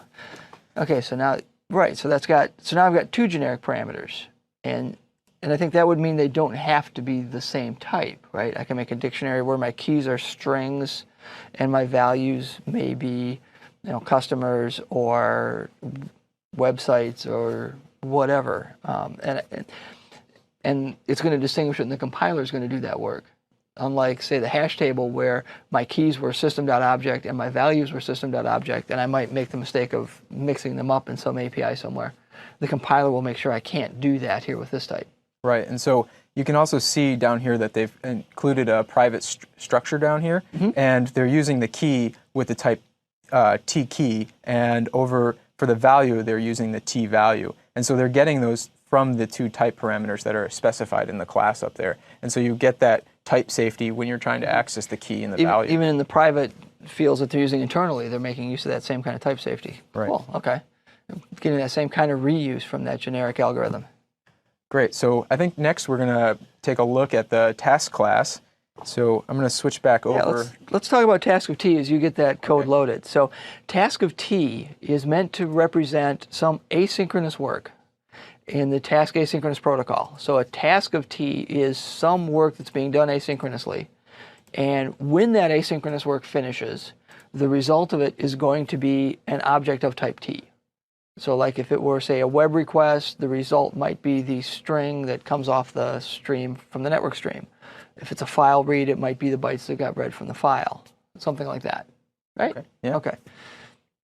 So how does task of T work, and why is the generic stuff helping us there? And I notice there's no task. Well, there is a task class, but the task class doesn't have a result. So it returns, it's a task that does work but doesn't return a value. So there isn't a non-generic like task of object anywhere.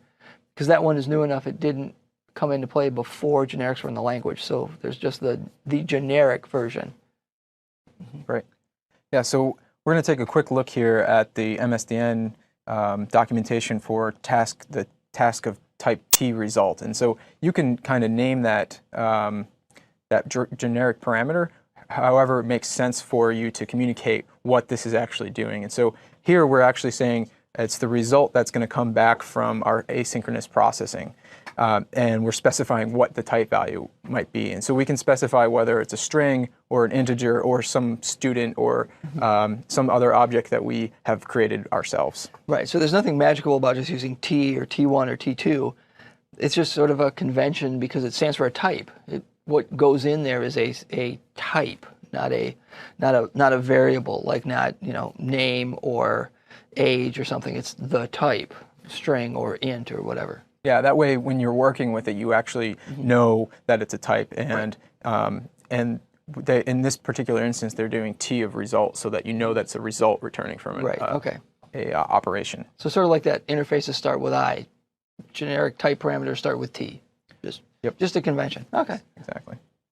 So back on the documentation here, we can see there's a variety of different constructors. And we're actually seeing some of those delegates that we kind of briefly touched upon. We're going to kind of briefly go past that for right now because we're going to touch upon that in the next module that we talk about. But you can see that we can pass different types of results and get them to return. Right. So for right now, just think of that as a way to, that func of T result is the work that's going to be done asynchronously. It's some method. Yep. And so you can also see there's a whole bunch of properties that we get access to. We can find out the state that the object is in. We can find if there was any exceptions that were thrown during this processing, and if there was any results and what the status of this task is. If we go down to methods, there's a whole bunch of... result would be of type T result. Yes. And that's one of the places where you can see that right here. That it says it gets the result of the value for the T result that was specified when this class was instantiated. And there's a whole bunch of different methods that we're not going to dive too deeply in here that allow us to be able to continue on with other actions once those results come back. But so let's go take a quick look at the code. Let's switch over to Visual Studio here. Yeah. And I've got my task class loaded. I'm going to bring us back up to the top. And, oh no, I think I'm in the wrong space. So, okay. So there's actually two classes here that kind of work in parallel. This is that task class that you mentioned before, but what we actually are the one we want to be looking at is actually in this future class, and because it represents a task that has been returned from some operation that we ran in. Right. So somebody took the name task.cs and they had to just come up with a different name for task of T. Okay. Yeah. Naming things. It's always hard. Exactly. It's one of the hardest things, right? Right. So on our public class here, we have task of T result inherits from task. So we're pulling in all of those features that we just saw from that task class that I was kind of moving around in there. And I think, again, the nice thing that we can notice here is that this T result is something that's going to be stored internally. Okay. And so we see that the object is being used inside of the class. And this is that member variable, and this is where we were kind of talking about in the previous module, where the result, if you're not using the result internally, then you potentially could just use a generic method. Right. Yeah. So here we're storing, it's going to have its default value, so it's going to be null since if the task hasn't finished yet. And then I'd assume somewhere along there as the task completes, it's going to store that value so I can retrieve it with that result property. Yes. Okay? So maybe we'll take a quick look at that result property. Oh, I think actually a better way to do this is to come up here and come look through here. Yeah. Task.result. There we go. And so there's a bunch of extra information in here, but you can see at the very end, at the end of this property, we're going to be getting the actual value if we check to see that it's actually been completed. If it's been completed, we're going to do it. Otherwise, we're going to try to figure out if it's supposed to do it. Yep. And for people that have used the task thing, that part in the middle does something interesting where if the task hasn't completed and you're trying to get the result, it's going to block until it's completed. Oh, wow. Okay. So what will happen, right, so if you've got a task that's running and you look at its result property, that code will block until it finishes, either successfully or by throwing an exception, yeah. Okay, cool. So that's what that code is doing, is if it's, and that first part is whether or not it wants to, if wait notification is enabled. So if it's not, you can set that not to work that way, but in general, that's what will happen. Yep. And so you can, and just so you can see that we're actually returning the T result type there. So I think the next thing we want to take a quick look at is the task from result. Right. So yeah, there's that I find is a great convenience method for when I'm working with tasks and I don't know exactly what it is that, or when I'm testing and I want to mock out something that maybe say a network call that's going to return a task of stream, and I want to write unit tests for it. I can create a task that's already completed and has a result that I want. So that's kind of where I find that one really, really useful. Okay. Yeah. So let's go ahead and take a look at the code here. We have this is a static function on that task object that we had originally seen. And what they're doing here is allowing you to pass in a type and then create a new task, the task of T result from it.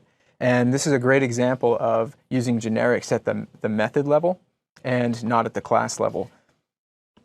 Right, so it's kind of using both here. That task.fromResult is a static method, so it's going to be a generic method. And because of its types and what it returns, it's going to implement, or it's going to instantiate a task of whatever type we want, and then return a task that's already got a completed value in it. And its state is set to already run to completion successfully. Okay.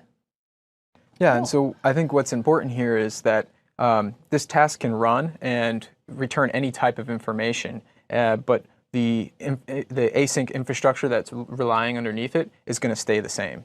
So right. So once again, as we talked about with it, walking through the PowerPoint and some of the concepts around this, is all the infrastructure in the VCL to be able to say, I'm going to start a task that does a whole bunch of work, and all the infrastructure to say that task finished or that task faulted because it generated one or more exceptions running asynchronously, or that task is still running, it's not done yet.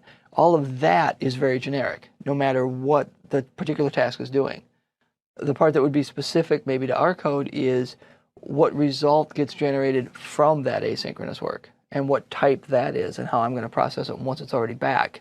And that's that tResult parameter. So from the generic standpoint, a task returns some object eventually. And now we can have type safety around that some object eventually part. Mm-hmm. So, and with that, let's look at what the lab exercise is here. So when we built our code in the first 3 modules, we stayed away from generics because we hadn't covered the concept. So now what we want to do in this lab is I want to revisit the implementations that we've put together so far and look to see if using generics would get us more type-safe code in the things that we've built. Is our implementation using the classic collections anywhere? You know, a couple of them we looked at yesterday, and they are. We want to replace those with the type-safe version, with the generic version of those collections to avoid being able to put the wrong things in those collections. And we want to look at those type parameters carefully so that we can preserve the polymorphism I want. You know, like if I want to be able to treat a teaching assistant or a teacher the same, that would mean that my type parameter should be that interface that we developed. Or if I don't want to, if I want a specific only the main instructor, which has to be a teacher object, well, we should put that in place. And in fact, once again, if I want all the students, would that also include the teaching assistants because it's derived from it? It would, right? Because if I make a list of student, because teaching assistant is derived from student, you know, I can put a teaching assistant in that list because a teaching assistant is a student, right? So I don't have to always pick just the leaf classes of something. I can pick a base class in my hierarchy where I want the polymorphism. So I want a collection of all students, which includes the TAs. So that would be one of the things that we can look for as well in this lab. And with that, we'll let you work on that for a while, come back, and we'll discuss the solution that we built.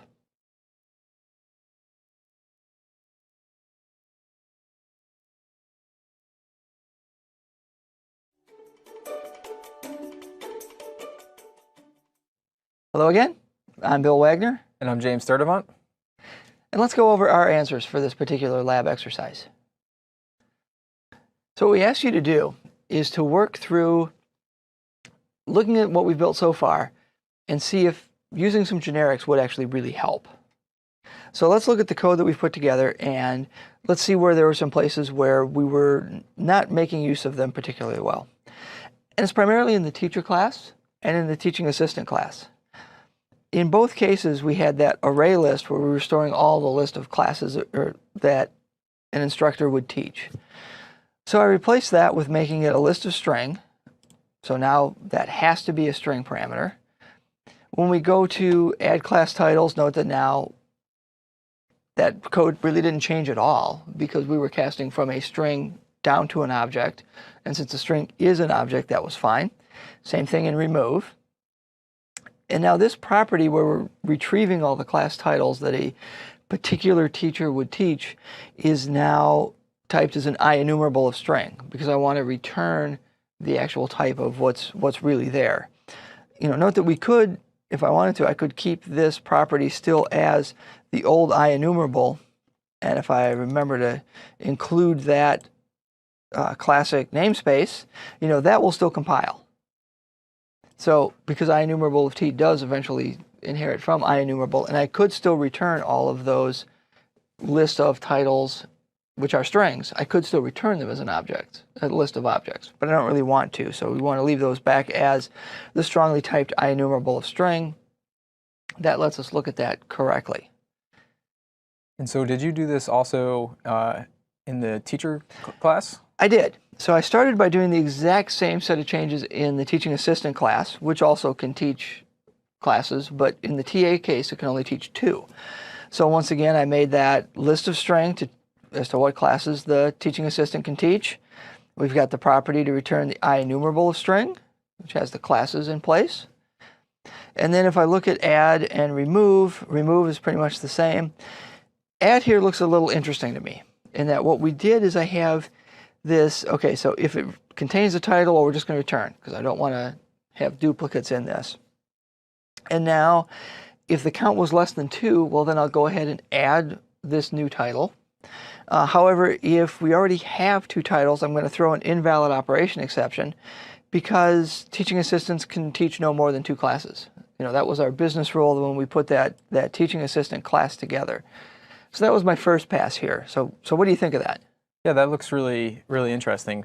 One of the things that I noticed is that with the teaching assistants, you're only going to be able to have 2 classes, but here you're actually returning an infinite number of string classes that you're working with. Or it could be, right? I mean, that list is going to grow. It's going to get up to 4. Certainly the storage could put whatever we wanted into. So my internals don't really match my business rules really well. Right, yeah. And that was what I thought too after I started working on this a little bit. So I said, all right, I'm going to change this and do a slightly different approach. So I made a second version where I said, let's make sure that we really are only teaching 2 classes. If I'm really only teaching 2 classes as a teaching assistant, maybe I don't really need a full container at all. So I just have 2 strings for class 1 and class 2. Those are the only things I can teach. If we look at removing a class, I just look to see, well, is the class I'm removing one of the ones that I'm working with? In which case, set that one to null. So now that would indicate that I'm not teaching this anymore. If we look at add, I'm going to say a little bit different logic. If the class I'm trying to add is one of the 2 that I have, so I'm not walking this entire array list. I'm just doing, or this entire list of strings. I'm only looking at the first 2 elements here. And then if it's already one I'm teaching, we'll return. Otherwise, I'm just going to look to see if one of those 2 slots happens to be null. And if so, I'll assign it. So that part worked pretty well. Where I had a little bit more work to do, and it introduces a new language feature that we'll work with more in the next module, but it does point out our encapsulation idea, is I needed to rework that method that returns IEnumerable of string that indicates that I'm teaching what I'm teaching now. So if I look at this IEnumerable of string, and I should point out one thing we haven't done in our code review, is I did update that interface for iTeach. So now it's typed to have an IEnumerable of string for the class titles rather than an IEnumerable, because we are returning the class name or the teaching class names. And now if I want to return as an IEnumerable of string those 2 titles, I could create an array or create a list and put the 2 titles in it and then return those. But there's a really nifty feature in C# called yield return that creates an enumerator method. So if we look at this code here inside my get method, what I'm doing is I'm saying, well, if I have an object for that first class that I'm teaching, I can do a yield return of that. And what that does is the compiler creates something that can act like an enumerable. Okay, so it creates an object whose first element is going to be that class 1. And when move next gets called, there's some compiler magic that happens, and when move next gets called, we'll execute this code. So move next gets called, and after we've yield returned the first method, we jump back into the same method again to execute the next piece of code. And so this seems to be like a shortcut to be able to create that enumerable object that we had created in the past classes. Right. So instead of actually getting that enumerable from a collection class that already knows how to enumerate it, I can write this code to just yield return this, yield return that, yield return the other thing, and the compiler generates an IEnumerable and an IEnumerator that knows how to return those things in sequence. Right. So I'm leveraging the compiler to be able to encapsulate the fact that even though it says I have this IEnumerable string for the titles, I have a property that is here's the classes that I teach. I don't need to store that as a collection. I can use some compiler magic to say, well, I'm going to return this object that knows how to enumerate the different classes that I have and knows how to create that list or to create that sequence when you ask for it. Cool. And so one of the other things I notice here is that this looks to be more of a function than what you had used in the previous example. That's right. So before, when we had that expression-bodied member, which I still have on the teacher, by the way, where I had that expression-bodied member where I'm just returning a reference to my internal storage, but typed as an IEnumerable of string. Here, this is now a full-blown method to implement that get accessor on the property so that it's computing or creating the object that knows how to enumerate these two strings at runtime. So yes, there's a little bit more work being done here. Still validates the contract. And again, it's showing that encapsulation principle from that very first module. You know, and as we go through more and more of the last two modules, we're going to see some of that more and more, where the things that we were doing early are still part of the techniques that we're using in order to solve these problems. Yeah, so we're building upon all the concepts and techniques that we've been using previously and that we've covered in the past modules. And we're seeing how those really basic concepts that we worked with are starting to really help us develop these more complex algorithms and concepts that we're working with. Right, and because I keep the same contract here, you know, now I have changed it as part of being generic to be able to be IEnumerable of string now, but the internal implementation is still it can be totally different, and client classes don't matter. And in fact, if this were in a very, very large production code base, what I would probably do is I would also probably still, if I was worried about a breaking change, I would still have an IEnumerable, and I would say I want to return an IEnumerable for class titles, and I might try to have a separate interface there to say to explicitly implement the old interface and still have it, right? Because what I want to do is say, gee, if I'm going to return this, I want to be able to still support the old versions. But since IEnumerable of T does implement IEnumerable, I haven't broken any of the existing code, right? Because an IEnumerable of string is an IEnumerable, so clients that were still using the old interface could actually still use this. So by encapsulating that change, I ensure that I haven't made any breaking changes for any of the code that's using this. Cool. So that's what we came up with. And the code, once again, is on the same GitHub site as before. You'll find two branches for this module. I wanted to show both steps that I went through that we demonstrated here. And with that, we will take a break, and we'll be back shortly and start talking about delegates and events and outbound interfaces. See you soon.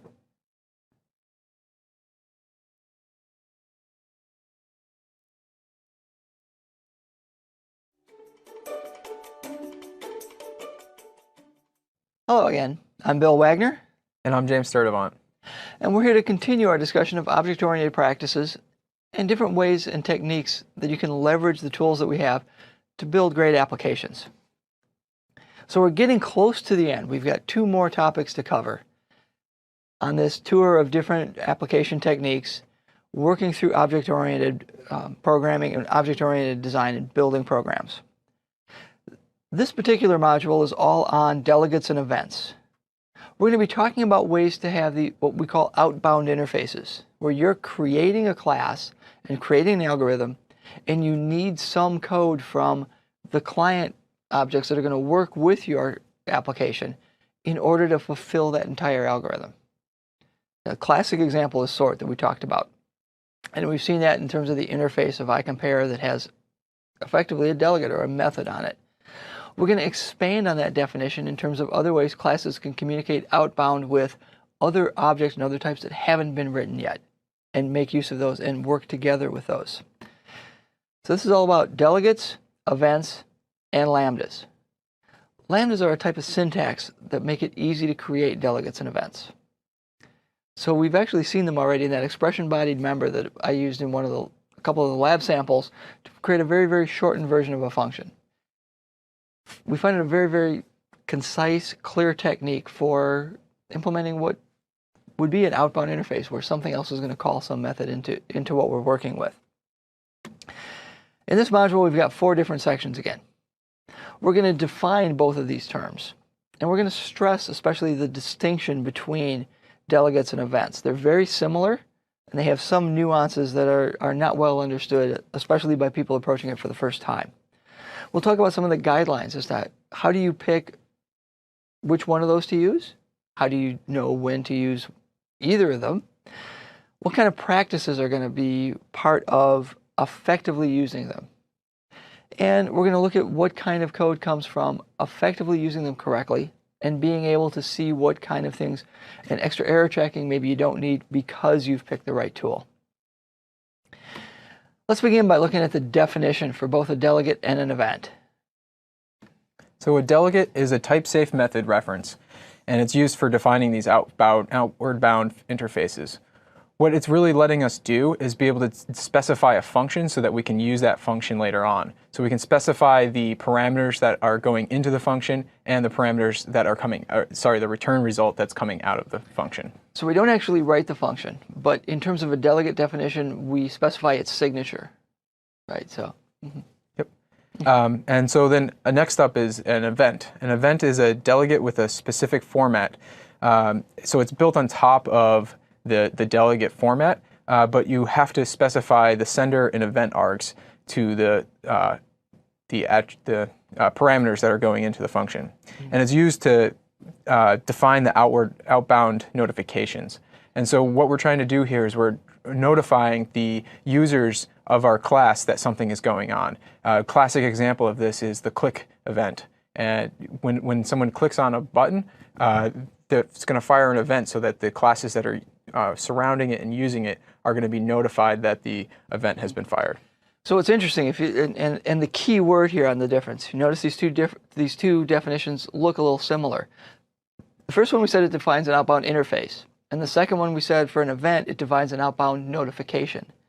If someone clicks a button and no one's listening for that event, nothing happens, right? But if I go to try to say sort a list and I don't provide a delegate or I don't provide an implementation for the specific ordering function, that's going to throw a null reference exception. Sort needs to know that information. The button is more than happy to raise the event and say, okay, for anybody listening, it just got clicked. But if no one's listening, a button's fine with that. You know, just like there are other events on button for on enter, on blur, mouse move if it's inside its borders, and so on, that may be optional, may be part of your code. But if you don't need to, you don't need to subscribe to those. Right. And so there's different ways to be able to define and implement these delegates and events. One of the ways that you can do that is using these lambda expressions. So a lambda expression is a shorthand syntax for these expressions. And they can be used to define the delegate instances or event handlers. And this is really just a shorthand way of defining a function in line with, in an easy way to describe what that function does. And we use these a lot when we don't want to go through the whole ceremony of creating a whole function outside on another class or give it a name, have to have all this. And when someone's doing a code review, they see this function, they wonder where it is, where it's called. It's only being called to attach to this delegate handler. It definitely keeps the code more concise and keeps that definition of the handler or the delegate for a particular algorithm exactly with where it's used rather than some other place in the file. It does, over time, as you get used to the syntax, it certainly makes it somewhat more readable, I think. Yes. So let's look at the difference, I think, contrasting those delegates and events. As I said, they're very similar. We both were saying it's a way of defining the signature for something. You know, a class that raises an event is going to call the event handlers on it. A class that takes a delegate may call that method. You know, in both cases, they define those method signatures. They define the arguments. We define what the return value is. We haven't introduced that next topic, that single cast and multicast for a delegate.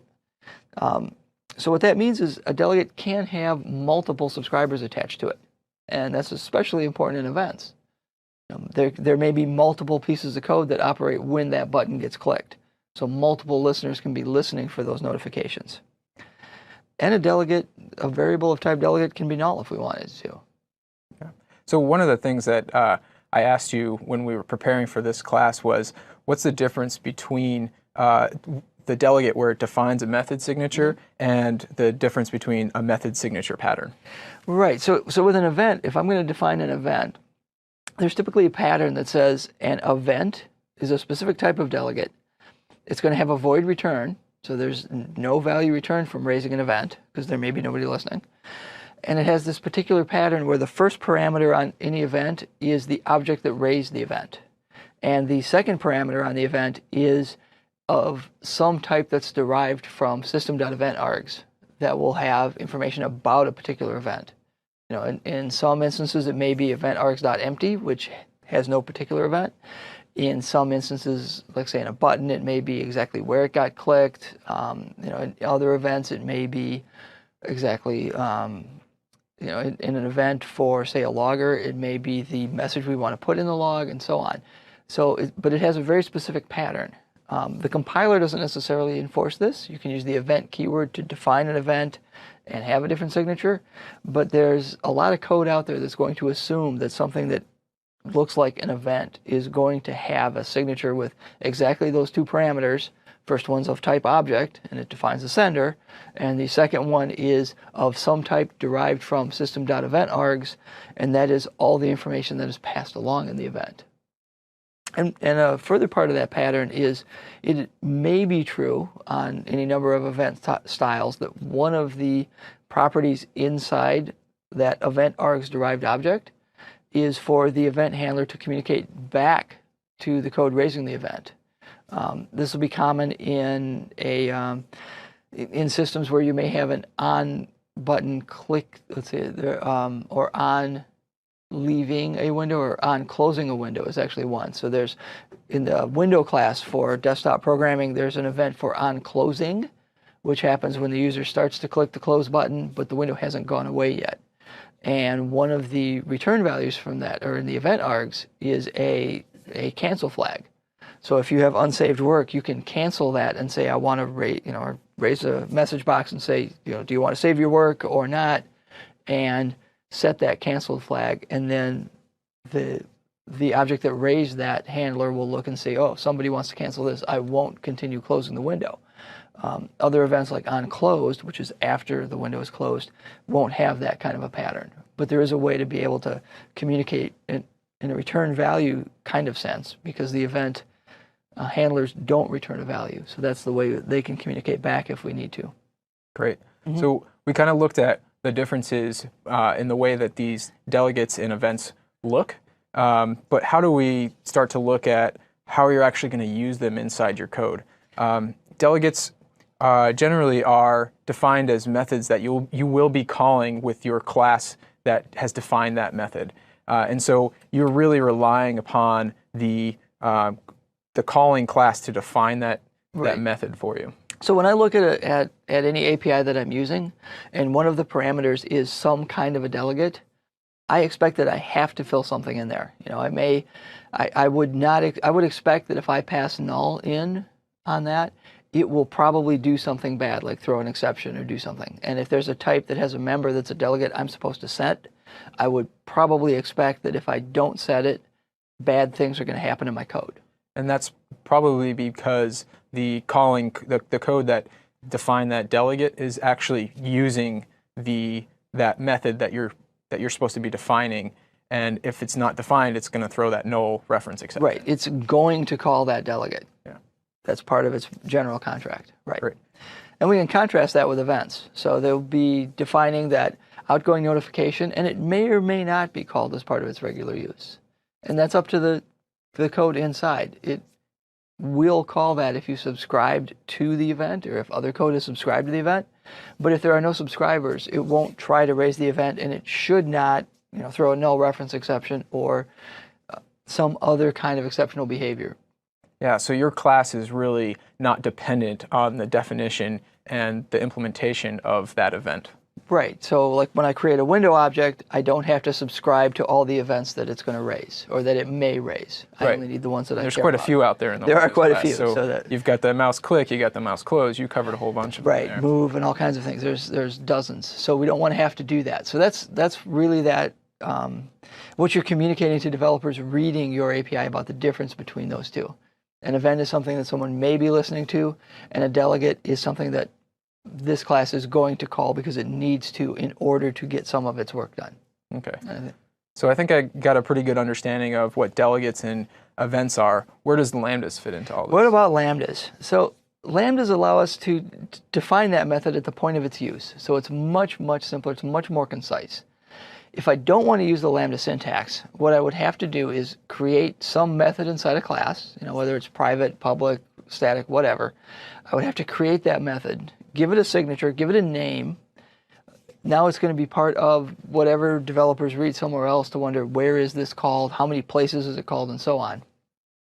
Whereas if it's only called when I'm attaching it to a delegate variable or attaching it to an event handler, if I define it inline as a lambda expression, when I'm reading that code, I can see that the only place this is used is as part of this delegate or in this event handler. It becomes a much, much simpler way to see that this piece of code is only used right here.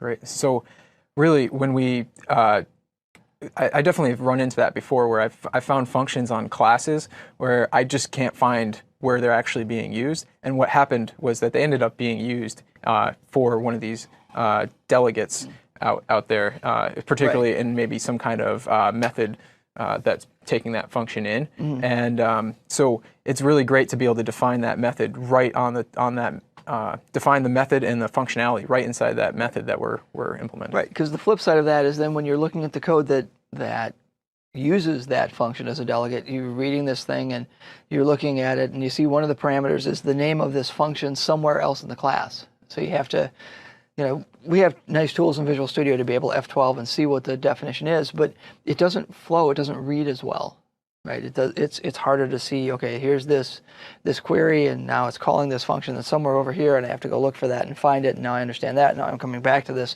And just as we're reading things, it's harder to process. So it makes it more difficult for us as developers to read someone else's code and see exactly what it does, which, as we said in our introductory module, that's one of the big keys about understanding how and what we're expressing with any of these concepts is we want to make our code easy to read for other developers as part of our team or as people who may come behind us to add more features into the code that we write. And that's where I tend to trend toward using these lambda expressions, which is where I just have that parameter list, then the big fat arrow, the equal sign, the greater than, and then the implementation body right there. It's easier to read because I see semantically what the implementation of that delegate is at the point where I pass it to this other algorithm. Mm-hmm. So next up, I think we're going to talk about a few of the guidelines when we're implementing delegates, events, and lambdas. So I think the first thing we're going to be taking a look at is when we have notifications that we need to push up to other classes, we want to make sure that we're raising events. So your class is going to define the event and the protocol that is going to be the receiving side of the event. And then your code, when one of these events happens, when the button is clicked, when the form is closed, it's going to raise that event up to all your subscribers. And so subscribers will actually register, and they can also unregister to any of the events that they're interested in.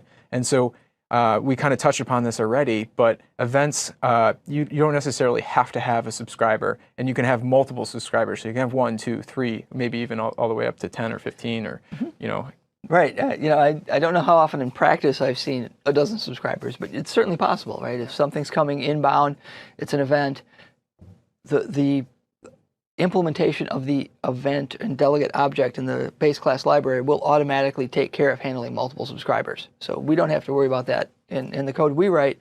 But yes, by having that event, there may be 0, so there may be nothing attached to the event, and we'll have to implement that inside our class.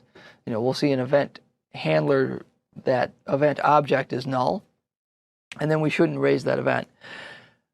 But once again, we define the protocol. We say these are things you can be notified about. If anyone wants to be notified, they can subscribe. And one of the key things I think about this, by using this event-based model, there are no restrictions or assumptions about the type of code that's subscribing to an event. Right? We don't have to define an interface to say you must implement this interface if you're going to subscribe to the events. We don't have to describe a base class. There's no restrictions whatsoever. Any other code in our application, if we have a public event, can subscribe to that event and process whatever work it needs to do when the event is raised.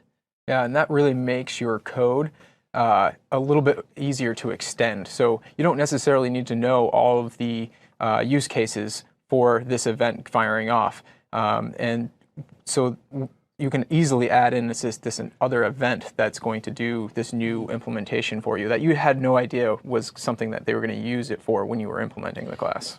And it creates a very, very loose coupling, right? I can build this object and I can build this class and it will raise events. And I don't have to make any assumptions whatsoever or introduce any constraints on the subscribers of that event, right? So that's one of the big keys there. I don't have to introduce any constraints anywhere. There's no assumptions. Any code can work with it. It's very loosely coupled. Mm-hmm. Okay, and then the next thing that we led into this when we were starting to talk about generics is delegate arguments for different methods. They can express the missing piece of an algorithm, right? We write these generic algorithms. We were talking about that earlier. And how do we fill them in? Well, that looks like a delegate. It's a small piece of code, and we can define generic delegates to meet our need. And we'll concentrate on some of that more in our functional programming section because it's a key building block there. And for right now, delegates can define the specific capabilities for a particular API that we need to use.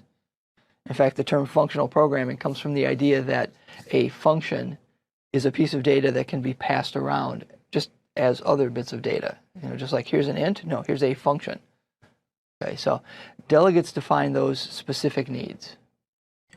Great, and so I think we see this quite a bit in the link library, where if you need to order by a particular particular property, you're going to pass that property as an expression or in the delegate, and that allows us to not necessarily know what that is at the time. We're again breaking out that specific from the generic, and the specific is when the client is actually using the code. Right, and where is another good example. So there's an expression, a delegate you have to pass to where.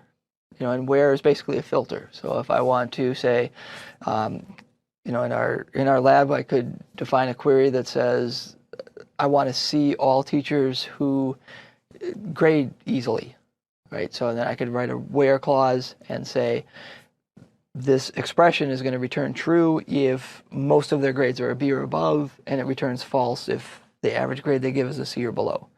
And now I have to define that delegate that takes in a teacher and returns a Boolean, so it's a small little function, to go to the where clause to filter for the results that I want. And the idea behind this, and where I think we're going with this, is again, it's very, very loosely coupled. I can add that functionality later with very minimal requirements. I just have to match that delegate signature that we talked about in that definition section. You know, in the case of order by, it has to return a single property, and that property has to implement iComparable of t for whatever type t that property is. In the case of where, it has to be a method signature that takes in the type of the sequence as its single parameter and returns a Boolean.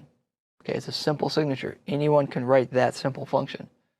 And what it means is by using delegates now instead of some of the other techniques that we talked about earlier,